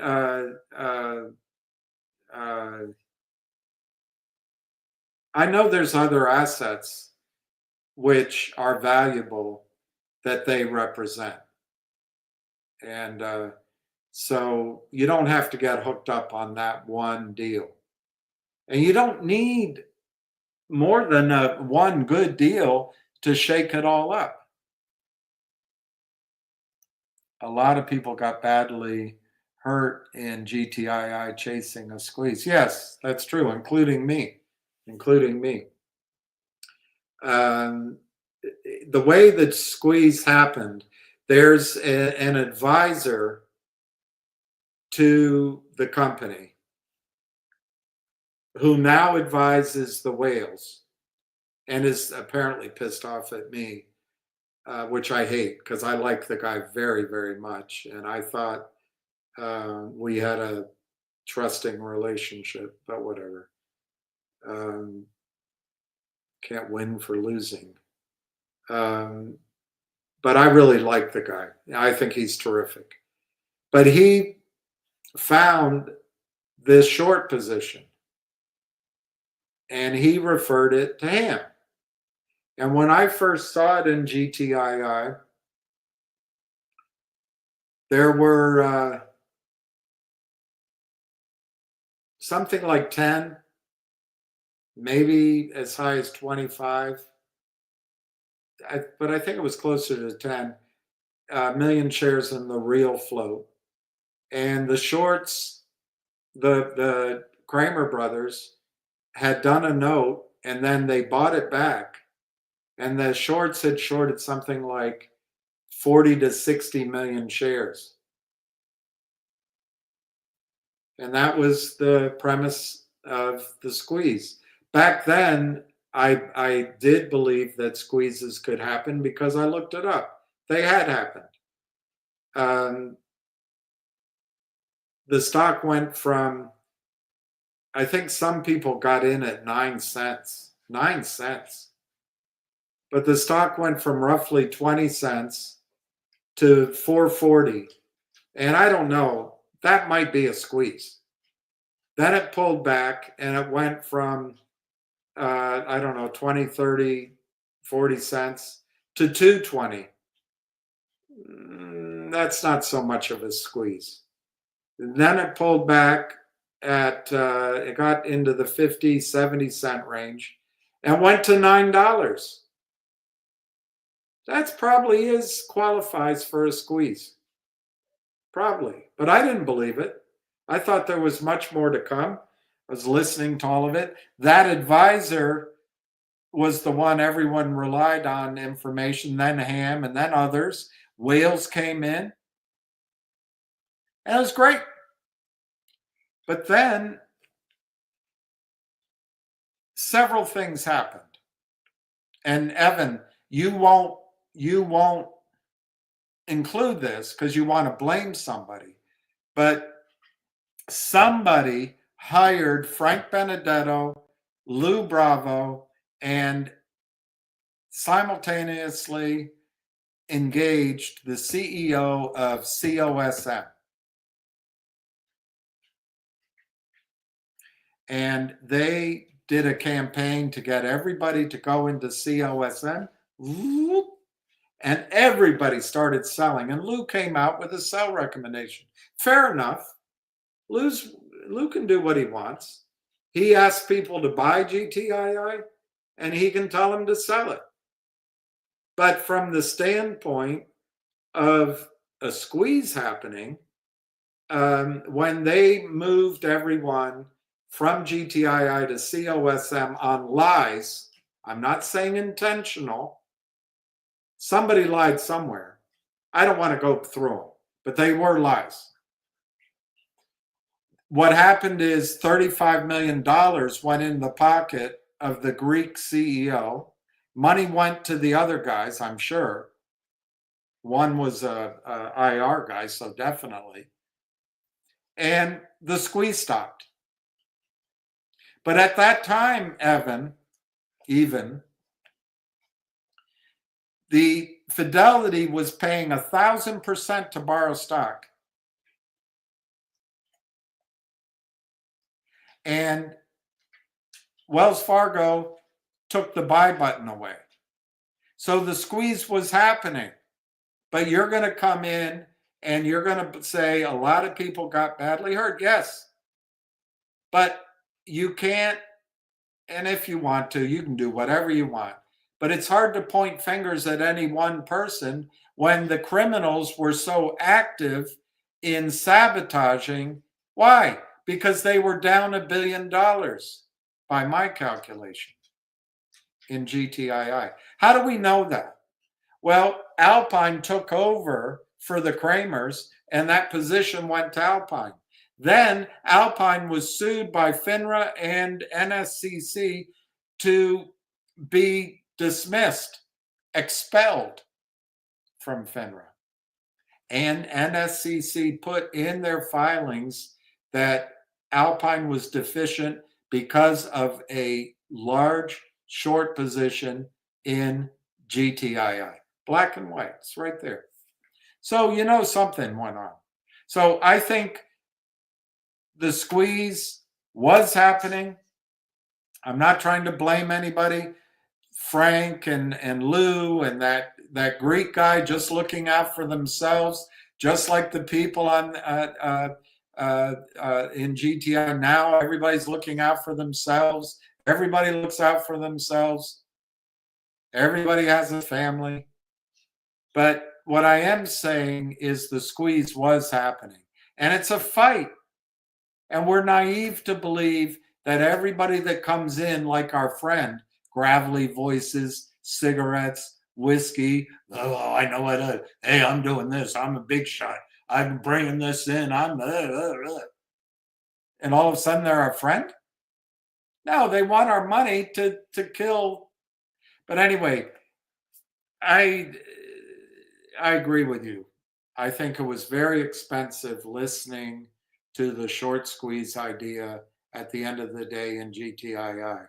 And I think now it's just going to be a shell, and they have a receiver who's going to clean that shell, and that receiver will get a piece of that shell, and they'll make a new company that's worth money.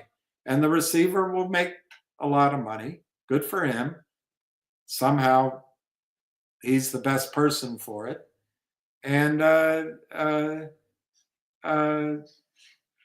maybe all of us will get our money back, but I wouldn't count on it. But if you want to count on it, count on it. I don't know what to say.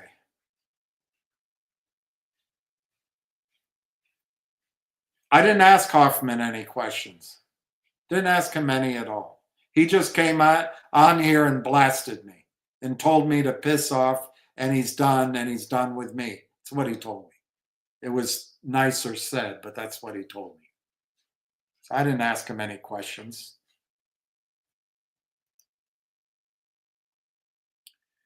Targets for DJT. I haven't changed my targets. I think the obvious one is from 30.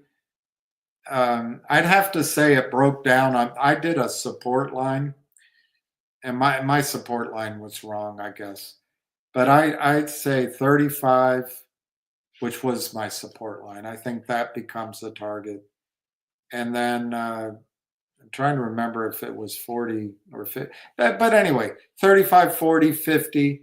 I think 53 was a range. But the obvious target, if it gets going again, is the all-time high of 70.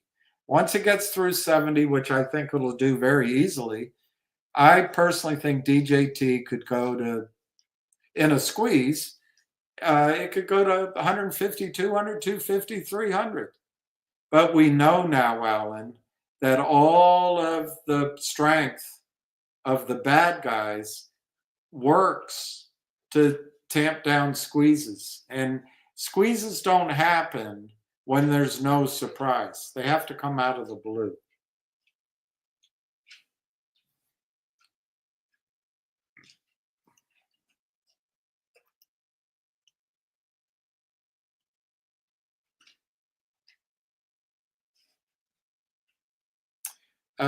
The motive, I think, with the Treno group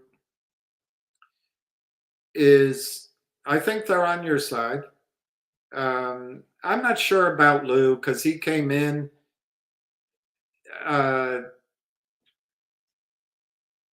He showed up on the Hill. He took me to dinner. But then he breezed on by me to get to him, get to others. And I wouldn't be surprised if Lou maybe early on was suggested to come in and help out the shorts. But I think if that's true over time,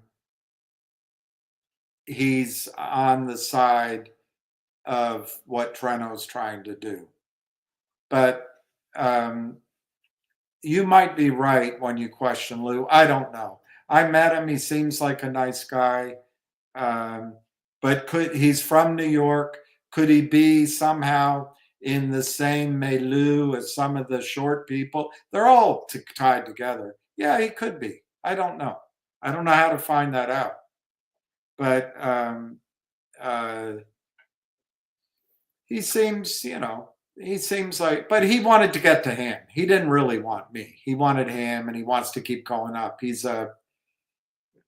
he's just climbing into the decision maker. Is he doing that for his own purposes, or is he doing that on behalf of the shorts? You might be raising a good question. I side with, he's just a young guy on, trying to work hard. He doesn't really own them. He owns a tiny, I'm not even sure he owns any. But there's a lot of guys like that come in, they're flash, I don't know. Everybody has their different motive. But I think Michelangelo's motive is to make money, fine.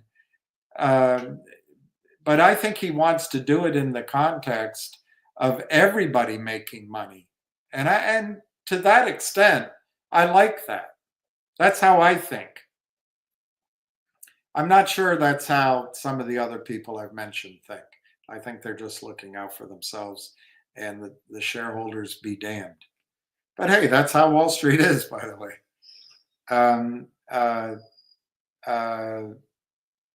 I think the motive for Treno Group, they want to do the deal. And I think they want to make that short position pay for all of us, but also punish the shorts. And that's the strength of the GTII shell. I think the receiver simply wants the shell, the whales, and the asset that goes in, and he gets 5 or 10% of it. I think that's his motive. I think the lawyer just gets the lawyer's fee. And the whales just want to make money. Why not? That's what whales do. It's pretty simple.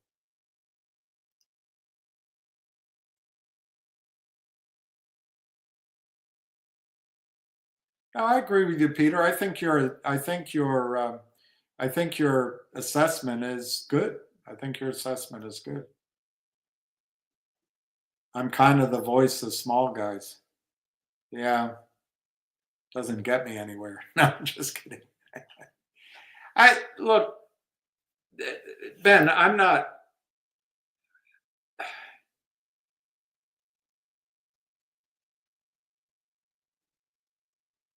I'm not here to take advantage of you guys. And I'm not here to, God, what time is it? Oh, shit. I've got to get going. We'll talk about that later. Let's. JR seemed trying to dig us out of a hole. I agree with you, Evan. I think Richard and JR are working their ass off, and I think their motives are tippy top. I think they're working their butt off. I have nothing bad to say about either Richard or JR. Finger has 50 million shares, shorts 250. How many longs are there? A billion? I don't know how many longs there are.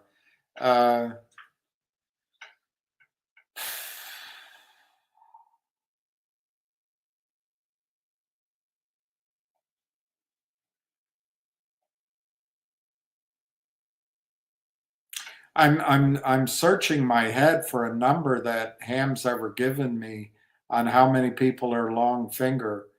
I don't know that number. I would guess, yeah, I would say listening, if there's shorts of 250, that means people have bought 250 million, right? And there's 50 million. So we know there's at least 300 million shares bought. Could there be more shares bought than exist or are shorted? I don't think so. I don't think there's a billion. I think 300 million would be the limit. If the squeeze starts and the longs start to sell, doesn't the price go down? Yeah, but yes, and particularly if they all sold all at the same time. Let's say the squeeze started and everyone said, screw this, it's at $5, we want out. Yeah, that would stop the squeeze. Done. Finished. 300 million shares for sale at $5, it would be all over. But that's not realistically what's going to happen. You're going to get a lot of buying in the stock, new buyers. Well, what are they going to buy? Day traders. There's going to be people that come on Wall Street. They see Finger at 12 and they're just cocky jerks. They'll say sell 100, sell 1 million, sell, because they figure they can sell without Ann Wagner tracking who they are. They can sell without locating shares. They can sell without delivering, and there's no penalty for breaking securities laws. They have a market maker. So they sell for a quick trade from 12 down to 7. It happened. You guys, it's so frustrating, but it's so key. The selling never stops. And they pay off people all the time. And they bring in allies. They bribe people with promises and money to do things that they have only one goal. Keep selling the stock downward. And any good news, dilute it out all to hell and get the stock into bankruptcy. That's all their goals are. It's just constant. But then the rest of Wall Street knows that that's happening. So when a stock pops up, they know it's going back down. Everyone that pops up goes back down. So they just counterfeit shares. They just sell non-located shares. They drive it back down. And it's down. But in a squeeze, they're selling. Buying's coming in because a prime broker is buying in. So, this time the whack-a-mole's not working and it's going up. So then that person who shorted at 12, they come in to buy at 15 because oh my God, something's going on. So yes, you're right. But there's going to be other shorts coming in, other aggressive day trader shorts coming in, and then they're going to turn around and buy. And then there's going to be day buyers, momentum players coming in. So no, it's fueled. You're absolutely right. If all the longs sold at the same time, finished. But they don't. And so there's other shorts that are trying to be opportunistic day trading, and then they quickly cover. It becomes a fury. It becomes a what happens when the fire goes up a smokestack? I don't know, but it becomes one of those. I hold GTII. No, I don't think that the receiver, and I give him credit for this. I don't think he is trying to make the Treno deal work or trying to make another deal work. I think he's going to clean up the company, find out where there's wrong, find out where there's assets, and then put it out for tender. And he'll decide which company. We won't. And he'll get 5% of it. So I'm sure he's going to pick the best one. I absolutely am sure he'll pick the best one because he's going to stand to make a lot of money. What's the news with Northwest Bio?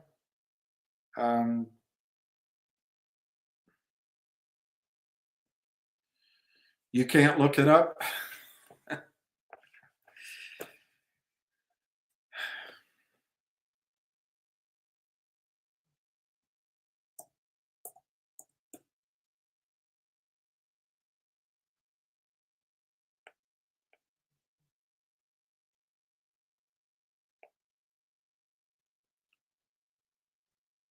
No news on Yahoo.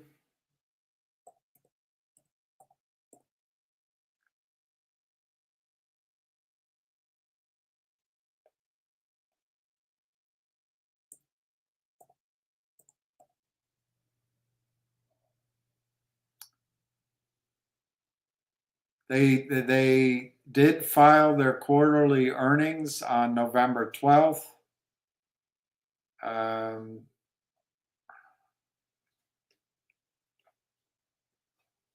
Let's just go to management's discussion if they have one. They have a stockholder deficit. They have some cash. I don't know if this is in thousands. It is in thousands. So they have quite a bit of cash. If I'm reading it correctly. No, sorry. They have about $5 million in current assets. Total assets are 29 million.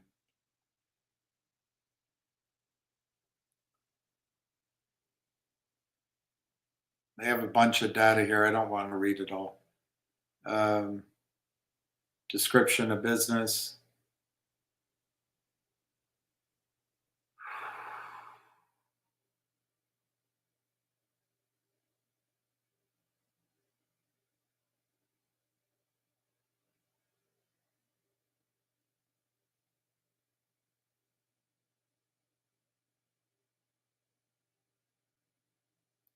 They entered into a loan agreement.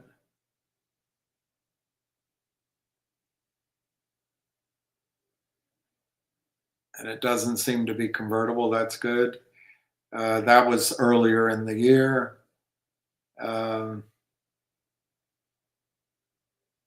There's no management discussion here, so I don't care to study their balance sheet.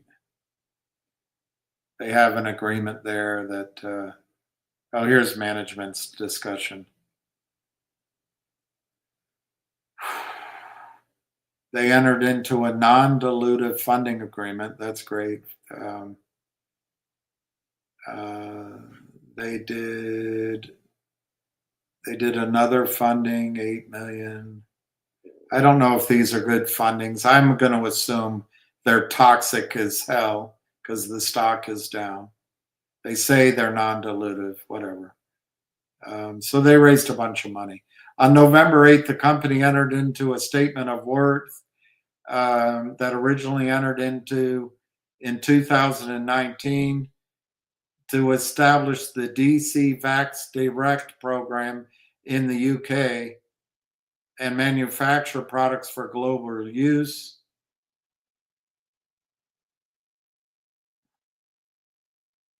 basic technology, process development.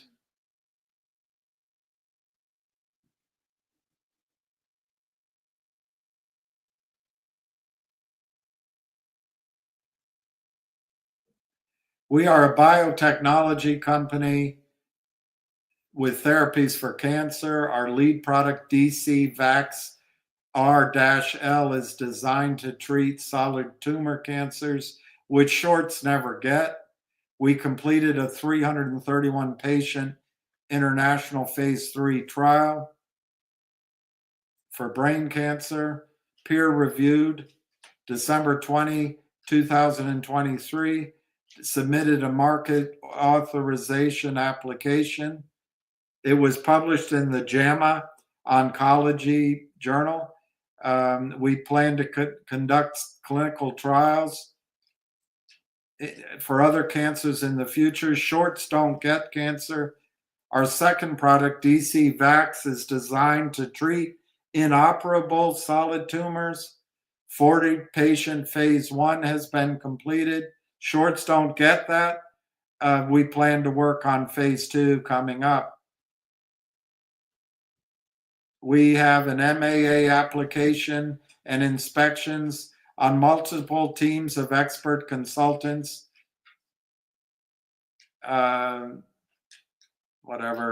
Reimbursement collaborations. We're starting the DC Vax Direct clinical program. The company currently anticipates the program will restart by the end of January, so it hasn't started yet. Ongoing expanded phase 2 clinical trials under the Roswell and Pittsburgh portfolios. They have intellectual property, litigation.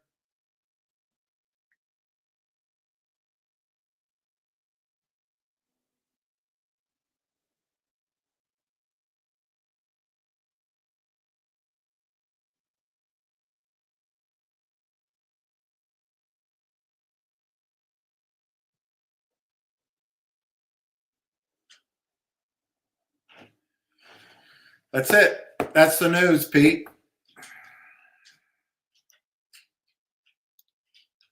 I thought I'm in the mob the whole time. I could be, but I'm not.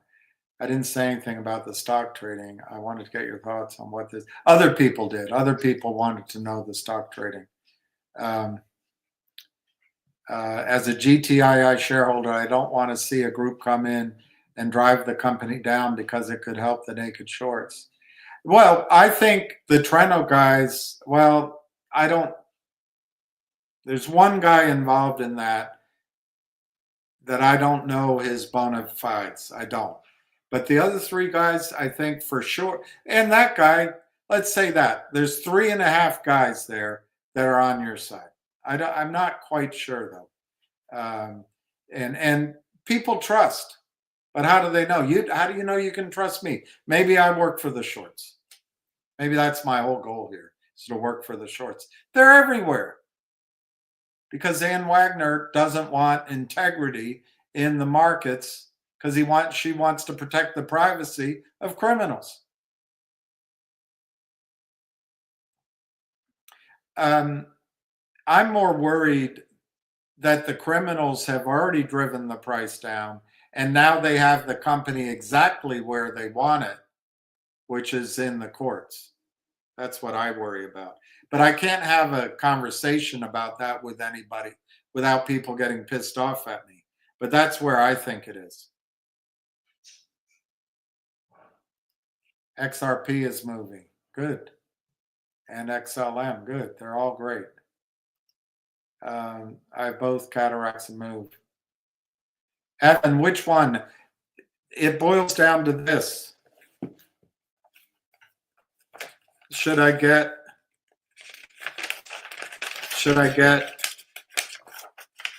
Envy by Johnson & Johnson, Panoptics, Odyssey? No, Odyssey is J&J. Envy is by, I forget who Envy's by. Envy, Panoptics, Odyssey, or Clearview. I have to choose between those 4.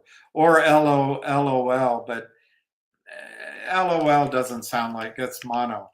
And I want to be able to not wear glasses, intermediate, and read. Right now, I'm leaning towards Odyssey, but my surgeon says Panoptics are better. And then he mentioned he wanted to do Envy, but Envy's new, and then Clearview is new. I'm at a loss. I have a bit of an astigmatism. Finally, people taking a profit on G. Yeah, private. That's smart. Take the profit. I hate private prisons. I hate it. I don't like private school, not the private schools, what do you call those schools that they create? Take money from the high schools. I hate those. I hate private prisons. I don't know anything about AACG or Doge. Doge, I think, is one of those that there's no limit to the number of coins, but that can change anytime. Everybody's in alternative coins now. Everybody's in them. That means to me there's going to be a pullback. But when? When? It could go a lot higher first. It could go a lot higher first. I wouldn't be propping Richard anymore. Showed bad character by holding a permanent grudge. I knew people like this and like talking about him. I don't know if he's holding a grudge. I have no hard feelings toward Richard. I just don't like it when somebody comes in and basically takes a shot at me and then disappears. What did I do? But frankly, I think Richard is more pissed off at my views, which are my views. I think what Netanyahu is doing in the middle, in Gaza, and now in Lebanon and elsewhere, is criminal. I think he's a war criminal. He is slaughtering children and women. You can say men don't matter, but he is slaughtering and trying to wipe out an entire population. Where did the people in Gaza Strip go? 95% apparently of people on Gaza Strip have been moved out of their homes. Where do they move? They're shooting children in the chest, in the head. Elderly, people in wheelchairs. I've heard reports that are even worse than that. Well, we have a right to defend ourselves. Well, when does it stop? At 100, 200, 300,000 people killed? What is Israel? Greater Israel. You see Netanyahu, that fat F, up here drawing from Egypt all the way over to Iraq and down into Saudi Arabia. What the hell? Are we going to go to World War III because of an interpretation of the Bible? What I understand is God told Abraham that your descendants will multiply and fill the earth. And your descendants are given Israel. Your descendants are giving Israel. Look it up. Abraham's descendants aren't just Jews. They're everybody. So what the hell? You've got Jews from Brooklyn, Jews from Russia coming in and slaughtering Palestinians? Anyway, I think that point of view has caused more friction with Richard than any other, but I regret that because I think Richard is a completely thoughtful guy, and his parents, as I understand it, went through the horrors of what happened in Germany and Poland and out. It's horrible, but you can't talk about it. There are no words, so you talk about it and it sounds stupid. But it's just, it makes me cry thinking his mother came out. I think it was his mother came out. It's no one on the whole face of the planet. No one. Everyone was killed, and she survives. I can't imagine the pain, how difficult that would be. I know how hard it is to fly home and there's no one waiting for me at the airport, or when I go in for an operation, there's no one coming with me. But those are tiny little things compared to walking out of horror. And where do you go? God, that woman is someone to admire. Absolutely admire. Absolutely admire. But anyway, I think I have a feeling I upset him more with those point of views. But that's, unfortunately, doesn't mean I don't think Israel should have a right to exist. I'm not anti-Jew. I'm not anti-Semitic. Although Semitics, Arabs are Semites too. I'm none of that. I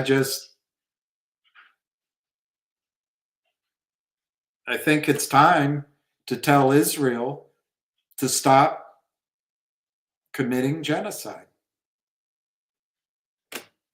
Israel under Netanyahu is committing genocide. And just because they're Muslim, just because they're Arab, and by the way, they're not all Muslim. So there's a lot of Christians. And there's atheists. Doesn't make it right. Does not make it right. And I cannot believe God said to Abraham, the Jews you're Jewish, Jesus is Jewish, we're all Jewish, but you're Jewish and you're going to have Israel. And if it's not there when you finally get it, slaughter everyone that's there. I don't think that's what God said. He didn't say tear down the olive groves that have been there for 1,000 years. He didn't say take over farms. He didn't say destroy cities, take tanks and machine guns and kill, kill, kill. God didn't say that. That doesn't make sense to me. Just because you were slaughtered doesn't mean it gives you a right to slaughter others. But maybe I have to say that my limited understanding of the Jewish faith is that they do not believe the Messiah has come, if I'm right. So they do not believe in the New Testament. They believe in what we call the Old Testament. And I notice a difference. Now, being Catholic, I haven't read it, but I've listened, I've talked about it, I've tried to study it through other vehicles, and I have a Bible here, but it's not Catholic. When I find a Catholic Bible, I'm going to try to read the Bible before I die, old and new. But one thing I notice is the Old Testament does have a lot of smiting and smoting. There's a lot of killing. So it is possible that my understanding of God is different. I think it's one God, by the way. But maybe my understanding is different than the Jewish understanding of God. Maybe the Old Testament understanding is, yes, you have a right to kill them. I gave you that land, slaughter them all, smite and smote away.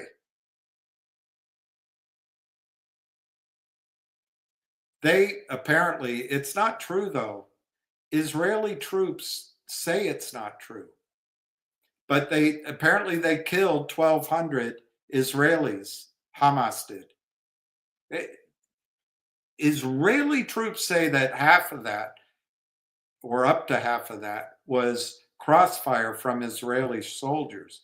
But whatever, say it's 1,200. They say in this book, which is written by a woman, it's not written by Bob Woodward, they say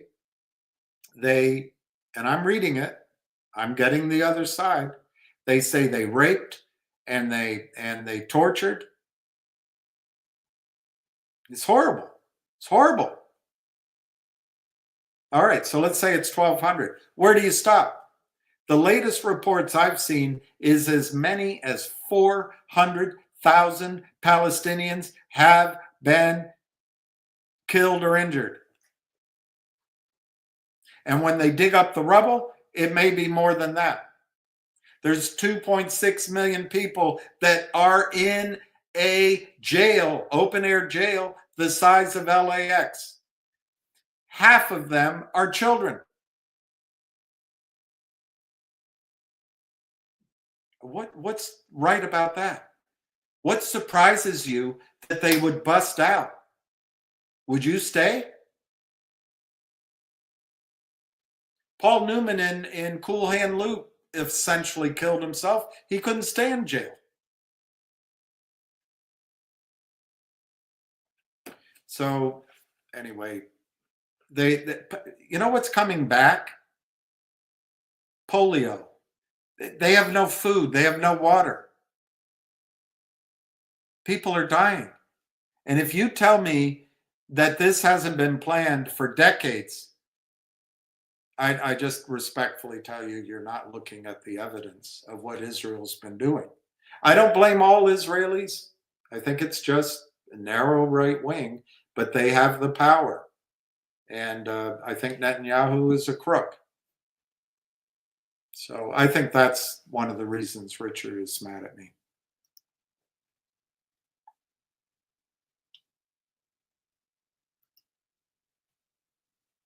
Let's get trading first. There's no emergency to complete a merger. The Trento deal makes no sense. Pay a third party an equal amount of stock. Now, Robert, now you're coming in. You're down where I'm thinking. You pay a third party an equal amount of stock is insane. Yeah. I don't know the rest of it. All right, now Sean's mad at me. If you look at my questions, no time did I ask when it would. No, you didn't. You didn't. There's three other, at least two. And now Robert mentioned it, but I think there's three other people that asked it. You didn't ask it. I agree. You never asked me about trading. I agree with that, Sean. I agree. You didn't. I mixed it all in. Because people keep asking me all these questions. Yeah, I went on too far. I went on too much. I'm sorry, Sean. I tried to answer your questions, but it brought up, people are asking about GTII all along. Look, Sean, I think GTII is now in control of the shorts. I mean, of the whales. And the whales are going to make something happen. They've selected a receiver. I think for me, it's highly unlikely that we're going to own more than 15 to 20% of Nuco. Maybe we do, but I don't see how.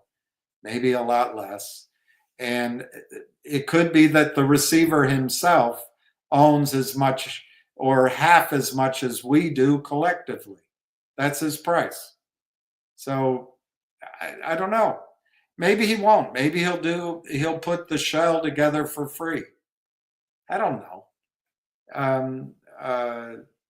Look, I don't think there's a lot of hope in GTII for us. I really just don't see it.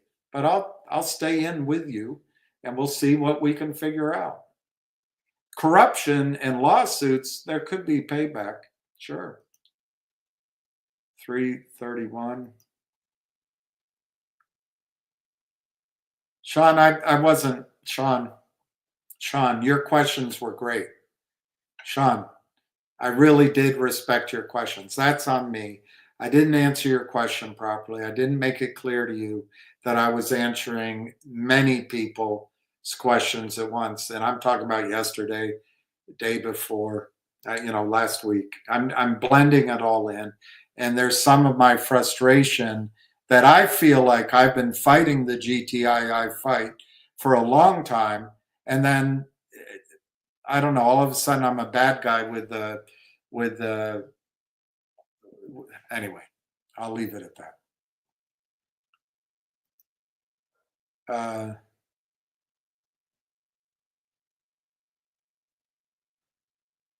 Yeah, I agree with you, Sean. The three of their members, look, I think two of their members you can understand are the mining guys. So that's a strength. I think Lou is a real estate agent. And I think Lou might be here because he was introduced to all of this by the shorts. On the other hand, I could be wrong by that. But I've had a lot of people come at me who I think in retrospect were brought to me by the shorts. And I have no way to filter that out. I have no idea who's who. So people get mad at me, but I've taken the stance of, not trusting. And I don't think he owns a particular large amount of MMTLP, which is how we got here, or GTII. And I think Lou totally will go around me to get to where the money is or where the decision is. So I don't, he might be, Sean, he might represent the shorts. I don't know. But he is on the team with Michelangelo, and it's hard to run a company all by yourself. So you bring guys on who seem simpatico, they mirror your interests. He's in real estate, that's what Michelangelo's in. So it works. But I think it's a red flag. Yes, Sean, I think it's a red flag. Hey, Ben. Mr. Guida's not on the website. I don't know. I think there's a lot, because I've done it myself. When you're starting something, you have to get a website, you have to get a story, you have to make a presentation, and you're hoping for that one, that one break, that makes it happen. It's tough. It's easier to go work for Merrill Lynch. But Sean, I think you're what I admire about what you did. You went down and visited the office. I really admire that. I did that to Lynn Partners. I went up to New York and visited. I couldn't get in, but I admire that you did that. If the Trento Group is real in the best interest of GTII, why not share the info they have on the? Oh, because I'm sure that's privileged, Sean. You can't give that out because there's a lot of well-funded. If you haven't noticed, we're going into a bull market for mining companies. There's a lot of guys like Lou, and I think Michelangelo is talented. The guy speaks 5 languages, and he's devoted to his friends, family, and wife, soon to be wife. And I think he's an honorable guy. But when you're out there, if you give too much of the idea away, other people come take it immediately. So I think it's they can't disclose it all, Sean. They can't disclose it all. Why not prove that their people, their team are actual living beings? I can tell you I've met Lou. I can tell you I've met Ron. And I can tell you I've met Michelangelo and spent time with all of them. The guys from South America, I've never been to South America. I've been to Guatemala. I was invited by the ambassador of Brazil, who's a longtime friend of mine. He's gone. He's no longer there. To go, and like an idiot, I never went. I was in London, but I've never been to South America. So I can't tell you if the South Americans are real living beings, eyeball to eyeball. But I saw their names. I've heard their names. Sean, Nix, just trade Nix. Just get in before it goes to 5. Just buy Nix. Buy Nix, everybody. For all the torture I've given you tonight, buy NIXX. Buy Nix. I've given you torture. Please buy Nix. Please buy Nix. while it's cheap. When it gets pricey, I don't know that I'll tell you to buy it. My big popular brokerage has GTI close only. There is no way I'm closing my position at this low price in the expert. I agree with that, John. I'm not telling you to sell it. I think you can write it off. I think you can write it off this year, but I'm not telling you to sell it. In fact, if I get more money and if it's on the expert market at year end, I might try to buy some under a penny. That's how I see it. But we're not there yet. But Richard is fantastic. Richard's an attorney. He's not going to make the stock go up. But you can rely on the truthfulness of Richard and JR. You absolutely you can trust them. In my opinion, I think you can trust the receiver. I think he's an honest man. But you got to think of what motivates John. GTII, if you think of a corpus, it's now being chopped up. What we had 100%, we shared 100% with the whales and insiders, it's now being chopped up. That's just a fact. That's where it is. That's where it is. Thank you, Liana.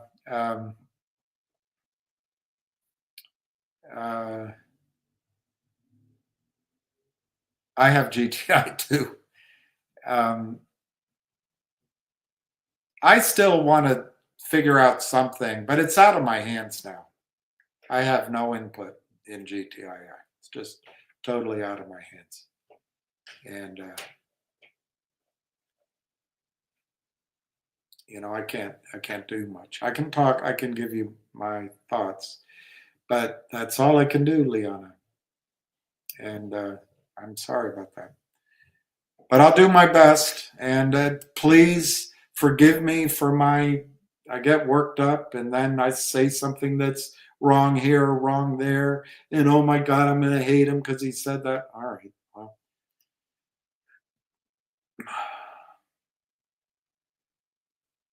I agree with that, Ben. You say it pretty well. I confirmed Trina wasn't a business. Well, there you go, Sean. I think what was happening is they were trying to put something together to squeeze the stock. And that's not, and I'm not talking about them. I'm talking about others, you know, and that's not always the right way to go about it either. I didn't know. I really, Sean, had to do my own due diligence on Trento. I went to New York. I met with the people. I met with them down here. And I've really done a lot. It took a long time, and I've learned a lot about it. Personally, I think Trento would be better off starting with a different show. But the big allure is the short position. And I love it that they're thinking about that. I don't think anyone else. Well, I think the whales are. I think the whales are. The whales have so much money in this. So we'll see what happens. Luke was bought on as a consultant. No, Sean. I think this Luke Rhubarb guy was, in my opinion, I think he was a plant by the shorts. Or the CEO might have been bought off by the shorts. Maybe he was part of it from the beginning. I don't know. I've heard the CEO is an asshole, and the Reichman. And then Luke comes in and he screws up all negotiations. Why does he do that? Sean, I like how you're looking at it. I don't trust anybody. And if people are going to have hurt feelings over that, like I'm targeting them individually, no, I will give them the chance. But one guy I've talked about showed his colors to me, and I don't know what to do. If I trust, then I'm a sucker, and you shouldn't even be listening to me. Shouldn't even. But people that have money, they also trust people, and they can make a mistake. Just because they have money doesn't mean that the person that's come in, they have any way of knowing that that person's being paid by the shorts, or that that person's income stream over a lifetime comes from working with the shorts. You don't know. You don't know. You just don't know. And on the other hand, it's unfair. Maybe it's unfair for me to be so negative. Maybe people can make things happen, and I can just shut up, right? No, Luke, I think, was there to on the side of the shorts. That's my opinion.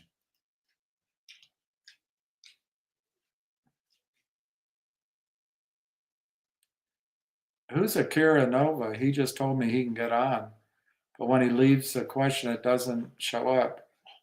The only thing he ever did was offer to buy me. Who's Akira Nova? I'll look it up. I never blocked Akira Nova. Let me write it down. Here, Akira Nova.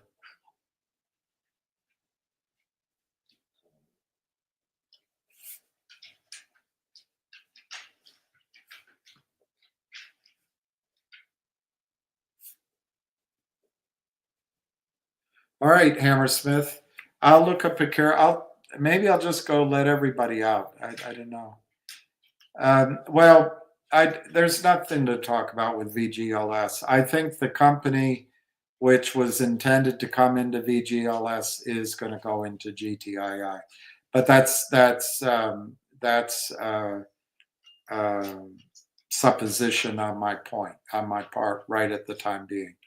We'll make VGLS a valuable company, but there's nothing to talk about at this time.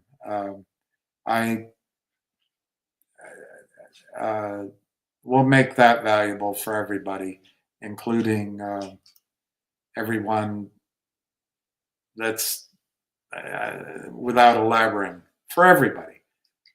Who knows what? Screw the warrants. The GTII warrants, they're there. You got them. But I got mine. You got yours. You got your shares. If you didn't, check with your brokerage firm. I'm sure they'll be willing to give you an IOU. I'm in everything. Finger, GTII, ZJYL, Lipozone, and I had LGIQ, RNVA. I'm in RNVA. That's a nightmare. I think Lou was paid to get us in that.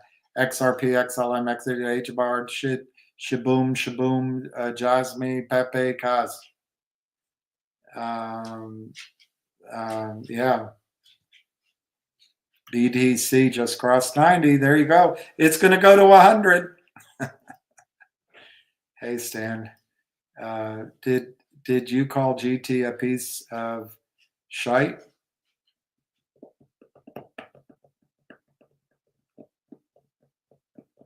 I never. Well, wait a minute, Pete. Yes, I think GTI right now is a piece of shite. Right now, it's a piece of shit. And if you don't think that, you're not thinking with the evidence in front of you. I never thought it was my number one pick. But for a long time, I did think it was going to squeeze. But I always said, if it squeezes. I always said GTII was a piece of shite stock. It didn't have anything, but it had different pieces of companies. Pete, do you want me to go back through the whole story?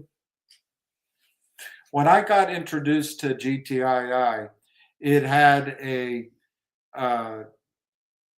Brooklyn eye care company had just been put into it.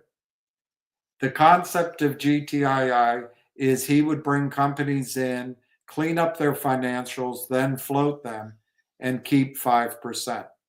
There was nothing in it. There was a short position. They acquired the Brooklyn eye care company. It didn't go anywhere. They acquired a interest in a gold company out of Dubai. It never really went anywhere. The whales helped them buy a piece of a Carnegie long distance learning education software company. It didn't go anywhere. The shorts the longs put in a company called Beyond Bitcoin, and it really didn't go anywhere. Then they came up with putting in that coin called after a dog, and the SEC said no, but they did buy the coins, and 30 million of them, but that went nowhere. They bought a Picasso and tried to put it in. It didn't work. They bought an NFT and put it in, or a whole NFT farm or something. That didn't work. They bought another Picasso. They brought in a law company and tried to put that in, and then the law company backed out. I'm not sure they ever intended to be in the company. All of this was done to try to catch out the shorts. And it worked, I think. I think every bit of that worked because the stock was squeezing. It was squeezing. Then they brought in Trento Mines. But then the thing is, nothing happens in the vacuum. We were punching to make it happen. The other side's punched back. And they brought COSM in. And they took $35 million out of our group and others in a whoosh. And the stock went down, and they shorted it down. They shorted GTII down, down, down, down, down, after Wall Street was freezing up, trying to fulfill the warrant exercise. So, yes, GTII is a piece of shite. Pete, right now, you're a company.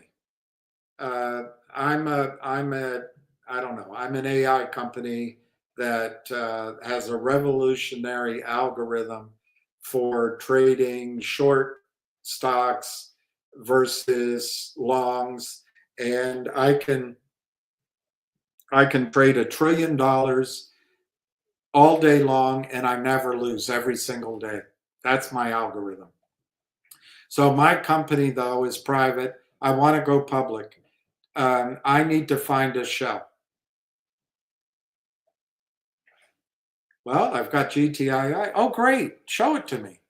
Well, it's on the pink sheets. They haven't filed. They're not current in their filings.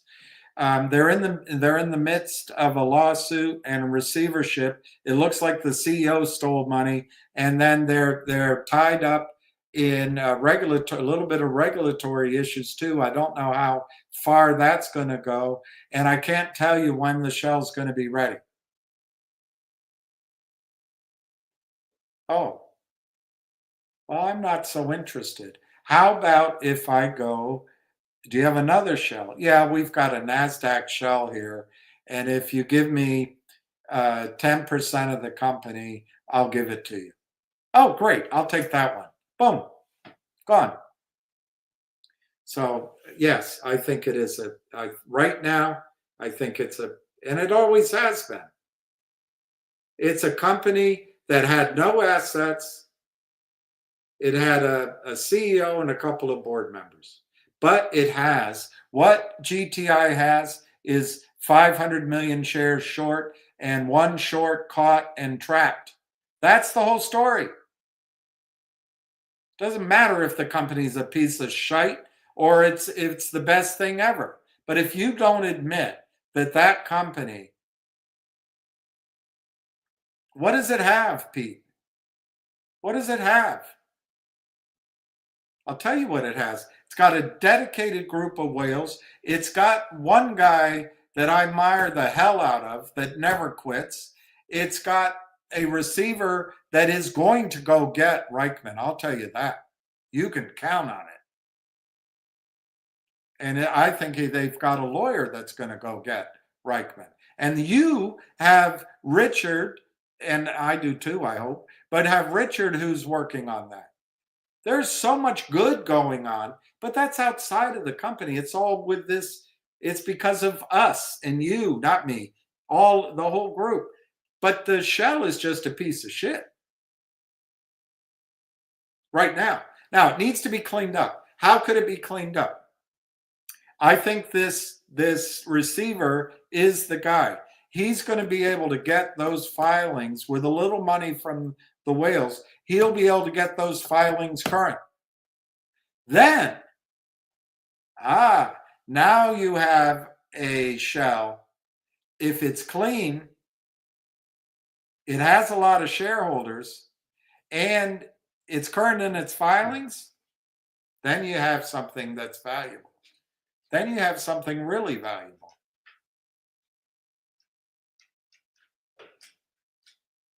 And if it also has a large short position, which survives court, that's your trigger to GME-like funding.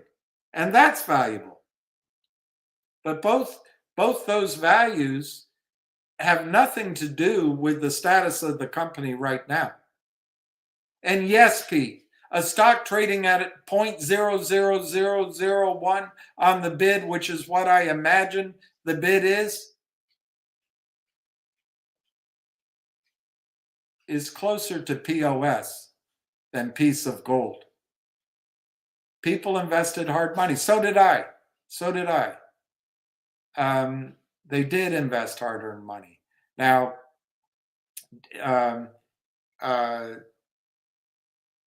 I think the stock gave the opportunity to get out. I've told you that I think that the things that the company did cause the stock to start squeezing. Now, you can just write it off that there was interference and there were people paid to stop that squeeze. I don't. But you can. You can say, oh, no, it's the fault of, look, I never recommended anybody to buy that stock above, I don't think it even got to $1 when I stopped recommending it. But I did talk about how I thought it could squeeze. And I was angry at the Kramers. I still am. And I did think, Pete, in a squeeze, the numbers could be huge. And I put videos out for that. But I don't think that anymore for GTII. I haven't thought it for a while.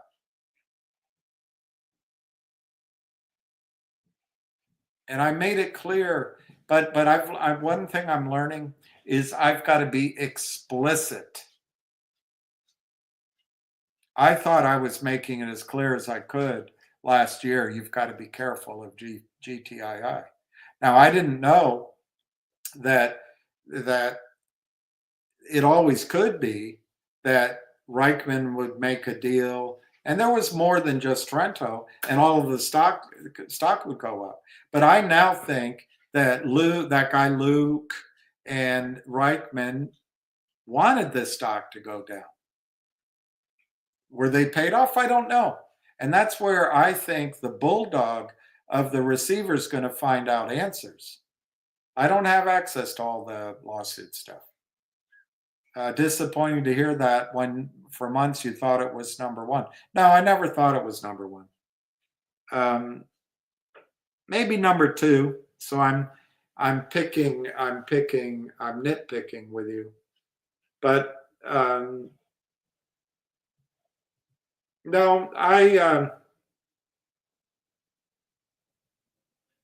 don't agree with that, but you were listening, so you could hear it maybe the way it came across. But what GTI was a trade I was in and I got stuck in.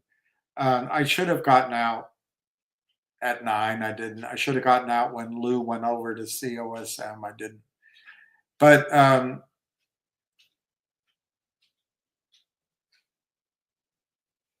I'd say Vocal came in there, or CRTD.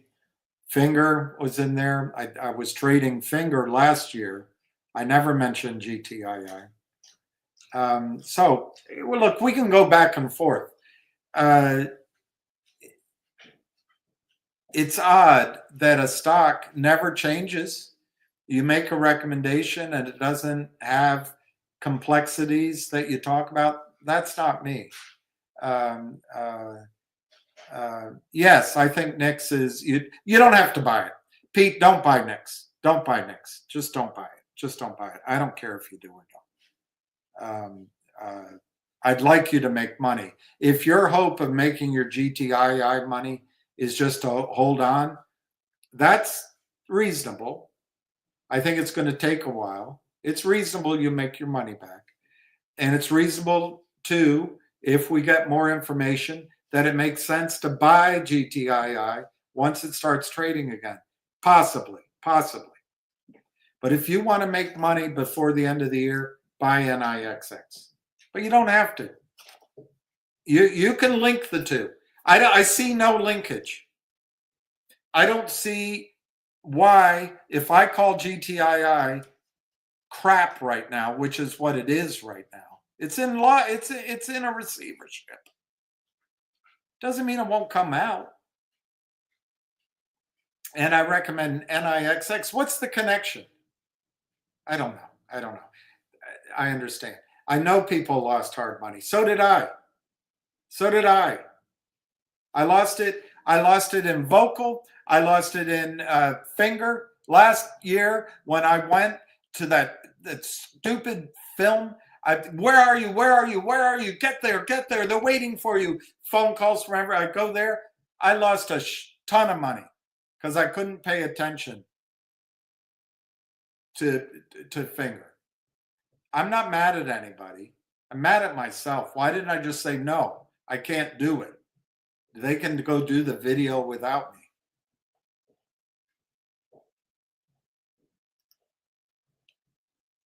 Just not cool. To call people. Okay, let's find it. All right.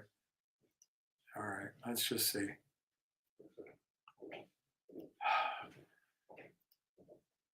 I don't know, actually. I haven't looked in a long time.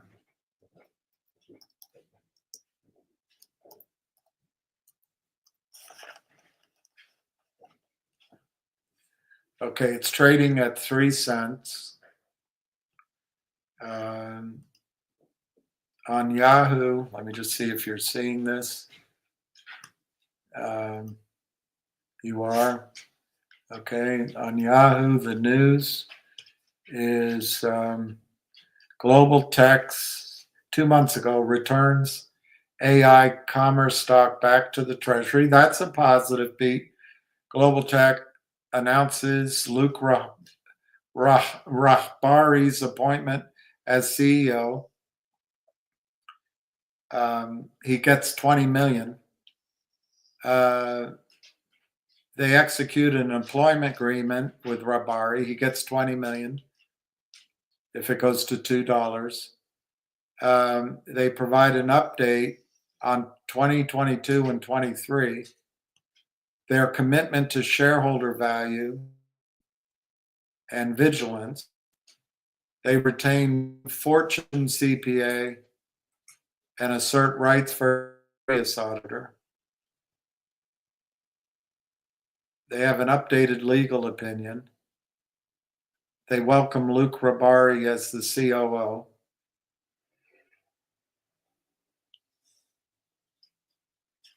Okay, and so all of these things change, of course, causing the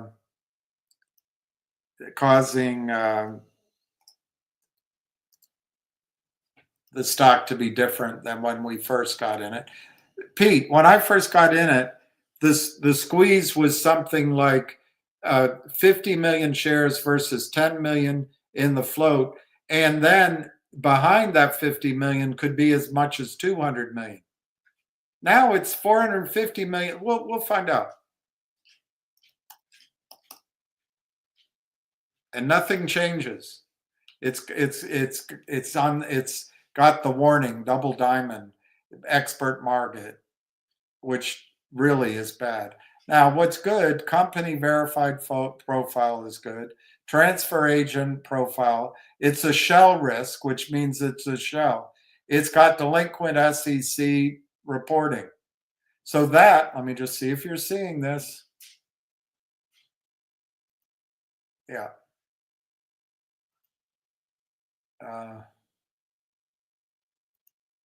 That is all to me. Let me use words, nicer words. If one were to look at a company to invest in, this is probably one on the lower rung of investment opportunities. This security is eligible for unsolicited quotes only. This security is traded on the expert market.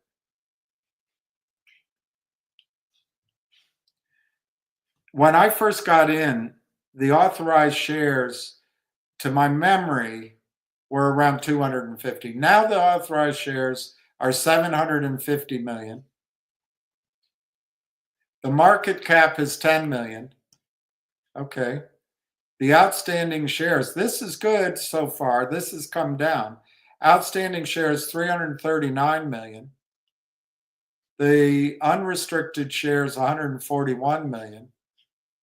Held at DTC, 113. These are good ratios, Pete. If the stock started trading again and assets came in, these are good ratios maybe to see what happens, but we're not there yet. They've got 787 beneficial shareholders. That's a positive, Pete. That's a good number for a company wanting to get into a shell.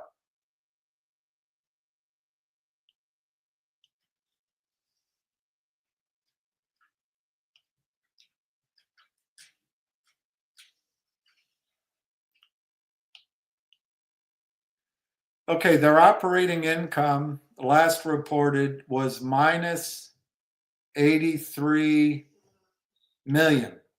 Minus 83 million.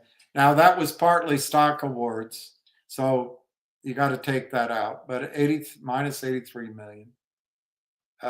Net income from continuing operations minus 97 million. It's not pretty. But again, that was stock awards. And I think the receiver is going to be able to get a lot of that back. Their sales general administrative was pretty high. Their disclosures. I'm not going to click those because I'll go off the page and you won't see it. News. Retains the services of Luke Raberi as a consultant.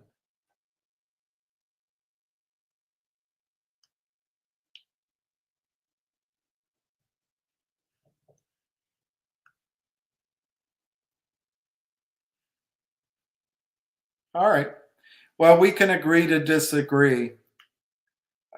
We can agree to disagree. I think the company, I think there's better shells out there. I think the company is a legal risk. That can be cleaned up. Things change over time. Things change, and it could change quickly. So I'm not cool. I apologize. I'm not a cool person. Thank you, Leanna. It's nice that someone, you don't look very happy in your picture, but I bet if you smiled, you would light up a room. Wow.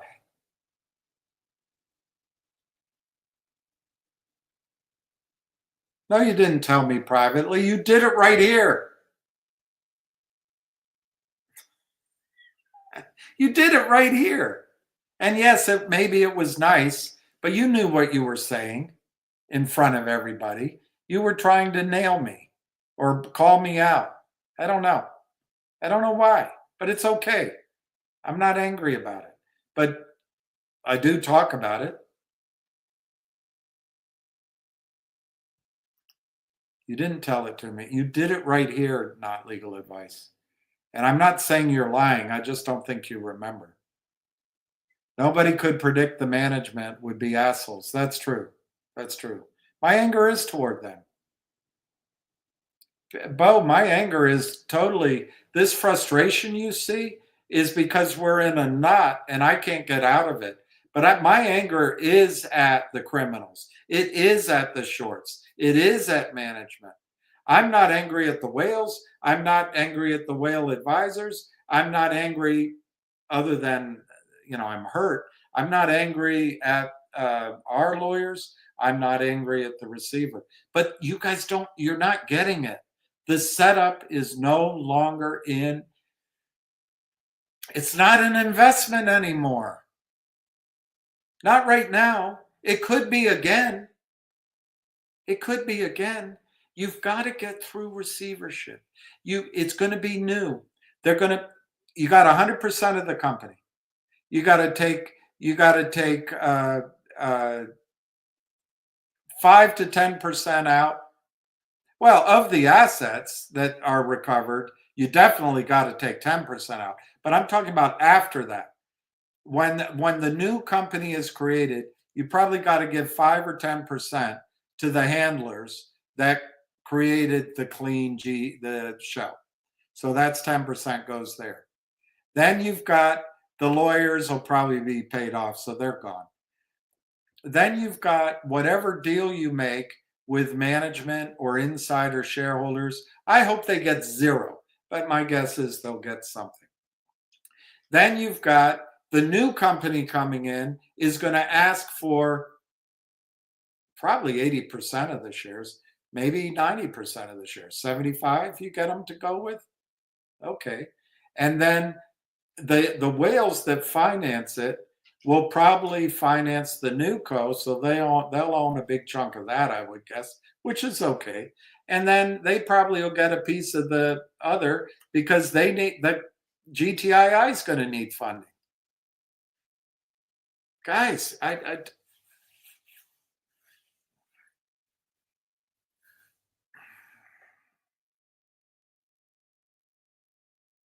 I'm angry at that you lost money. I'm angry at the horror of the whole thing. But the shorts won this round. I'm telling you, they won it. They outplayed us. We were all amateurs before them. We can still win. We can still get it back. But if you don't look at the facts, how do we fight back?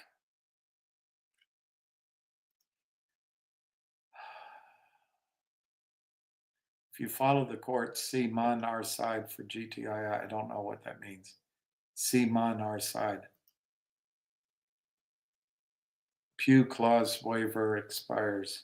Pew clause waiver expires. I don't know what that means either. Pew clause waiver expires. I don't know. Will Trump administration help us with NextBridge?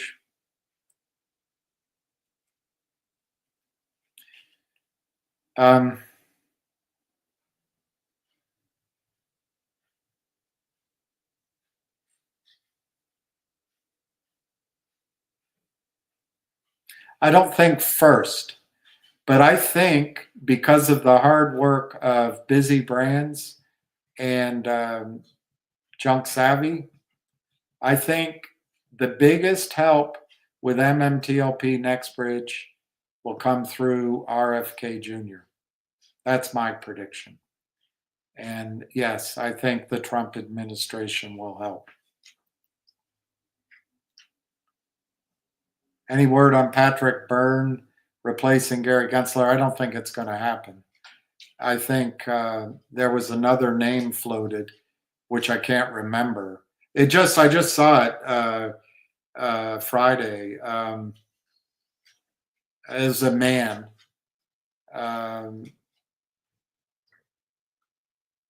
It's not popping in my head, but I don't think Patrick Byrne's going to replace Gary Gensler. But we'll see. I hope so. I think it's going to be somebody else because I saw a different name. But we'll find out. And I don't think it's high. Saul, it's not. I don't see it high on the list. You know that RFK has a website where if you want to nominate somebody to be in the Trump administration, you can do it. And it breaks down in I don't know, 8 categories, 10 categories. Nowhere on there is the SEC. Nowhere on there. I don't think it's as high a priority as we want it to be, but I think it's a priority. Don't get me wrong. Oh, CAUD. Look, I'm not going to go back through it, but the DLQ D-SPAC, which was sponsored by Aubrey Advisors, was a cluster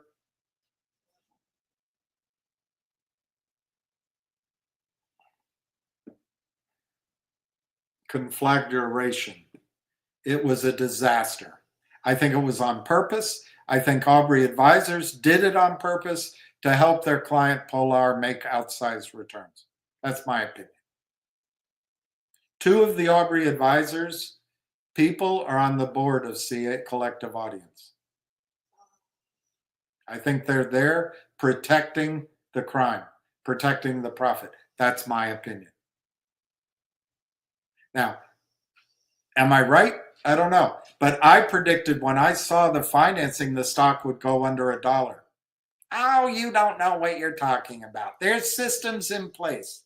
There's systems. It's algorithms. They buy and they sell, and though you can't believe that. You're listening to him. You're completely wrong.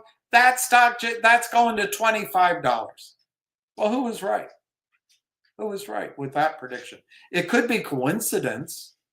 I might have said that financing was a disaster and that you can't trust Aubrey Advisors and Shadron Financial and their lawyers. And it just coincidentally, the stock went to 40 cents.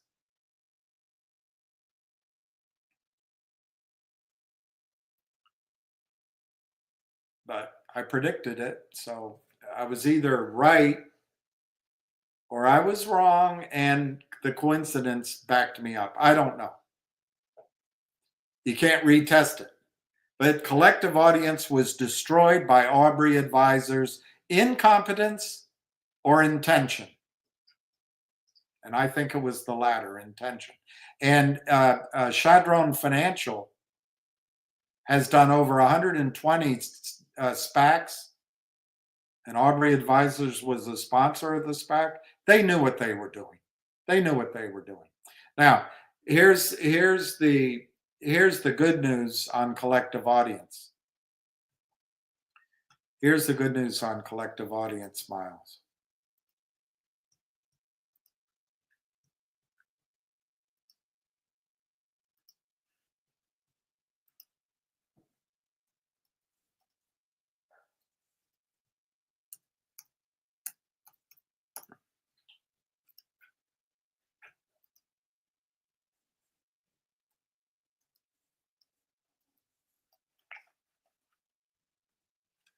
All right, here's the good news on Collective Audience.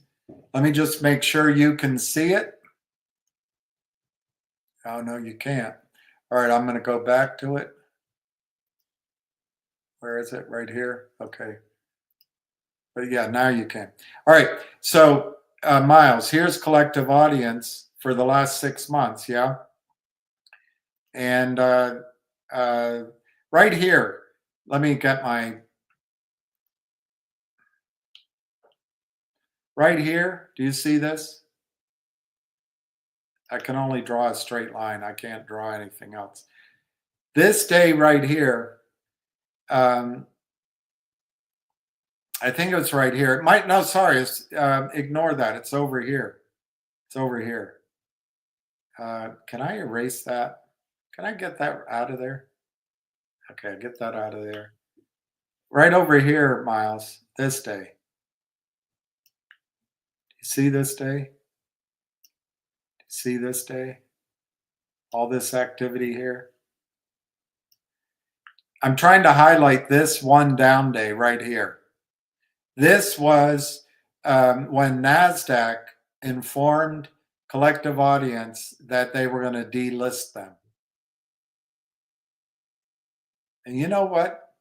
That's the playbook Aubrey Advisors and Shadron Advisors uses with all of their companies that they screw, in my opinion.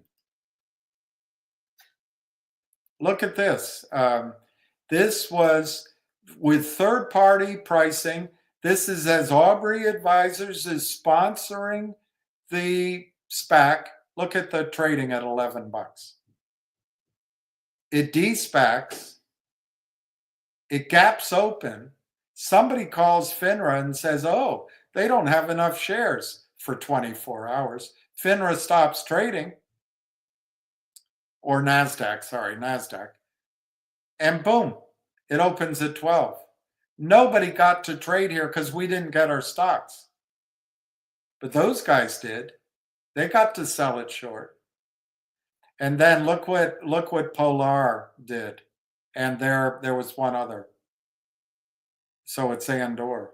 Look what they did. Straight down to under $2. Oh, there's systems in place. It's going to go up. It's just algorithm. They're going to blah, blah, blah, blah, blah. Hey, that stock's going under $1. You don't know what you're talking about. Well, here you go. It not only went under $1, it went to 10 cents. This is all Polar and the other hedge fund, Aubrey Advisors, and Chadron, in my opinion. This is a lot. All of this trading and all of this trading is a lot of money that they want to save. So, Miles, right in here, this same down drop here, NASDAQ said you're delisted. Well, let's go back. Let's go back to the 1 year. So right here where I'm spinning, I don't know if you can see it. This is exactly what the shorts want. And then the company needs money. They issued 3 billion shares and they win. Guess what the CEO said, which I think it's great, Peter Boards. He said, all right, we'll go on the over-the-counter. And he didn't buy in to the game. He didn't say, oh, well, I'm going to dilute my shareholders just so I can have the prestige of being on Adina Friedman's joke of a marketplace. And he didn't. And look what the stock did. It immediately recovered to 42 cents, and then it went on a tear all the way up to $1.15. And now they've been working on it again, no question. They come in and they sell it off. Every time the buying's done, they just kill it. And there might be some real sellers too who just did a trade. That's possible. But now it's climbing back to 80 cents, and now they crushed it back down. I see why you're asking me today. I didn't see that it went down to 40 cents. So I'll find out. Maybe they need to raise some money. That's not good news. But I really admire that Peter Boards did not dilute us to stay on NASDAQ. I think that showed courage and leadership. Did I ever run into a connection with Atlantic or Troika? No. Nothing's coming to mind. But I'm optimistic for collective audience. It looks like he's doing another financing though, because it's down to 45 cents. The problem is CEOs have no choice. They don't have any place to go. If I could do one thing, I'd like to create an alternative. I'd like to create an alternative. And never trust film people. They're in front of the camera. Oh, you're a film person? Did you go to those parties?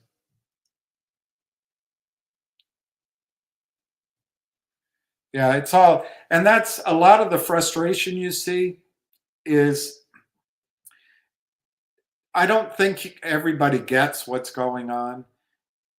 And I can't prove it all. And I can't change it. And it's unfair. Number one, transparency. It'd be like voting.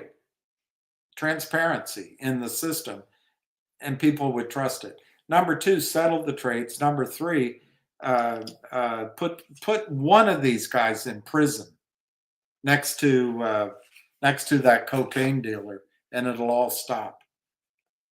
But look, I've been trying to fight with you guys. I know I'm not perfect, and you know, I guess I made friendships and lost friendships, but I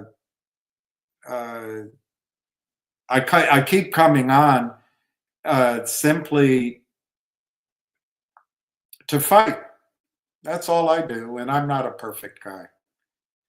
And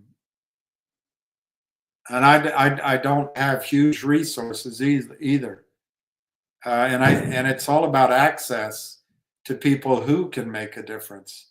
But I think you can make the GTII money back. I think you can make the MMTLP money back. But it's not going to be all in one trade, probably. And yes, to Peter, I'm sorry I offended you. I'm going to restate it. If you want to make money in the next 45 days to maybe 90 days or sooner, buy NIX 282. I think if you buy 1,000 shares, you might be able to sell it at 28 bucks or higher. It's a nice trade. I think ZJYL is cheap, and I think you can buy it because it's cheap. GDC looks like it's going.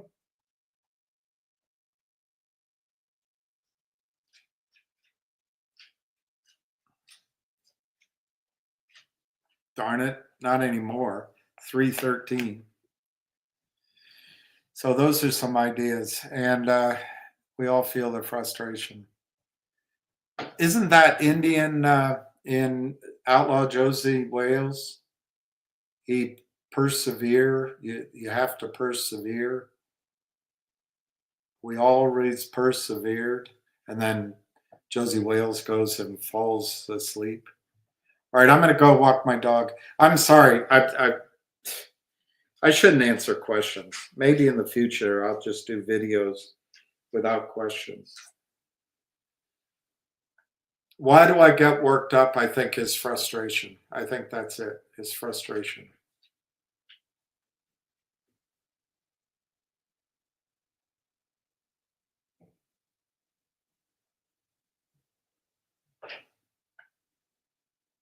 And I've never been one to tell you something rosy, unless I believed it. I suppose you could say it that way. But I've never been one to, can I be blunt? I've never been one to bullshit you. I've never been one. Endeavor to persevere. We endeavor to persevere. That's it.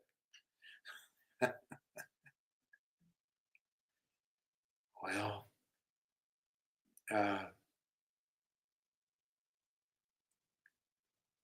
I find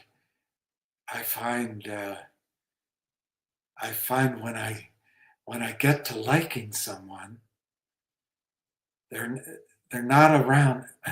When I get to liking I can't do it. When I get to liking someone, they're not around for very long.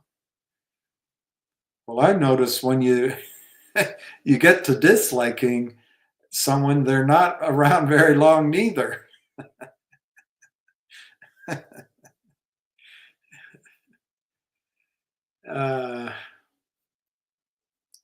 Thank you, Charlie M. That's awfully nice. What's unfair to everybody is when I get worked up. I wish I could have the tough conversations without getting worked up. And I don't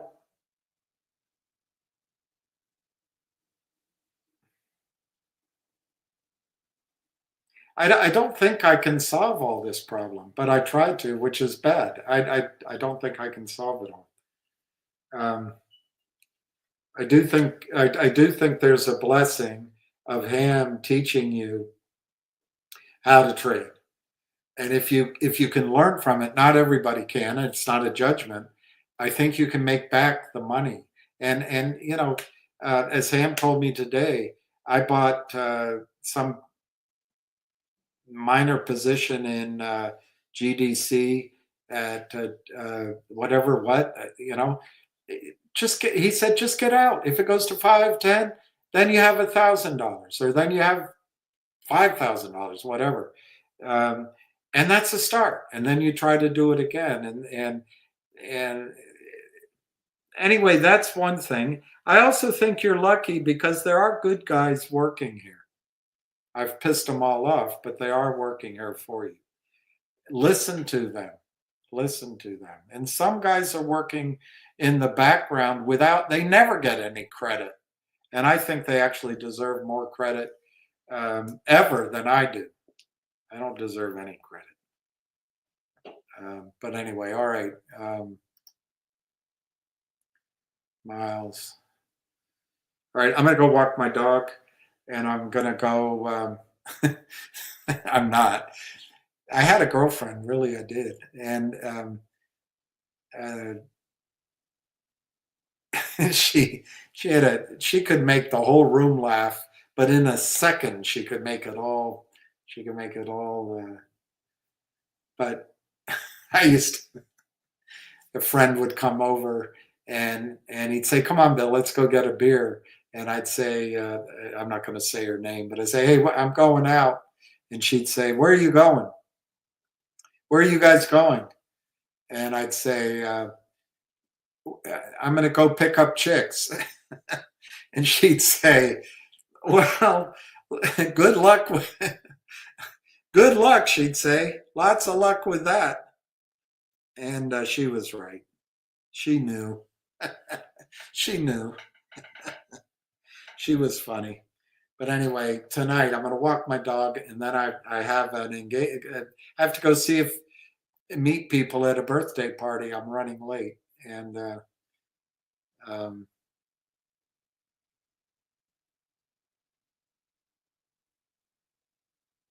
it's going to be a long night. I'm not complaining, but I'm going to be disappointed in myself for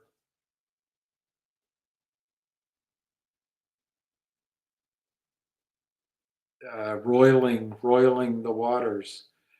But I do want you to remember that GTII is not going to rescue you overnight. It is possible with the right alignment of efforts that it can get our money back and much more.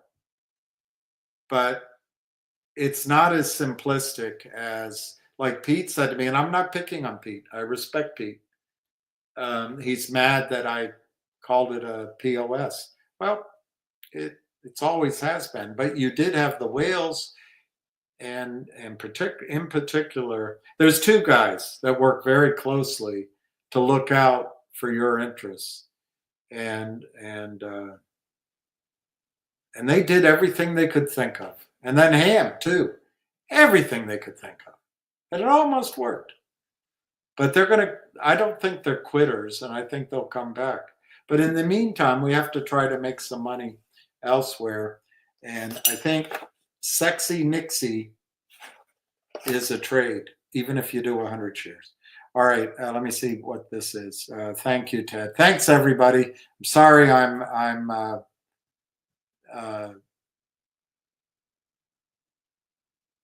complicated. Even worse than complicated?